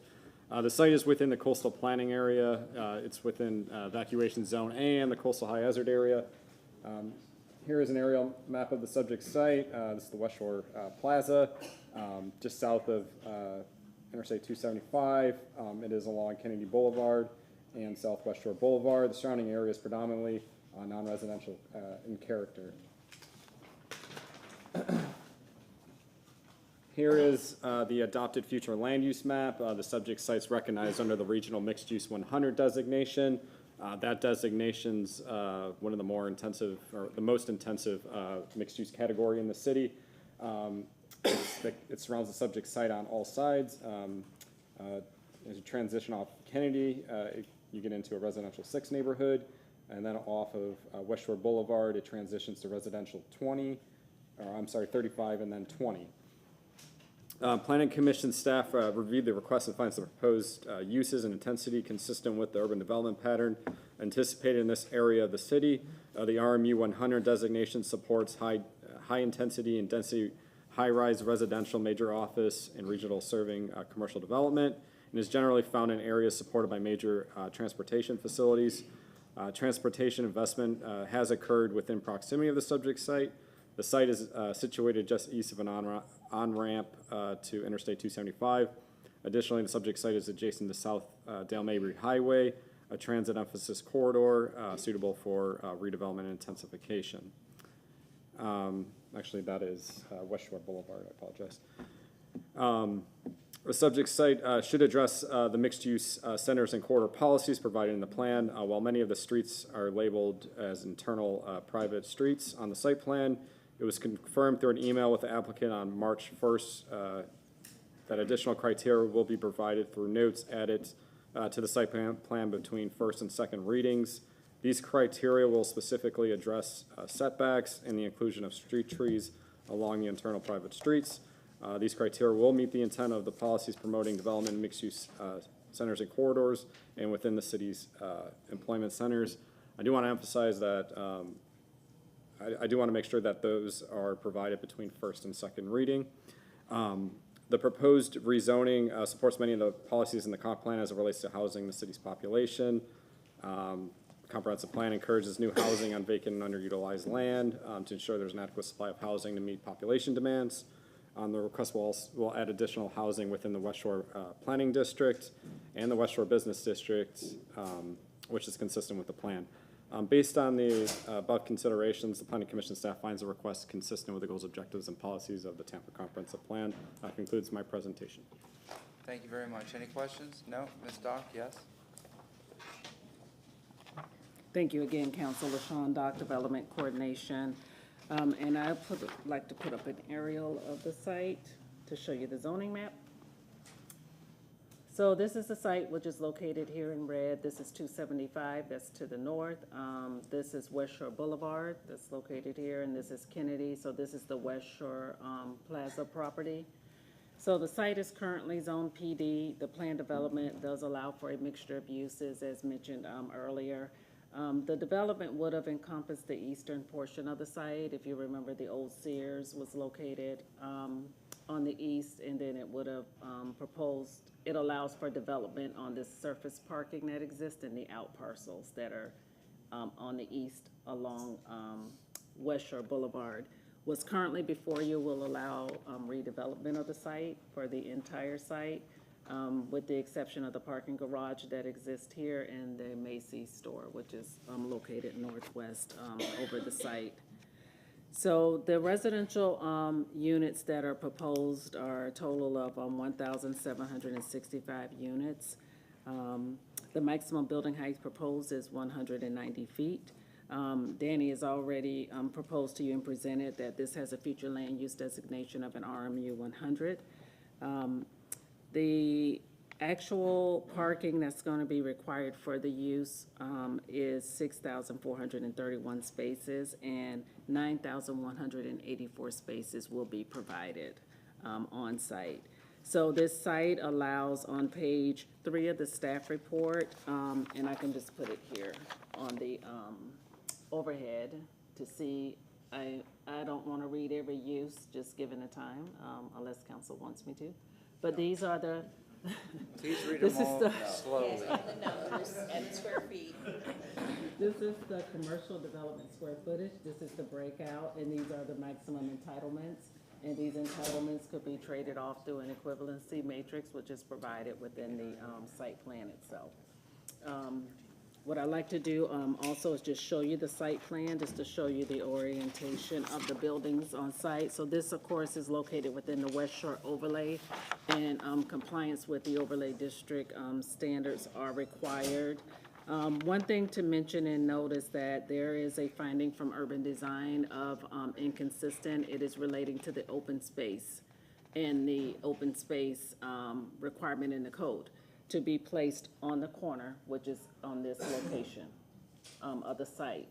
But the applicant is providing open space. I'll show you on the site plan. This does satisfy this requirement, so the urban design finding is consistent. And the waiver that is requested from urban design to be placed on the site plan between first and second reading is no longer necessary. So this is, with this, let me show you the site plan. It is fairly large, so I'm just gonna give you the overview to show you the building layout. This is proposed, this is the entire parcel boundary, located on the site. And the way the development is proposed in the site plan is these blocks are identified. These blocks would be contained with internal to the site. These are private roadways, which will exist within the site. So you can see, like they start from Block A and they go up to Block N. Proposed parking garages here. You can see the existing Macy's building is identified to remain, along with the existing parking garage. The rest are new structures to be constructed on site. There's a lagoon district, which is located here. And then this is the open space area that's provided here. Throughout the site, there's some surface and garage parking that's provided. And I'll show you some of the elevations on site. Just to kind of give you an idea. What I've chosen is to show you the ones that, so this is on Westshore. So this is the overall key of the site, and this, which is highlighted in red, that is this building. On Westshore, this is the north elevation that's shown, and this is the south elevation. And at the bottom, this is the west elevation, and then this is the east elevation. And then further south of that building, just to the south, this is an elevation just to show you, this is the north elevation, the south elevation. This is the east, and then this is the west. And you can see the ground level, this facade that's fronting Westshore Boulevard and that treatment of that right-of-way. And it's providing you with the transparency requirement of at least the 50%. This is at the corner, so this is dealing with that area where I just pointed out with the open space. So this is the south elevation in the upper left. This is the north elevation. And then this is the west elevation. And then this is the east elevation. And then I have pictures of the site to show. Oh, I have one more elevation to show just of the interior of the site. Sorry, there's actually two. So this one is just the southern leg of the development. This is the east elevation at the top. This is the west elevation. And this is the south. And then the north elevation. And again, they're showing that meeting of the 50% transparency and the 70% requirement to provide some sort of architectural features to break up the wall. And then these are pictures of the site.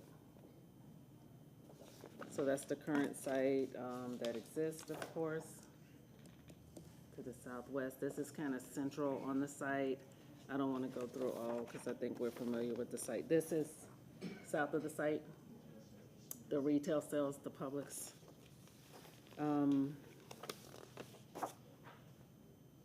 Northeast of the site, and this end of the site will remain. I'm saying this end of the site, I mean the structure that is here, that is outside of the site property, that is that cutout, that is at the north. This is the north end of the site. 275 is bordering right there. This is the Macy's site, that's just the area to remain, and that's the structure that is to remain. And the DRC staff reviewed the request and finds the request, finds the request consistent because of the urban design. Urban design was the inconsistent, but that has been corrected. Okay. So there's a total of 3 waivers requested instead of 4 waivers that are listed. And what are the waivers? So the waiver, there is one waiver to reduce the tree retention from 25% to 2% for a lot over an acre in the Westshore overlay. There's a waiver to waive the bosque elm, the species requirement, because they're going to use a street tree that's more appropriate on Westshore Boulevard. And they're reducing the number of street trees from 37 to 32. Okay, And the required buffer. thank you very much. And there are site plan modifications to be made between first and second reading. I have a revised revision sheet. The applicant was working with the community and has made additional agreement to make changes to the plan between first and second reading, so I'm gonna hand out a revised sheet. Any questions for Ms. Dollar? Thank you, council. No? Yes? Good evening, Truett Gardner, Gardner Brewer, Hudson 400 North Ashley Drive. While Addie's setting this up, LaShawn is handing out the revisions to the revision sheet. And as she mentioned, there's one in addition in there that was, we added in on behalf of the Beach Park Neighborhood Association. In addition to that, we've been working with Hart, Justin, who was here earlier, and there is a Hart transfer station.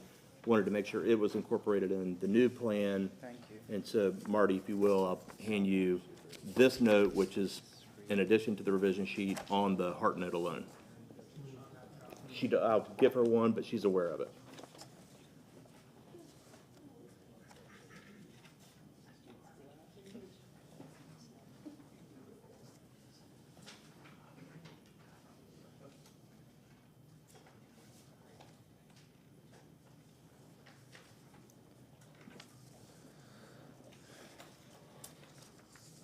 So again, Truett Gardner, 400 North Ashley Drive. Honored to be here in front of this team that's been working hard at this since really last July. Washington Prime Group is the developer, the owner of the mall property, with the exception of the Macy's. Lisa Callahan is going to be here to present and really put forth the vision. Kinley Horn is the engineering team. We've got their whole squad here, so if any of those questions come up. Nelson is the architect. We have Rich Wilbin, who's appearing virtually. Rudy Pederica is here from Dartmouth, and then last but not least, Randy Cohen with Cohen & Company on traffic. This is the site, looking quite old and tired with a lot of asphalt as it is. To orient you, you've got Westshore on the east, Kennedy on the south, Memorial Highway on the west, and then 275 on the north. It's total of 53.3 acres, was built in the 1960s. To age myself along with the site, I bought my first cassette tapes at the Westshore Mall, including Van Halen 1984 and the one and only U2 Joshua Tree, which I remember all too well. And I think I also bought a pair of acid wash jeans at the Burdines. As mentioned, what's that? Wouldn't it have been a Moss Brothers? Moss Brothers at the time, yes, exactly. Oh, he can make jokes, but when I try to, you don't. And as mentioned before, we are along a mixed-use transit emphasis corridor. And so fast forwarding to this, as Danny mentioned, we're in the RMU 100 category, the most dense and intense category outside of the CBD. What this shows is the outline of the mall property, of the PD, and accepting out, one, the large office building that LaShawn showed up in the northeast corner, and then secondly, that little wedge on the south, which is the gas station, again, not part of the PD. So, first of all, I want to thank LaShawn. This is the copy of our site plan, which appears to be almost a permit set. It is one of the most convoluted plans. We're going to try to make the complex simple, but wanted to thank her for returning our calls and emails. If I was her, I'd probably just ignore us. But really, when you get down to the end of what we're proposing to do, as she mentioned, the PD has been approved. We're modifying the PD. The big difference is the PD as approved in 2020 really only contemplated the eastern side. What we've done is take a wholesale approach to this on what would the mall be like if it was completely redeveloped, which I think makes for a much more cohesive, much more thoughtful plan, and really that's what we're doing. Secondly, in looking at the Westshore area, medical is completely underserved, and so adding the option of providing a medical district within this 53-acre site, which is completely unique given the built environment of the area and given its proximity to the airport, as well as this is the largest by square footage office district in the state of Florida. What we are not changing is we are not further densifying or intensifying the site, nor are we adding any additional trips through this. In fact, all the uses are approved under CG, so really the modifications that we're doing are to the land use equivalency matrix, and basically giving the ability to swap in and out and defining what those uses are. With that, I'll turn things over to Addie Clark. She's going to run through, Chairman, you mentioned the waivers, hit on those three, again, all related to natural resources. As you'll note, natural resources is supporting this. So I'm going to let Addie just run through briefly the findings of staff, the conversations we've had, and then also briefly on the waivers. That's a good question. Yes, sir. Truett, so I was here when we voted on it in 2020. Do you have a plan that just shows simply what we approved in 2020 versus what you're adding today? So, because it's not going from the mall to, we already approved some of the elevations on the eastern side, so we're not approving that new today, right? So really, and I'm probably going to destroy this PowerPoint presentation, but I was going to get to that one that just shows the eastern boundary. Here we go. So great question, Mr. Carlson. Really what you did in 2020 is, so going back to the zoning before, approved all CG uses. 2020 then incorporates the land use equivalency matrix, the same density, intensity that we're requesting, the number of trips. Randy Cohen's here. It's the traffic study that we used then that did not have to be updated because we're not intensifying the site. But really what the site did then was just this portion on the east side was contemplated for development. So really they were just bringing that forward, knowing that if they went with a wholesale approach for the development, while we didn't need any additional density, in order to tap into that west side, we would need this wholesale approach, and that's what we're bringing forward tonight. Do you have an elevation of what we approved in 2020? Sorry to. I don't believe we do. It would be in that 2020 package, but this is just kind of a step. That's okay. Sorry to interrupt you. I just wanted to point out that we're not. It's a PD and a different PD, but in terms of density, we did approve already 4 years ago, at least a third of it or more. Yes, and really, yeah, I'm kind of beating a dead horse here, but the overall intensity was improved, but really just this eastern portion was unlocked in 2020. This, if approved, will allow us to unlock the entire site. How do you go all the way back in the PowerPoint here? Okay, no problem. And we do have an example elevation that was approved in 2020 if you want to see it, but Please state your name. oh yes, do I? And state your name for the record. Addie Clark, 400 North Ashley Drive. Oh, I did. No, it's there. It's good. We got it. Oh, you got it. Okay. Oh, the Elmo. That's not it. It's on here. Dot cam. Oh, that button. I thought you put the microphone. That's what we approved. Correct. Thank you. Yep. Perfect.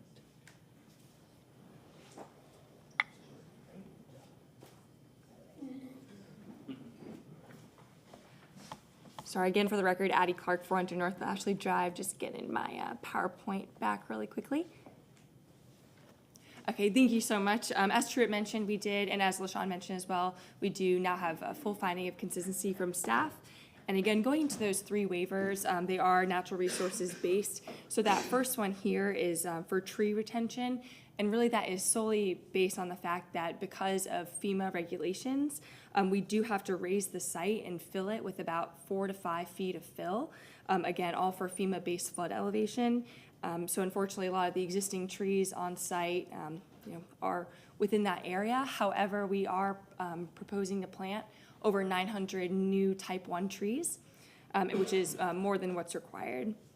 And then the second waiver here, that was included at the direct request of staff. Staff requested that we provide other type 1 tree species that are, besides the code required Bosque elm, that is more appropriate, from my understanding, which is the Bosque elm is a less suitable tree species for sufficient wind resistance and for the Tampa climate. However, we have our experts here who can speak into more detail about that. And then lastly, the trees along Westshore Boulevard, we are meeting the spacing requirements for those street trees and buffer trees.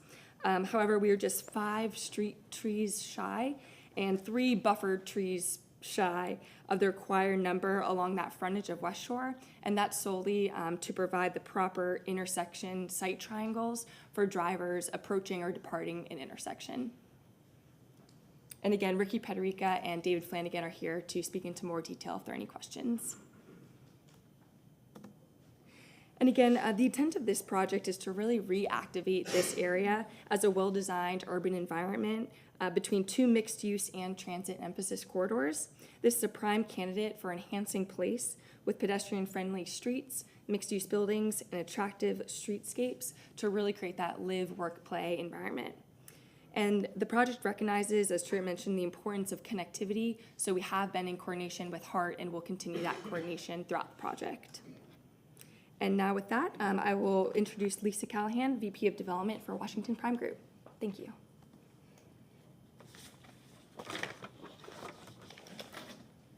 Hi, I'm Lisa Callahan with WPG. We're the owners of Westshore Plaza. We're really excited about the opportunity to really re-envision and transform Westshore Plaza. It's been there since the 1960s. It's been a great add to the community, and we want to, bring something that's new and fresh, walkable, bring it into the now, but still make it have all of the qualities that it had before of being a community gathering place. We've got a couple of renderings. We have a couple of renderings kind of showing you, what we're looking for. What we're trying to do is to create a place that you can walk in safely. It's inviting with the atmosphere. What you see on the rendering here is the focal point in the middle of the plan. And this is the large public plaza. So you'll see trees, water elements, play areas, the restaurants spill out onto here, and it's really the focal point. And then going from there, you'll have hotels, the residential, and the office, and the other walkable components, as a part of this. So we're really excited to bring this forth and to work on this project. I do want to mention that we have been working with the neighbors of Beach Park. We started back in August before we submitted this entire package and talking through them, and we've met with them a few times. They're here, and they'll speak to you about what they think about the project. We understand from them that they're generally supportive of it. They do have concerns, however, with traffic, and we've been trying to work through that with them, and we appreciate the opportunity to work with them and to listen to those concerns. They acknowledge that we don't have control over Kennedy and Westshore Boulevard, and we can't just magically add extra lanes to take care of the traffic. But what they've asked is that we would be able to allow for the buildings to move back if DOT determined it was appropriate to add extra decel lanes or turn lanes into that. So we have added to our submittal, or I guess it'll be added on the revision sheet, that we will work with DOT and we will move the buildings back if they find that that's appropriate to do that. And just in the general scheme of things, we're working on the rezoning now, and then the next step is we will be doing the full engineering and design and working with DOT then on the driveway permit application, and at that point we'll study the appropriateness and how that works. So, thank you. Thank you very much. Who's next? Mr. Cohen? No? Please state your name. Good. Randy Cohen, 4121 West Cypress Street. I have been sworn. Now I get to deal with all the technical traffic stuff, of which there really isn't much at all in this particular project. Reason being, as LaShawn showed you, we did not add a single square foot of the primary uses. They're not changed. They're exactly the same as they were in the previous zoning. We're simply spreading them out all over the site rather than putting them over on the east side. We have no new traffic that comes out of this project. The approval in 2020, we will not exceed that traffic volume amount. As a matter of fact, we have a condition in this zoning that prohibits us from exceeding that particular traffic amount. And of course, if for some reason we were, we'd be back in front of you because we'd have a violation of the rezoning. So I think you've got ample protection that in fact, this will create no more traffic than what was proposed and approved in 2020. And we will monitor it. The city has asked that we change one particular reporting item from on a building-by-building basis to annually providing the city with a report of what has actually been built, how many parking spaces have been built, how much green space we have, et cetera. So you will always have a running total of what's going on with this project.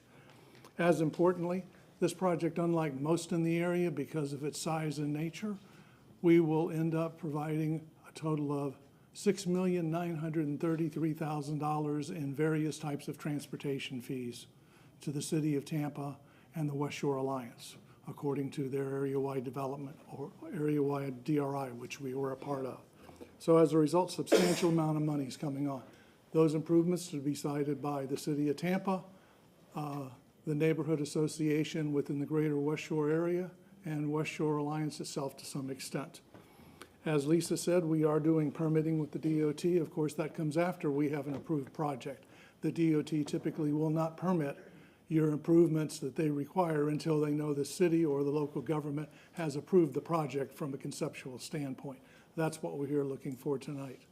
One other thing I'd like to make you aware of, I'm sure you are, but I'm always surprised to hear that some people aren't.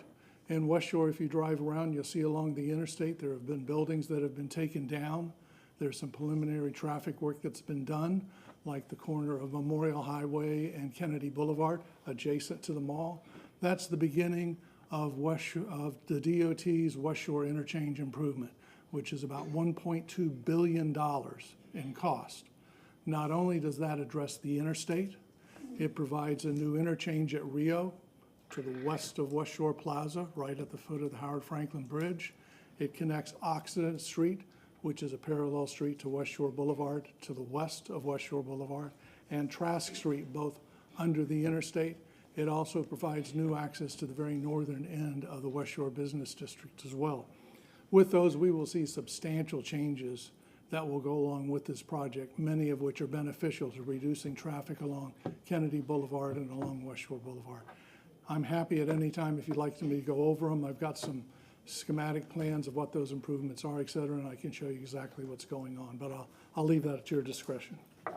Yes, sir, Councilman Carlson. Randy, could you tell us when Rio is reopened, what percentage of the trips would come off of Westshore? And Sure. would that change the rating of that intersection on Westshore and Kennedy? Yeah, it will have a substantial impact. And let me digress just a second.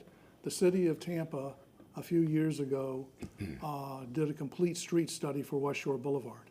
As a part of that study, the city asked the DOT to run transportation models of what would happen to traffic in this area of Westshore once these interstate improvements and these new connections were in place. So I'll answer your question by telling you the results of that particular set of modeling studies.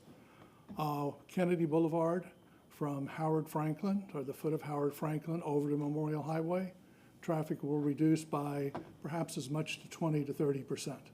That sounds like a big percentage, but what you have to realize, the traffic on that section of Kennedy Boulevard is much less than the traffic from Memorial Highway to Westshore Boulevard. On that segment, traffic will decrease by about 10%. On Westshore Boulevard, from Kennedy Boulevard up to Cypress, it will decrease by about 20%.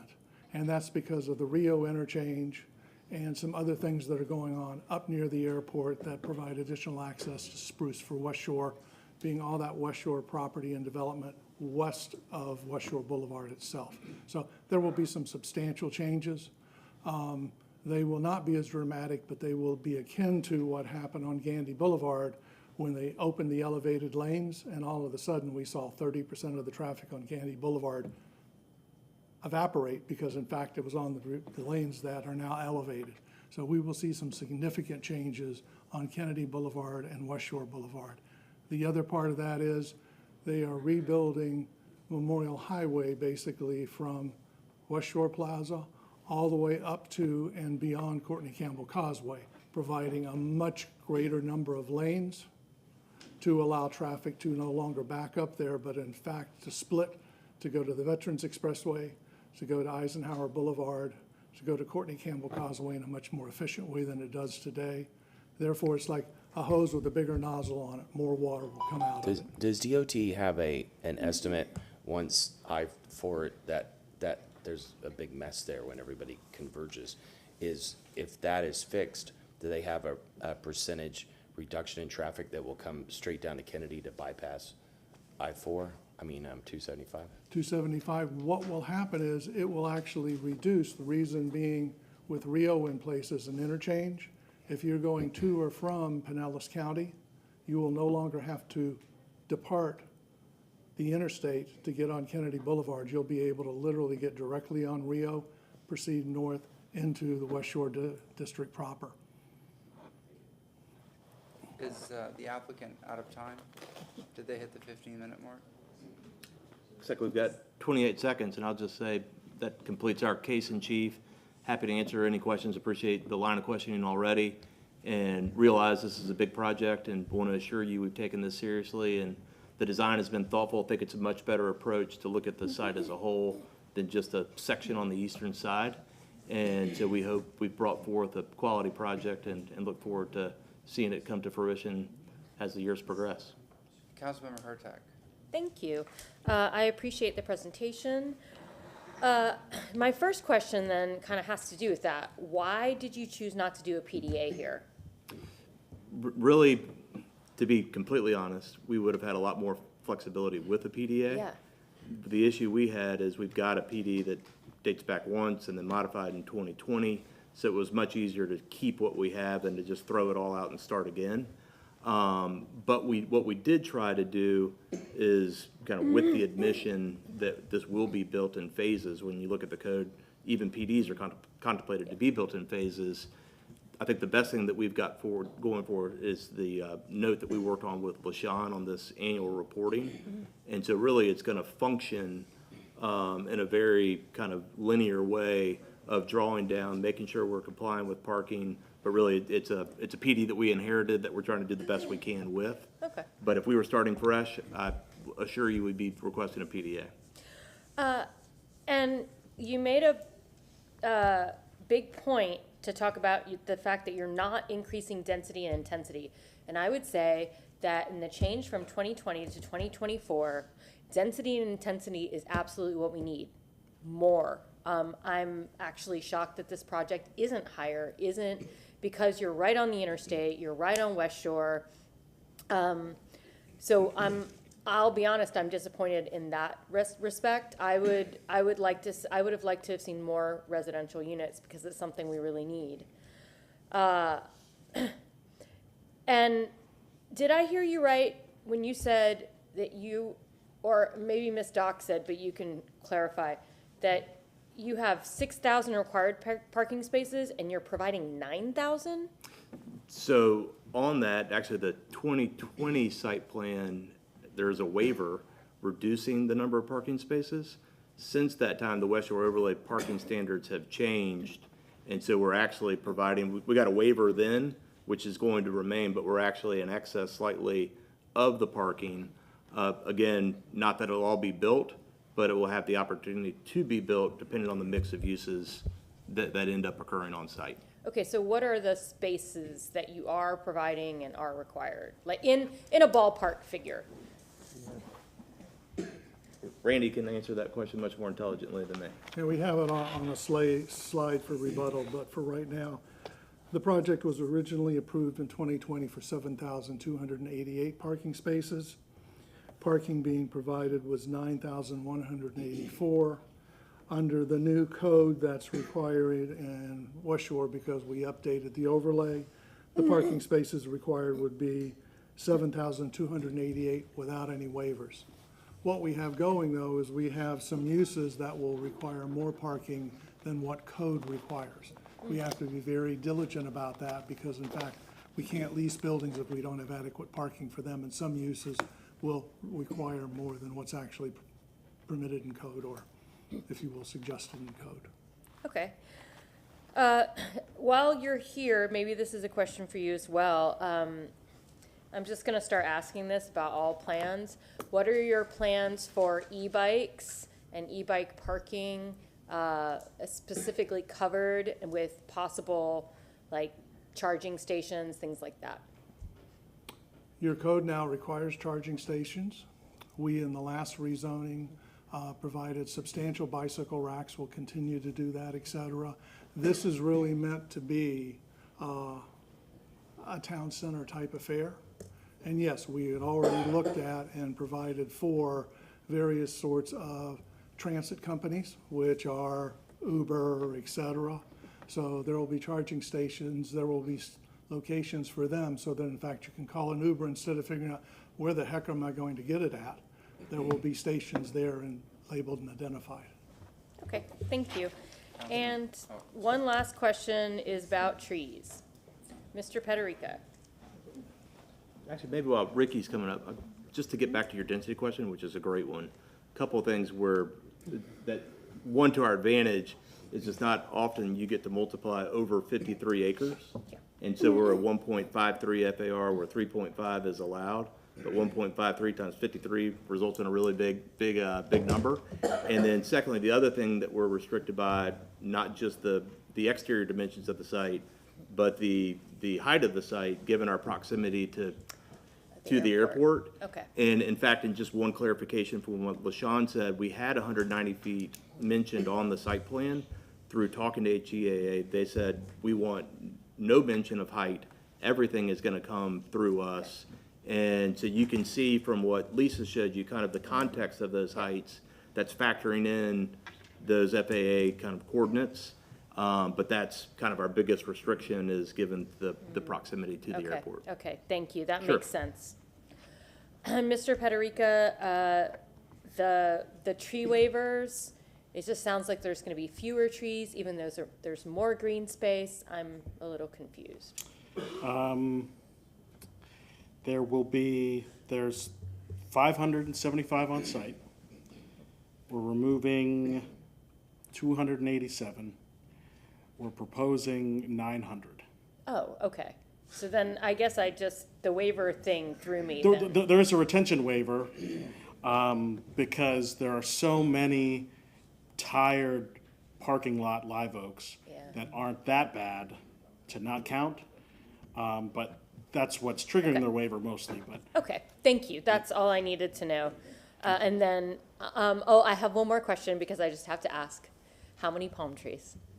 I'll leave that to I'm not the LA on this one, I'll leave that to Mr. Fleeny. Oh, okay. So But then, I believe it's 900 type 1s. It's 955 type 1. Type 1s. oh, wow, okay. Then 955 type 1s, I'm good. Thank you. Councilmember Clendenin. So assuming there'll be a landscape plan submitted with the, okay, perfect. In the voluminous site plans I held up, there's multiple pages on the landscape plan. Okay, It's good. just hard to dig out of there. Okay, good. I was gonna mention, because I know a little bit about Tampa International Airport. I was gonna say when you were saying that, I was gonna go because it's airplanes flying overhead.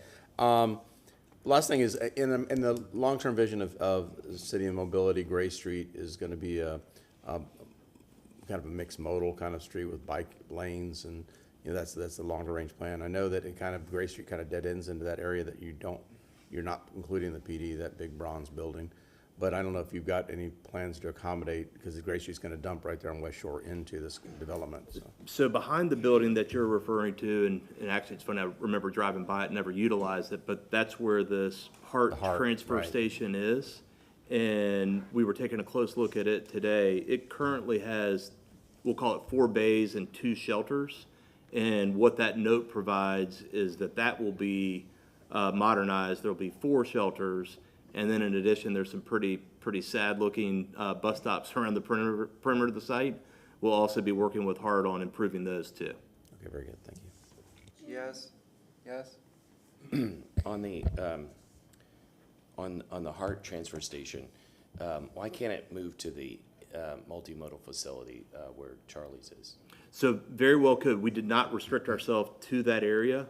So we've got maximum flexibility to work with Hart. It's not designating it there. I was saying that just because that's where it is now. Because if DOT plans on bringing some kind of rail in or whatever, it seems like it would make more sense there. But And then also to your point, it doesn't necessarily have to be 4 together. So should it work where it's better to have two that relate to one route better than another, and two that it could be split between the two.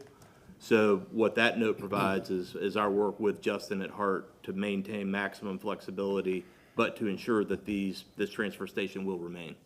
And I happen to know a lot about this site because I worked with Westshore back in the late 90s. I know how old this mall is because, and don't say the year it ages me, but the mall was built the year I was born. So anyway, yeah. So, but Ricky, could I ask you another question?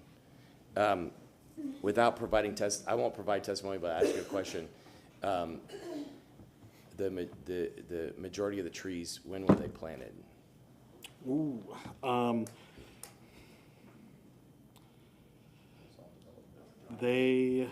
let me approximate.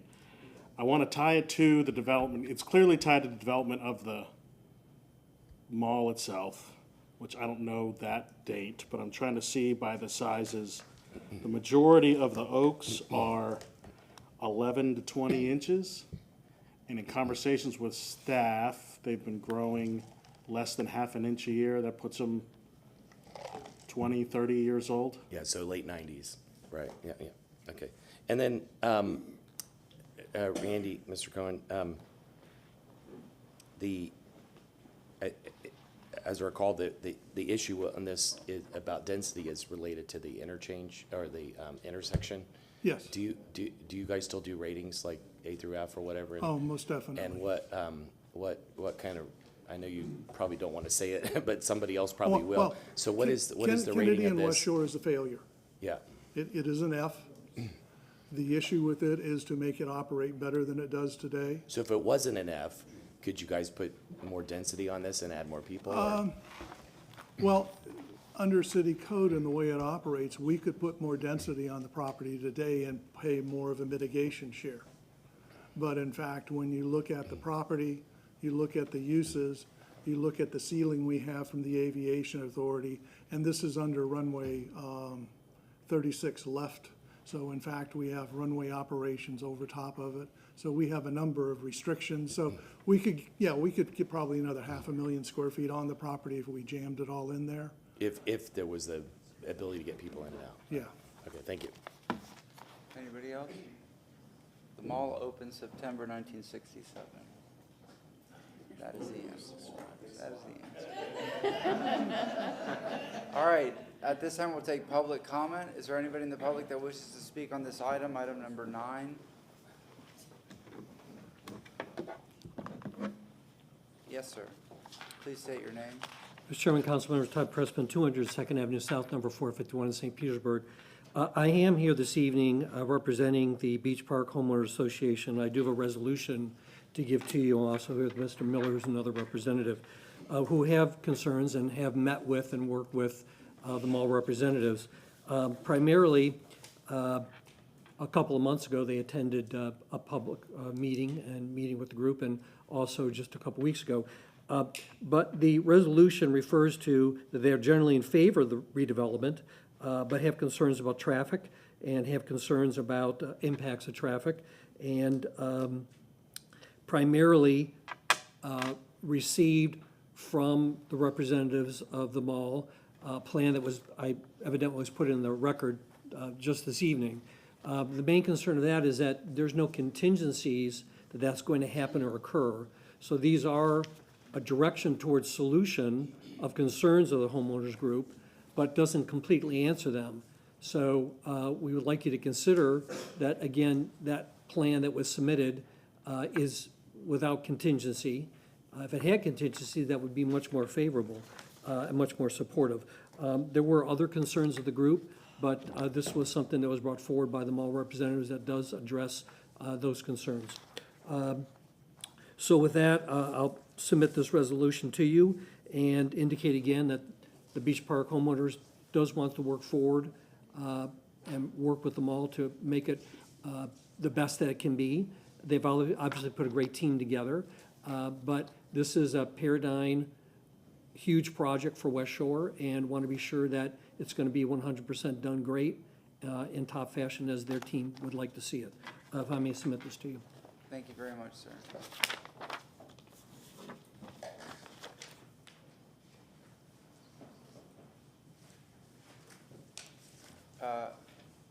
Are you, what, she was next to speak and then you. Yes, ma'am. Please state your name. Tatiana Morales. This is a very funny project because I didn't plan to come up and speak, but the thing that really got me was when you talk about planting so many trees and doing all this, and then you say 10,000, almost 10,000 parking spots, there's a bit of a juxtaposition there. And I think when we think about parking, I actually looked up how much parking is in this area. If you just search parking, there's a lot of parking in this area. And so when looking at this parking, I have a lot of friends, actually, my new coworkers, that I've been talking to them about coming into Tampa and talking about its historical relevance. But the thing they notice when they come off the Howard Franklin is a lot of buildings that look like parking garages and nothing else more interesting. I am generally very supportive of this project as someone that does live on Kennedy and really wants to see improvements on the West Shore side of this project.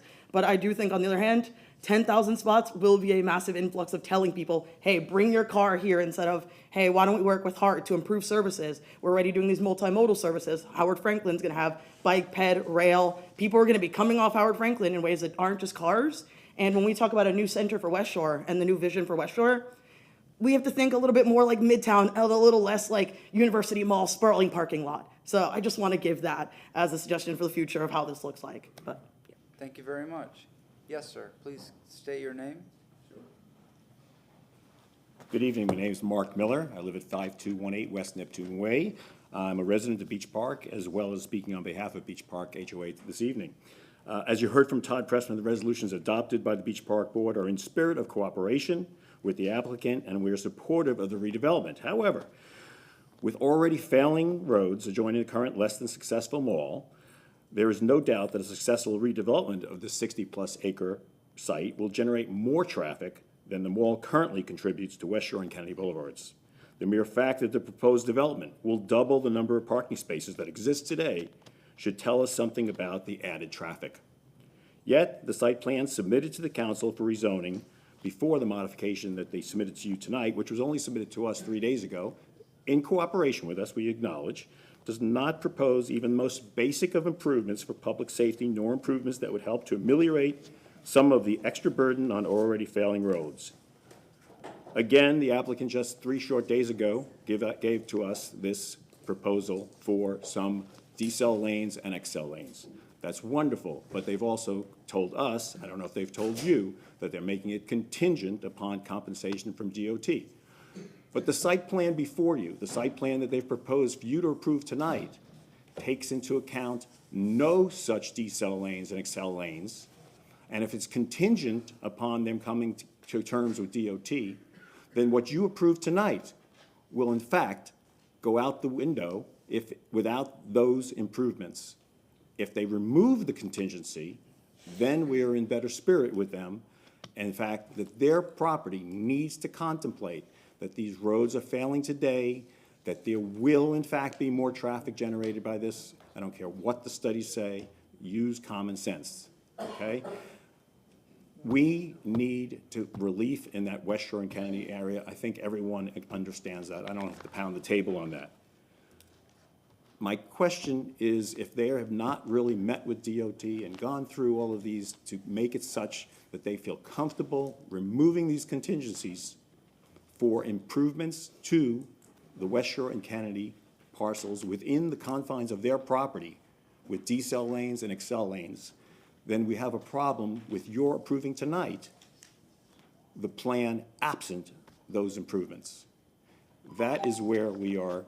And that's this position of the BPHOA. Thank you very much. Thank you very much. Is there anybody else that wishes to speak at this time? At this time, you have rebuttal, sir.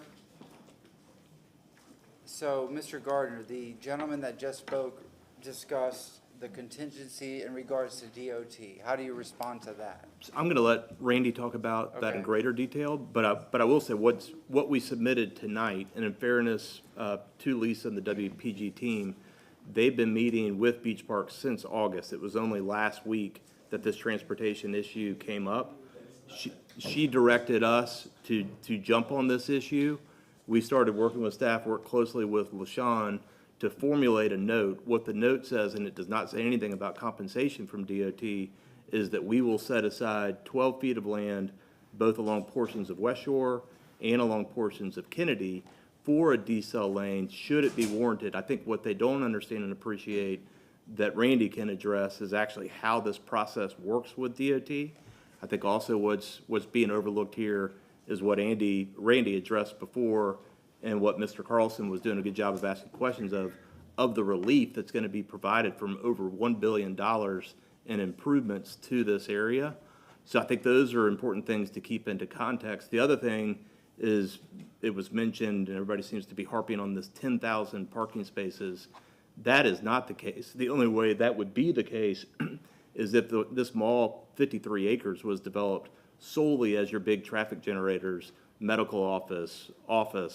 That is not going to be the case. It's going to be a mix of uses. So just jumping to the 10,000 spaces, worst case scenario, isn't the way this mall is going to develop, especially given the size and scope of the project. And with that, I'll turn things over to Randy unless you have questions for me. So what I heard was the improvements that are being made to the Westshore interchange, the connectivity that doesn't exist right now on certain streets to allow for more traffic flow, that again, you know, you're limited to Westshore and Kennedy, and then you have access to the highway in the back, you know, which is being reworked. I've sat on the TPO, formerly MPO, for 9 years, so we and other members here have. And if anybody wishes to replace me, please take it. I've been there almost a decade. But we see what the improvements are and the investments that are being made, from the Howard Franklin Bridge to the interchange to the street connectivity that doesn't exist now. I think that'll make a difference. I know that intersection well. It's awful. It's awful at 7 in the morning. It's awful at 5 o'clock. It's good on a Sunday morning. That's when, you know, when people aren't out as much. Right. Now, the question that I asked myself in regards to Westshore Plaza, for the last 20 years, it's been in a state of decline. No offense to anybody, but we've seen International Plaza grow. We've seen Tampa Bay Mall close and be demolished. There have been a lot of changes, and a lot of changes nationally with how people have been going to the malls. We've seen declines and people going back to the downtowns and the urban core. What I asked myself is in regards to traffic.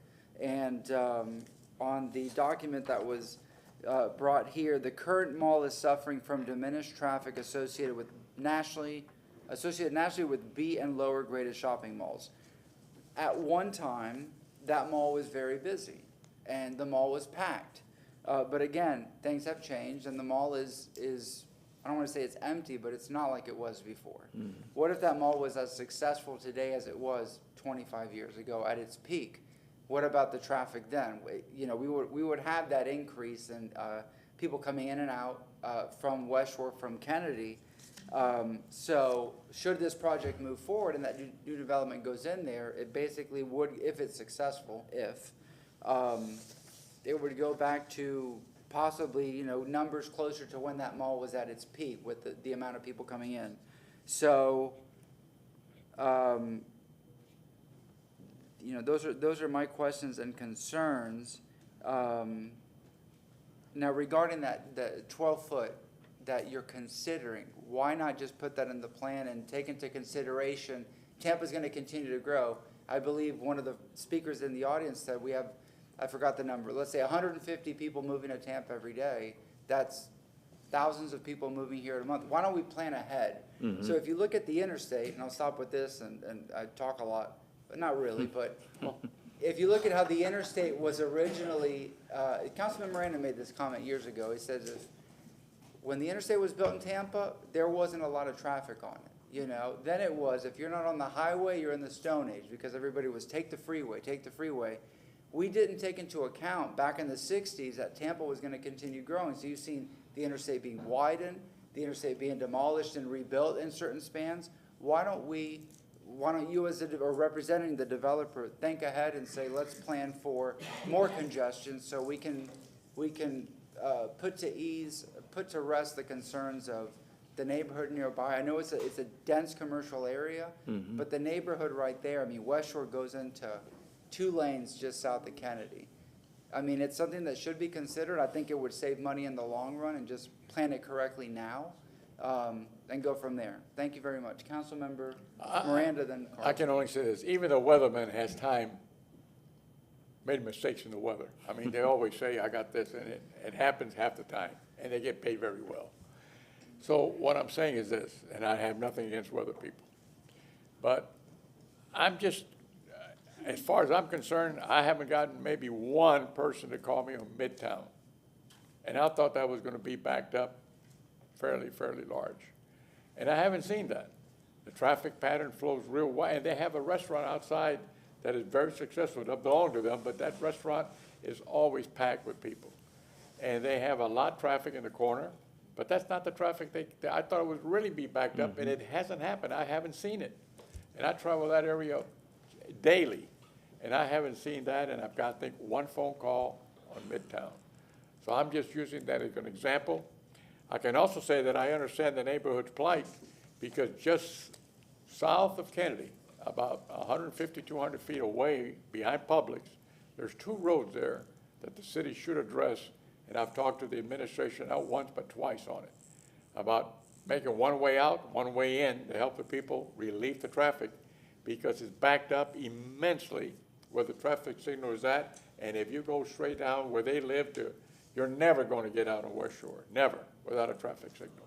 So this is working. I hope it helps them some, but if this is just a little larger than Midtown, I haven't seen one traffic problem in Midtown. Maybe I'm wrong. Maybe I'm there in the wrong hours, but I haven't seen it. No, so Councilman Miranda and Chairman, to your point too, and I'm gonna pretend to be a traffic engineer, and then I'm gonna turn it over to the real thing. But I think what's interesting is you look at Westshore Mall, Tampa Bay Mall, the way that they were. Westshore in general is a very car-centric development where if you live in an apartment, want to go to the mall, want to go to a restaurant, you get in your car, you drive to the car. If you are looking to be entertained for lunch from your office, you get in your car, you drive to the mall, you have lunch, and then you go back in your car, go back. I think what's interesting about this plan, and to your point, Midtown's plan, when you totally reimagine one of these and have it where you've got your entertainment options, your shopping options, your dining options, along with your office options, your residential options, all of a sudden, and we talk about it here a lot, you get internal capture where people aren't having to go back and forth from their office to the mall or from their house to the mall. You can capture it all in one. And with that, I'll turn things over to Randy specifically on kind of the way we approach, because actually we borrowed a note from one of his site plans on Cypress, but on this reservation of right-of-way, which is what we're doing. We just didn't want to hamstring ourselves on if it's not needed, this property owner doesn't have to hold land aside in perpetuity. So with that, I'll turn things over to Randy. He didn't take my 5 minutes, did he? No. Okay, I just want to know. And everybody asked, what happened to Westshore Mall? Very simple. Northgate and Brent Plaza killed downtown and Ybor City in a way. Mm-hmm. Then Westshore Mall killed Northgate and the other one. And now they had to reinvent themselves because the Americans are very nosy. When something goes up new, everybody wants to go and see it. All right. So somebody suffers. And that's what happened to that mall. They had great stores there. But all of a sudden, everybody went somewhere else. And that's part of life. Can I? Wait, no, Councilmember Carlson. Yeah, maybe I could just ask a couple questions and then let Sure go. To the mall point, what happened is that in the late 90s, the airport gave International Plaza a $500 million subsidy. That's from a Tampa Bay Times analysis. Anyway, story for another day. In terms of parking, I disagree with my colleagues. I think this is an island, and it would be a disaster not to have enough parking, because where are people going to go? In the day in the future, we thought by now we would have autonomous vehicles, and that we would we would have transit in Tampa, but we're at least 10 years away from that. And that day, then I'll be the first one to recommend less parking, but I think you're great on that. The question the neighbor asked though, and then you and Randy can answer all the questions. The question the neighbor asked is, why can't you take the contingency out? Could you put in there that you will offer the deceleration lanes subject to approval by DOT? Instead of, I don't know how much it would cost for you all to do that, but you're providing the land anyway. Mhm. Is there a way you can take that contingency out? Because for Beach Park to agree to only ask for one thing is a pretty big step. That means you guys Right. have done a good job talking to everyone. So you're like this close to getting their approval. Is it possible to do that? I'll ask that question while Randy's talking of the client. I don't want to make a commitment for them. To the overall point on parking, I can assure you that this developer and the developers of this ultimate project are not going to be incented to provide more parking than is needed. They're only going to want to provide the parking that's required. So at $30,000, $40,000, $50,000 parking space, it does them no favor at all to overbuild the parking, but they are going to want to provide adequate parking. And to your point, if you don't do that, then you're going to cause a problem in the neighborhood. So I'd say that's the alignment of interest that we have there, which hopefully gives some security to council. I'll let Randy speak, and during that time, I'll ask the question on the right-of-way. Okay. There are a lot of questions about traffic, about how do we deal with the level of service F intersection. Councilman Maniscalco had the exact right answer. What you do and what we're doing in Westshore, putting on my Westshore Alliance hat, I've been the president of that a couple of times, and working with the DOT is to create the ability to gain back the circulation we had in Westshore before the interstate was there. So in fact, that's why we have some reductions of traffic on Kennedy Boulevard and on Westshore Boulevard, because you have alternative circulation options in Westshore, once the interstate's done. Internally to the site, when you look at the fact that we've blown the mall apart, put in internal roadways, we're doing the same thing in the mall. That's one of the keys to Midtown. You can come in at one location, but you can go out in another, and it's convenient. If you think about Westshore Plaza today, you come in one entrance, you park in a garage or on a lot, 9 times out of 10, you're gonna go back out the same exact entrance because it's the only convenient one to you. So we've developed the mall to be very circulation friendly internally, and the DOT's doing it externally, and that's why Midtown doesn't have the backups that one would think it would have if it had 2 driveways and you came in and out the same driveways with no options. So that's how you address traffic when you get to the position where Westshore is. Not good levels of service, it's not gonna happen. Downtown has the same issue, but it has a grid system, so it's always had that flexibility of circulation. Westshore hasn't, but we're bringing it back. So that's the answer on a non-technical basis to how you deal with traffic when you have level of service up at a bunch of intersections. You provide options, and that's what we're doing. Motion to close. We need Truitt's answer on that question, because it's the only thing the neighborhood has asked for. Truett Gardner, 400 North Ashley Drive. So really, there is no, in this, the language that we put forward, it really does remove that contingency. If DOT needs that land, they can have the land and they can take the land. What we removed from that is their need to compensate us for that land. So if it's needed, they can utilize it. If it's not needed, then the developer doesn't want to proffer up that land forever in the event that it's not needed. So that was the balance that we're trying to. Can you just read us the language real fast? I'm sorry to hold. We can put that between first and second reading, what the council just said.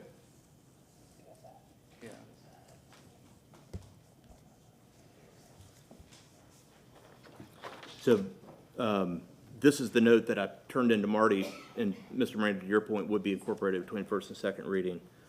And what it states is, add transportation note, prior to the issuance of a building permit for any building in block A, E, F, K, and N, those blocks are the ones that abut both Westshore and Kennedy. The property owner shall obtain, oh, I'm sorry, this is the Hart note.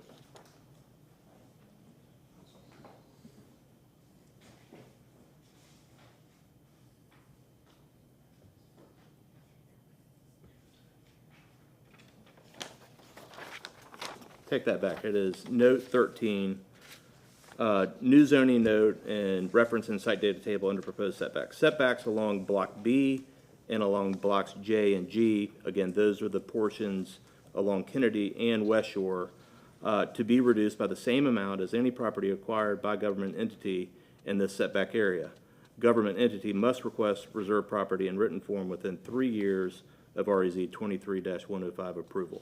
So if it is needed by DOT within 3 years, there is no compensation for it. It is dedicated to DOT. But what they didn't want to do is, in perpetuity, set aside this land in the event that it's not needed. Are you good? Can I just ask the neighborhood leader, had you seen this language before? What's your? I have not seen that language before. Please say your name again. Mark Miller. I have not seen that language. It's the first time I've just heard it. I think my comment is, this is a 10-year development, at least, in phases as they've stated it themselves. I don't know what DOT, you don't know what DOT is going to require within the next 3 years. But we know, as the chairman said himself, these are failing roads, and we should be making it part of the permanent, because it's only going to get worse. Traffic is not going to get better. Especially think about the apartments that are now going to be developed by DeBartolo eventually. That are going to be massive. How much more traffic is going to come onto Westshore Boulevard and approach that intersection? If you don't reserve it in perpetuity and it doesn't get approved in 3 years and that contingency goes away, come on. We're all going to be looking back at this and we're going to be saying, boy, we had our chance and we blew it. Let's at least get decel and excel lanes as part of the permanent fixture in this plan and your approval tonight. I really appreciate it. And one clarification, we did bring this up with them prior to the meeting just 2 weeks ago. We brought it up months ago as well. I myself brought it up in the meeting at the Women's Center 2 months ago. Thank you. I just wanted to clarify that. Thank you. Thank you. Truett, transportation and that intersection are major issues here. And I would, since you're doing this between first and second reading, I would probably support it now, but ask that as you look at this, if you could meet with the neighborhood leaders. It sounds like with changing a little bit of the language, you might be able to get support, and that would and that would take away the concerns about transportation. Sure, and I apologize to Mark, I believe his name is. The email was sent to him yesterday at 10:37, but for whatever reason, he didn't see it. But we have offered that revision and happy to discuss in between readings a potential tweak to that. The concern our client has is just if that's not needed, basically giving 12 feet of land on the. But for example, he said 10 years, you're saying 3. I don't know, you Right, guys talk something in the about it, middle. but it sounds like that you guys are pretty close to being able to do something, and that would take away opposition, which would be good. I agree, and we'll work on that between first and second reading. But what I don't want to promise is that it'll be in perpetuity, because I don't think that's right and fair to our client. Thank you. Motion closed for Councilman Clendenin, second for Councilman Riviera. All in favor? Aye. So, Councilmember Carlson, you're up, I believe. Yeah, and as I said, I have concerns about the transportation issues, and I'm assuming that between first and second reading, that will be resolved to a greater extent. But in the meantime, I'll make a motion. Move file number REZ 23-105, ordinance being presented for first reading consideration, ordinance rezoning property in the general vicinity of 100 and 204 North Westshore, 253 Westshore Boulevard, and 298 and 347 Westshore Plaza in the city of Tampa, Florida, more particularly described in section 1 from zoning district classification PD plan development to PD plan development retail sales, commercial general uses, office, business, or professional, office, medical, residential, multifamily, hotel, motel, restaurant, recreational facility, commercial, indoor, vehicle repair, major and minor, college and school, parking, off-street, principal use, nursing, convalescent, and extended care facility, clinic, hospital, place of assembly, restaurant, drive-in, providing an effective date, and including the revision sheet to be submitted, 2 revision sheets to be submitted between first and second reading. We have a motion from Councilmember Carlson, second from Councilmember Vieira. I'm gonna support this reluctantly because, you know, the small's gonna be torn down, and it was a part of my childhood and a lot of people, and, you know, things change and whatnot. I think the only thing left is gonna be the Macy's, but everything else is gonna be gone, and, you know, you hate to see change, but Tampa's growing. It's a beautiful project. Between first and second reading, will you be meeting with the association? They have serious concerns.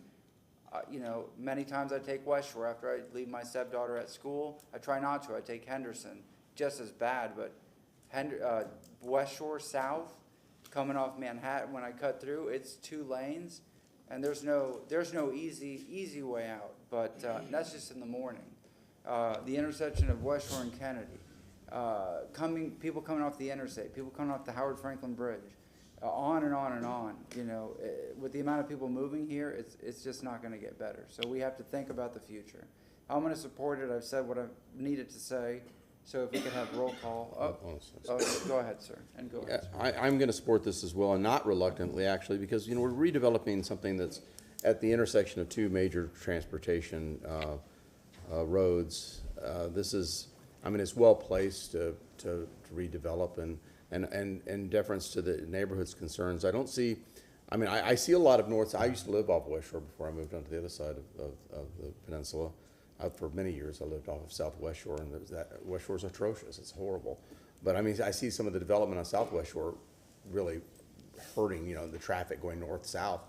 But I don't see this change of use really adding traffic that's going to go southbound on Westshore. It just doesn't seem to be based in just intuitively and looking at the type of usage that it is now, or when New Westshore was at its peak as a major shopping center.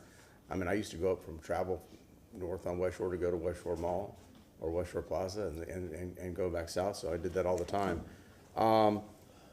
You know, it's going to go away. I mean, what East Lake Mall, Tampa Bay Center, University Square Mall, Pinellas Park, Clearwater Mall, they're all gone, right? I mean, they're all gone. And so it's just this is a dying breed. Something's going to go there. If not this, then what? So I think this is probably the best for the neighborhood. And again, it's going to bring a lot of opportunity for folks that live in Beach Park and Sunset Park and all those areas of amenities with a lower impact. So I think it's a great growth thing for the city, and it's going to provide some housing that Tampa desperately needs. Councilman Moran. No, maybe the internet will be gone.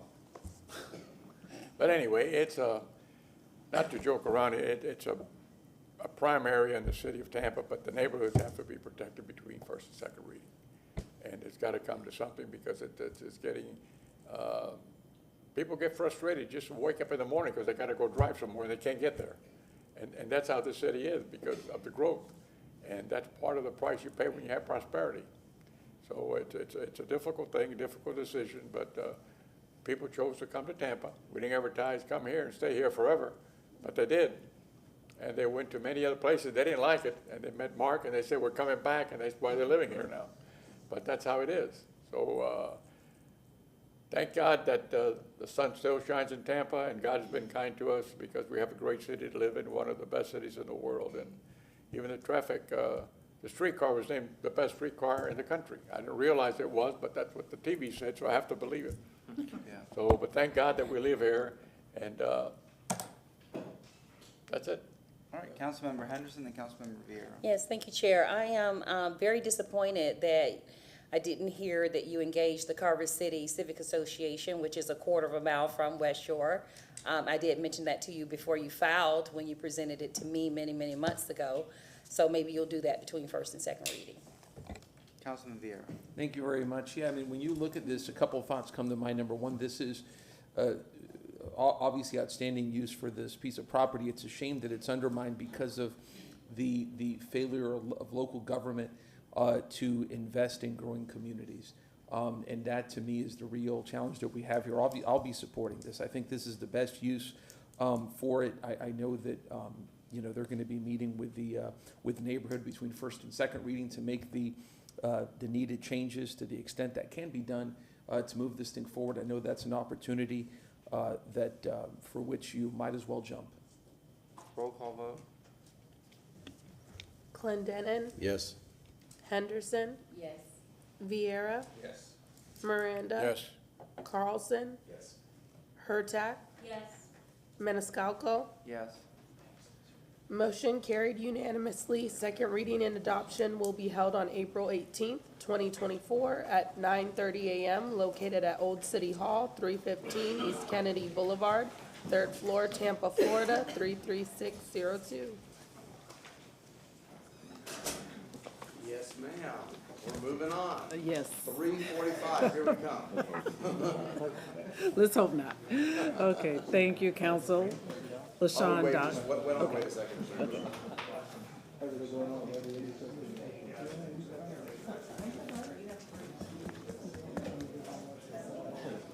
If y'all could keep it down as you clear the room, we'd appreciate it.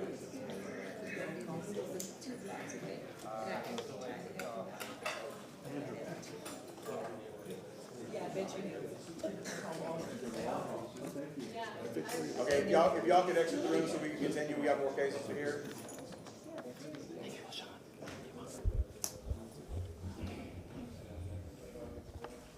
And here we go. Okay. Thank you, Council. LaShawn Doc, Development Coordination. Item 10 is REZ 23-116. It's for the property at 205 North Albany Avenue. The applicant is represented by Steve Michelini. This is a request to rezone the property from RM16 to RM18 residential multifamily. I'll turn it over to Danny to give his report and come back and give mine. Thank you. Danny Collins with your Planning Commission staff. I was sworn in. Our next case in the Central Tampa Planning District and within the West Tampa Urban Village. Subject sites in the coastal planning area and evacuation zone C. You'll see the subject site here. It's just north of the intersection of North A Street and North Albany.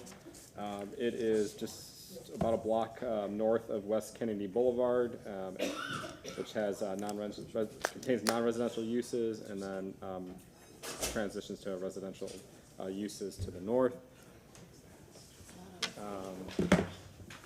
Subject site is recognized under the residential 35 future land use designation. It has residential 20 to the north, CME 35 to the west, and then this as you move towards Kennedy South, it's UMU 60. Planning Commission staff reviewed the request and found it consistent with overall policy direction of the comprehensive plan.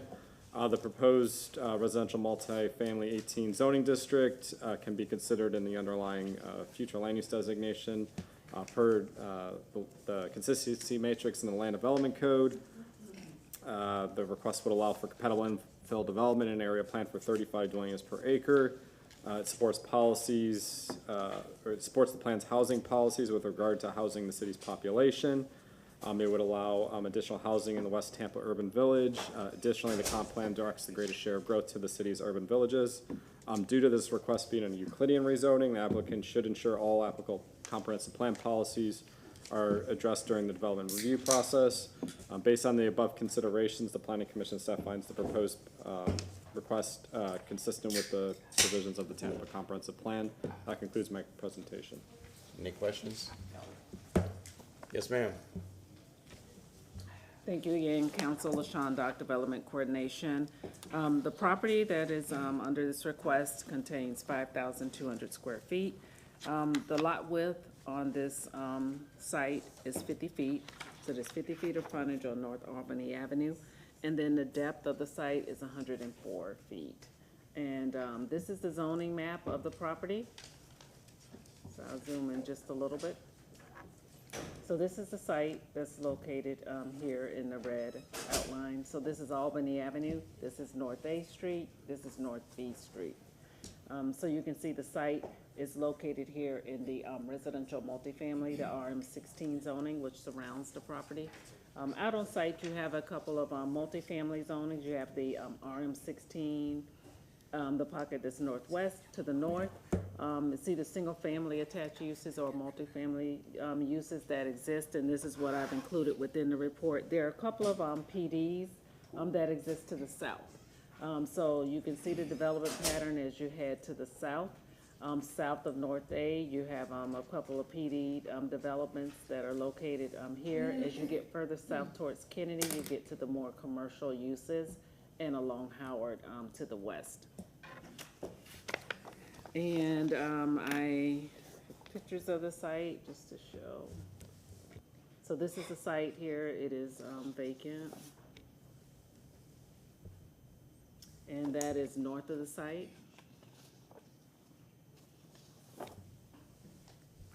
This is further north of the site.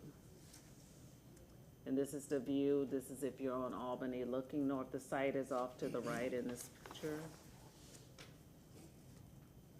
This is northwest of the site, this semi-detached 2 units. This is west of the site, vacant lot. And this is west, this is one single-family residential that's there. And this is a 2-unit, this to the west. And then we swing back around to the south, and that's a 2-unit that exists there on site.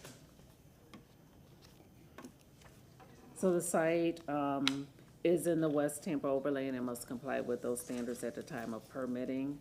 And the DRC staff has reviewed the request and finds the request consistent. This is a Euclidean zoning, so there is no site plan associated with this request. And I'm available if you have any questions. And Mr. McLean, can you wait just one moment? Our tech department's gonna try to clear, oh, she said after her. Can y'all come in and try to clear that now?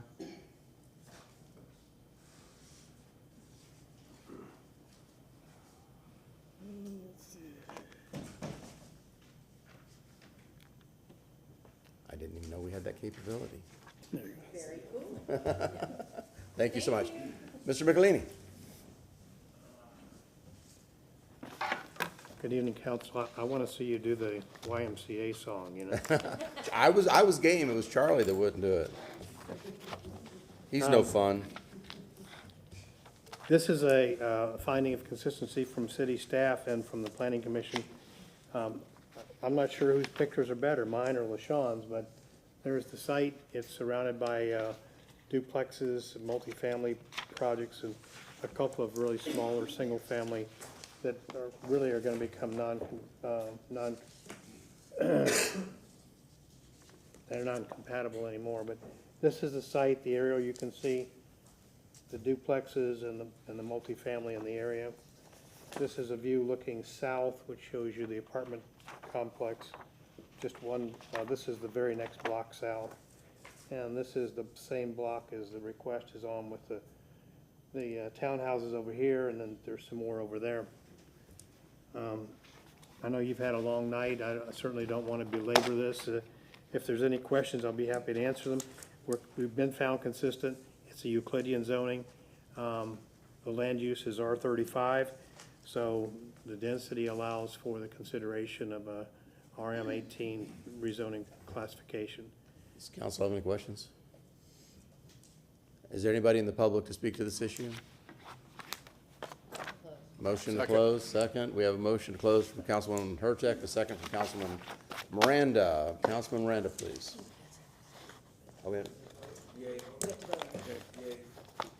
All those in favor say aye. Aye.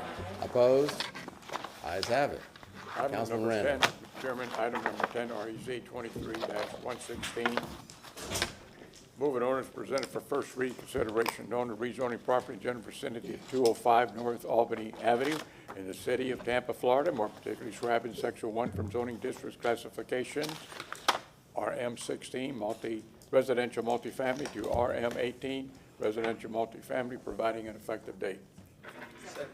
We have a motion from Councilmember Miranda, second from Councilmember Hurtak. Roll call vote. Henderson, Yes. Vieira, Yes. Miranda, Yes. Carlson, Yes. Hurtak, Yes. Clendenin, Yes. Maniscalco. Yes.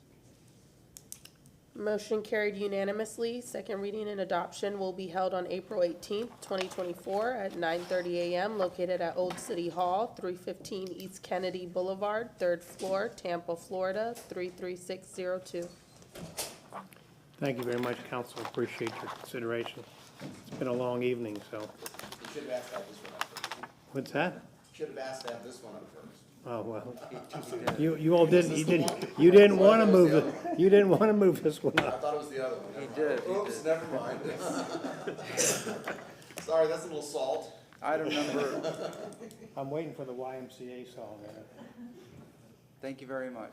Yes, ma'am. Item Thank you, number 11. Council. LaShawn, Dock Development Coordination. Item 11 is REZ 2401. It's for the properties at 2302 and 2304 North Boulevard. This is a request to rezone the property from RS 60 residential single family to PD for residential single family semi-detached use on site. And I'll turn it over to Danny to give his report.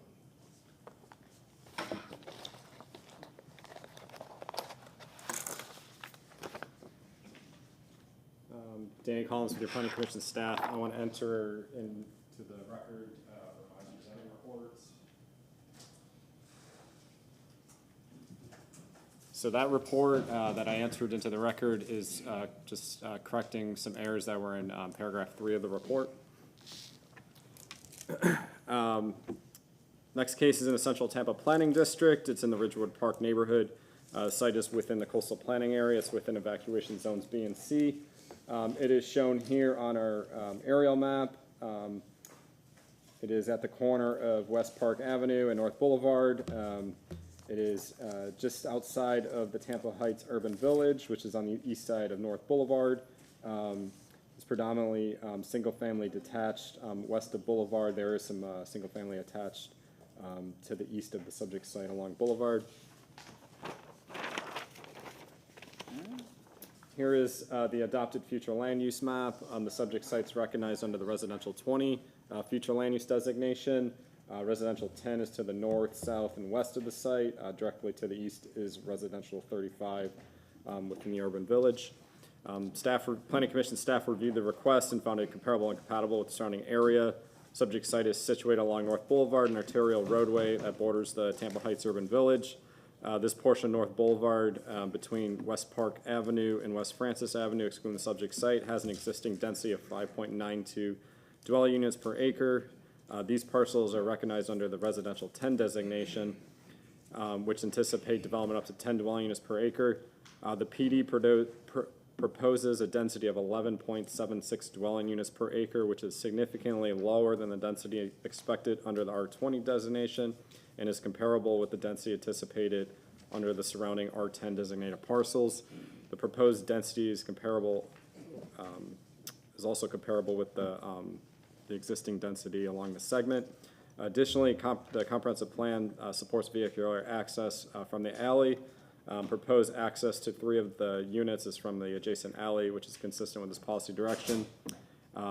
The proposed rezoning supports several of the plan's housing policies, specifically providing housing to support Tampa's growing population. In conclusion, the request is comparable and compatible with surrounding area and is consistent with the long-range development pattern anticipated under the R20 designation. Based on those considerations, Planning Commission staff finds the request consistent with the City of Tampa comprehensive plan. Thank you again, Council. LaShawn, Dock Development Coordination. The PD site plan submitted will allow for development of 4 units on the site. So there are 2 structures which would be constructed. Each structure would contain 2 units. Each unit, I'll show you the site plan, would contain a 2-car detached garage. So this is the site plan submitted. This is North Boulevard. This is West Park Avenue. So this is the property boundary that's located here. The site has an alley, which is located to the west, and this is the proposed vehicular access for the site. So the each building has the 2 units, unit 1, 2, 3, and 4, with front door entry oriented to North Boulevard. There is a walkway that connects to the adjacent sidewalk, to the sidewalks provided. Also providing internal connection with the internal parking that exists on the enclosed garages. So each unit has the 2-car garage provided. For the uses proposed, 8 spaces are required and 8 spaces are provided. And I'd like to show the zoning map. So this is the site that's located here in red. This is Park Avenue. This is North Boulevard. This is Francis, which is just to the north. So you can see the subject site has surrounding it. On the east side of Boulevard is the residential multifamily zoning, the RM16 zoning. And then on the west side of Boulevard has the single-family zoning with the single-family development. But this area has seen recent rezoning in this area of Columbus and North Boulevard, from existing single-family residential homes to single-family attached or semi-attached uses along Boulevard. And as you head further south, you get to the Heights development, which is that PDA, that mixed-use development here. And there are elevations of the site that I can share. Let's go. So the top, this is the south elevation, and you can see the detached garage structure that's here in that elevation. At the bottom, you can see, let me slide it up some. So this is the east elevation, and then this is the west elevation. And then the top of this picture, this is the north elevation, and then this is the garage elevations that exist. And I have pictures of the site just to show briefly.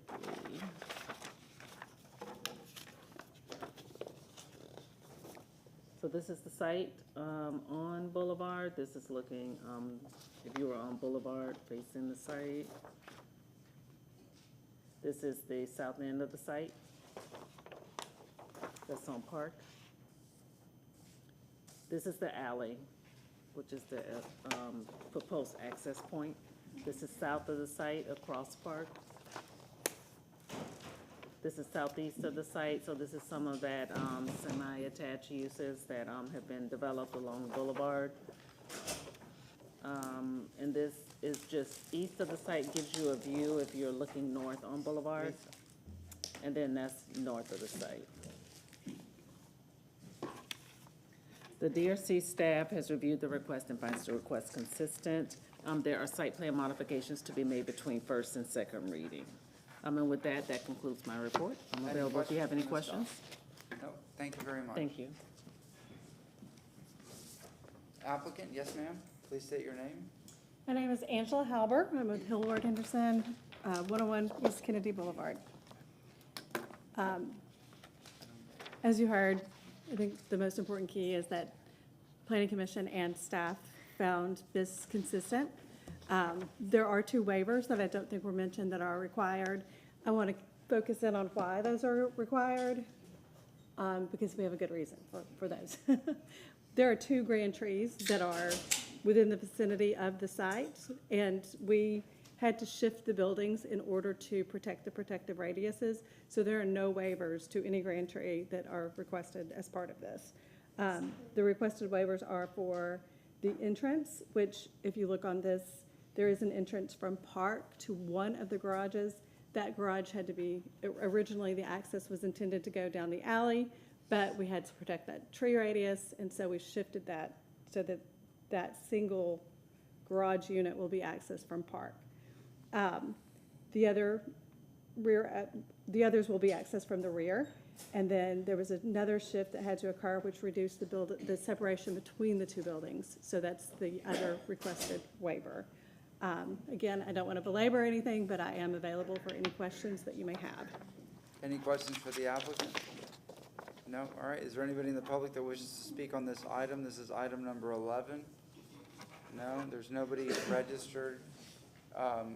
Would you like any rebuttal? Nothing was said, but No. I have to ask.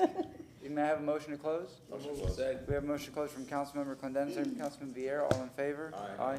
Councilman Vieira, are you up on number 11? I move an ordinance presented for first reading, an ordinance rezoning property in general vicinity of Turk 2302 and 2304 North Boulevard, City of Tampa, Florida, more particularly described in Section 1 from zoning district classification RS 60, residential single-family to PD plan development, residential single-family semi-detached, providing an effective date. Second.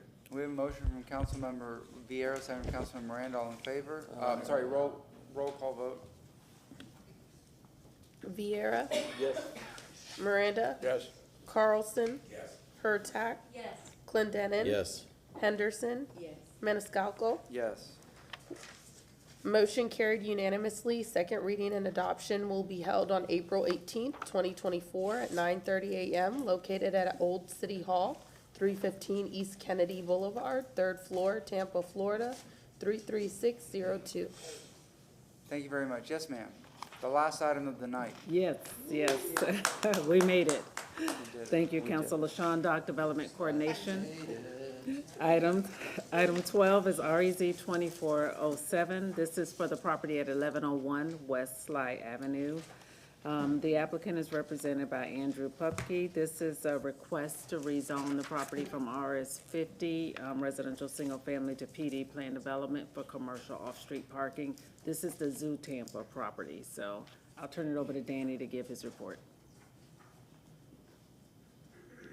Danny Collins, with your planning commission staff. I was sworn in. Our last case is in the is in the University Planning District, specifically the Lowry Park Central Neighborhood. Site is in the coastal planning area. It's in evacuation zone A, and it's within the coastal hazard area. The site is at the northwest corner of North Boulevard and West Sligh Avenue. The surrounding area is predominantly residential along Sligh. There is I believe this is the Salvation Army. There is some parking that is associated with the zoo, I believe, to the west of to the east of the subject site along Boulevard. Here is our adopted future land use map. The site's recognized under the recreation open space designation, which is to the northwest, and then the northeast of the subject site. R10 designated parcels is to the east of the site and then to the south. The request to rezone the site to develop a commercial off-street parking lot for Zoo Tampa at Lowry Park. That's what the request is for. Commercial recreation facilities with an emphasis in outdoor use can be considered in the recreation open space designation, is consistent with land use policy 8.15.2. The proposed PD includes sidewalks connecting the proposed parking lot to the zoo entrance and along North Boulevard. These sidewalks will ensure safe pedestrian access to the zoo entrance and other amenities along North Boulevard, consistent with the mobility policies. Additionally, the PD adheres to the City of Tampa Tree and Landscape Ordinance without requesting waivers for tree or landscape provisions that are provided in the Land Development Code. Furthermore, the request is comparable and compatible with the surrounding area, is consistent with the development pattern provided under the recreation open space designation. Based on those considerations, the Planning Commission staff finds the request consistent with the goals, objectives, and policies of the Tampa Comprehensive Plan. Any questions for Mr. Collins? Thank you very much. Yes, ma'am. Thank you again, Council. And so, as Danny has mentioned, this is the Zoo Tampa property. This area encompasses 3.8 acres, so I just want to show you the zoning map of this area and identify the area under this request. So this red outline is the Zoo Tampa property. This is Sligh Avenue. This is North Boulevard. So the request that is before you is this pocket of land, and this is the RS zoning, the RS 50. The remainder of the zoo has a PD zoning, which has been rezoned through the years. In '94 was the original PD for the zoo, and then in '02, and then in 2013 for this area to the northeast. So this would just encompass this residential piece. It would take the existing structured parking and the vacant land and create parking, providing a better flow for patrons as they come to the zoo property. So I'll show you the site plan that is provided.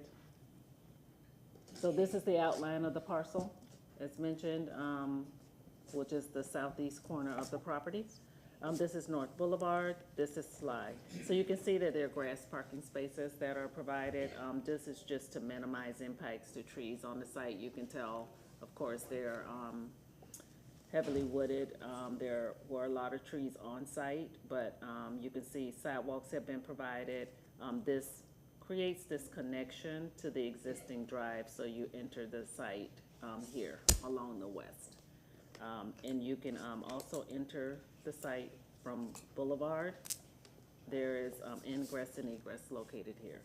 And then you can circulate through the parking area. The drive aisles would be paved, but the parking spaces themselves are grass parking spaces.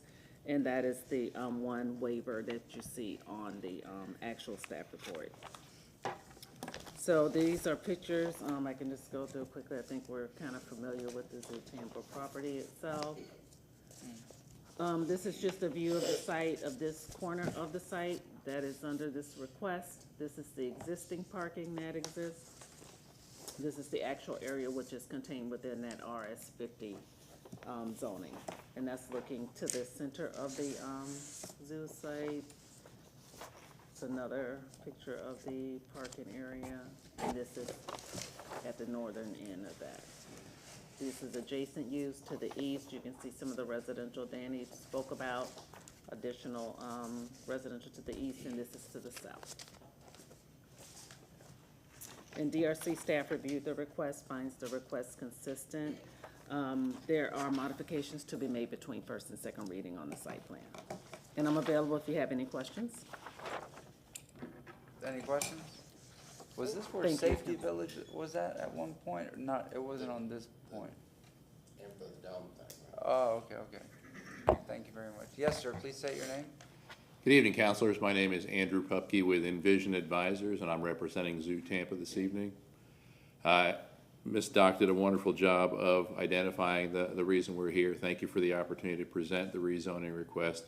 As she mentioned, this is a remnant parcel, if you will, at the corner of Sligh and North Boulevard that is currently zoned RS50 with the intention to include it with the PD that encompasses the rest of the property that Zoo Tampa occupies there on that site. As Ms. Dock mentioned, this rezoning request will allow Zoo Tampa to pursue a surface level parking lot at that location, which will add 97 spots to the available parking. As Ms. Dock mentioned, these will be concrete driveways, two-way driveways within the parking lot, and the parking spaces themselves will be grass parking spaces. The waiver, I think, is in the positive. It's increasing the percentage of grass parking from 50 to 89%. And I'm happy to answer any questions that you might have. Any questions for the gentleman? Yes, sir, Councilman Miranda? How close is it to Zoo Tampa? How close is it? It is on the Zoo Tampa property, so it would be at the northwest corner of that intersection. So it is on the property. It's contiguous. That's what I'm saying, it's right there, that's where the dome is at. It's where the band shell, it's that portion of the parcel where the band shell currently exists. That old, like, outdoors. And who's gonna own this? Beg your pardon? Who owns this? The city of Tampa owns it. It's like an outdoor. So this is the property. Right, this is the entirety of the Zoo Tampa property. This is the parcel in question here. Got it. All right. Anybody else? Very much. You're certainly welcome. Yes, ma'am. First of all, I want to say I love the green parking. This should not be a waiver, and I have it jotted down as one of my changes for land development code. And then the only other question I had is there's currently a bus stop at the corner of North Boulevard and Sligh. It's a rather large bus stop. I just wanted to make sure that's going to remain. I believe it is. Is there? Yes. Okay. Checking with my engineer, that is correct. Thank you. That's all I wanted to know. Terrific. Anybody else? Is there anybody in the public that wishes to speak on this item? Second. I knew. We have a motion to close from Councilmember Clendenin, second from Councilmember Vieira. All in favor? Aye. Councilmember Henderson? Yes, sir. An ordinance being presented for first reading consideration. An ordinance rezoning property in the general vicinity of 1101 West Sligh Avenue in the city of Tampa, Florida, and more particularly described in section 1 from zoning district classification RS50 residential single family to PD plan development commercial off-street parking, providing an effective date. Second. We have a motion from Councilmember Henderson, second Councilmember Vieira. Roll call vote. Carlson? Yes. Hurtak? Yes. Clendenin? Yes. Henderson? Yes. Vieira? Yes. Miranda? Yes. Maniscalco? Yes.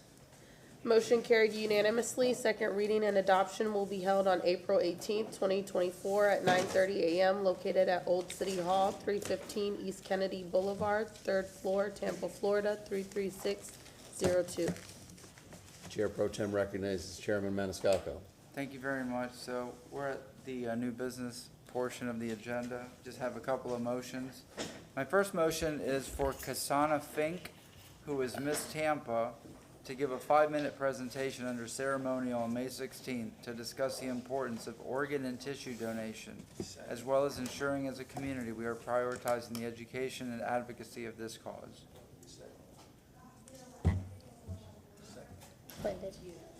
Your turn. So, is it 5 minutes, you said? Yes, sir. I'm sorry, is it me? What time is it? Okay, we have a motion, and who was the second? Councilman Vieira? Yes. All those in favor say aye. Aye. Opposed, nay? Ayes have it. Thank you very much. And my second and last motion is for the Florida League of Cities to present on May 16th under ceremonial the John Land Years of Service Award to Councilman Miranda for his 30 years of service. I've been here that long? We have a motion on the floor. Is there a second? Second from Councilman Vieira. All those in favor say aye. Aye. Opposed? Ayes have it. Thank you. All right, Councilmember Miranda, do you have new business, sir? Yes, sir, I have, fortunately for you, sir, I have 3. I'd like to make a motion to present a commendation to the Water Department acknowledging Water Conservation Month, for the month of April 2024. The presentation will take place at the City Council meeting April the 18th, if possible. We have a motion from Councilmember Miranda, second from Councilmember Vieira. All in favor? Aye. Number 2, I'd like to make a motion, make a presentation to the accommodation to the Water Department acknowledging Drinking Water Week, May 5 to May 11, 2024, and take place at presentation City Council meeting May 2nd. We have a motion from Councilmember Miranda, second from Councilmember Vieira. All in favor? Aye. As opposed to drinking beer week? Well, beer comes with water, or water comes with beer, one of the two.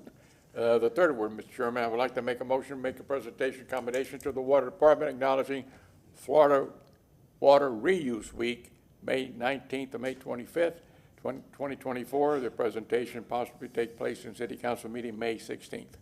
We have a motion from Second. Councilmember Miranda, second from Councilmember Clendenin. All in favor? Aye.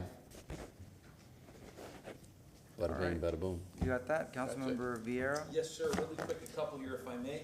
I was asked by, Turn your mic on. It is? Oh, it is on. Well, it did, well, anyway. It was hidden.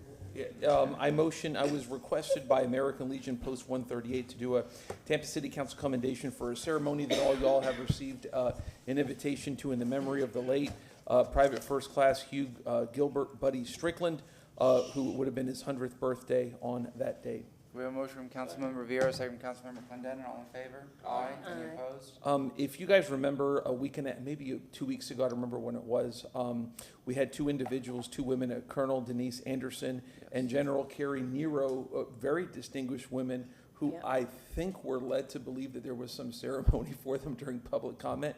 And so I wanted to present them commendations for Women's History Month for their service. I'll do it off-site, and there you go. We have a motion from Councilmember Vieira, second from Councilmember Miranda. All in favor? Aye. Next, if I may, I was requested by the FBI National Citizens Academy Alumni Association to request that the National Citizens Academy Alumni Association come to the city of Tampa for their 2025 National Leadership Conference. Visit Tampa Bay is requested, that the mayor is, and they're requesting a letter from council. I can draft it. It's, All right, we have a motion from Councilmember Vieira, second from Councilmember Miranda. All in favor? Aye. And then lastly, and I threw away my calendar, I apologize. 30th Street is right next to Fire Station 13 and Tampa Police Department District 2, and is just an abomination of repair and in need of repair. And I'm trying to lobby to get 30th Street repaved. I've gotten formal support from Tampa Firefighters Local 754 and the Tampa Police Benevolent Association because of its connectivity, obviously, to public safety. So I wanted to have an update on that, if I may, in the last week of May of 2024. I apologize, I threw away the calendar.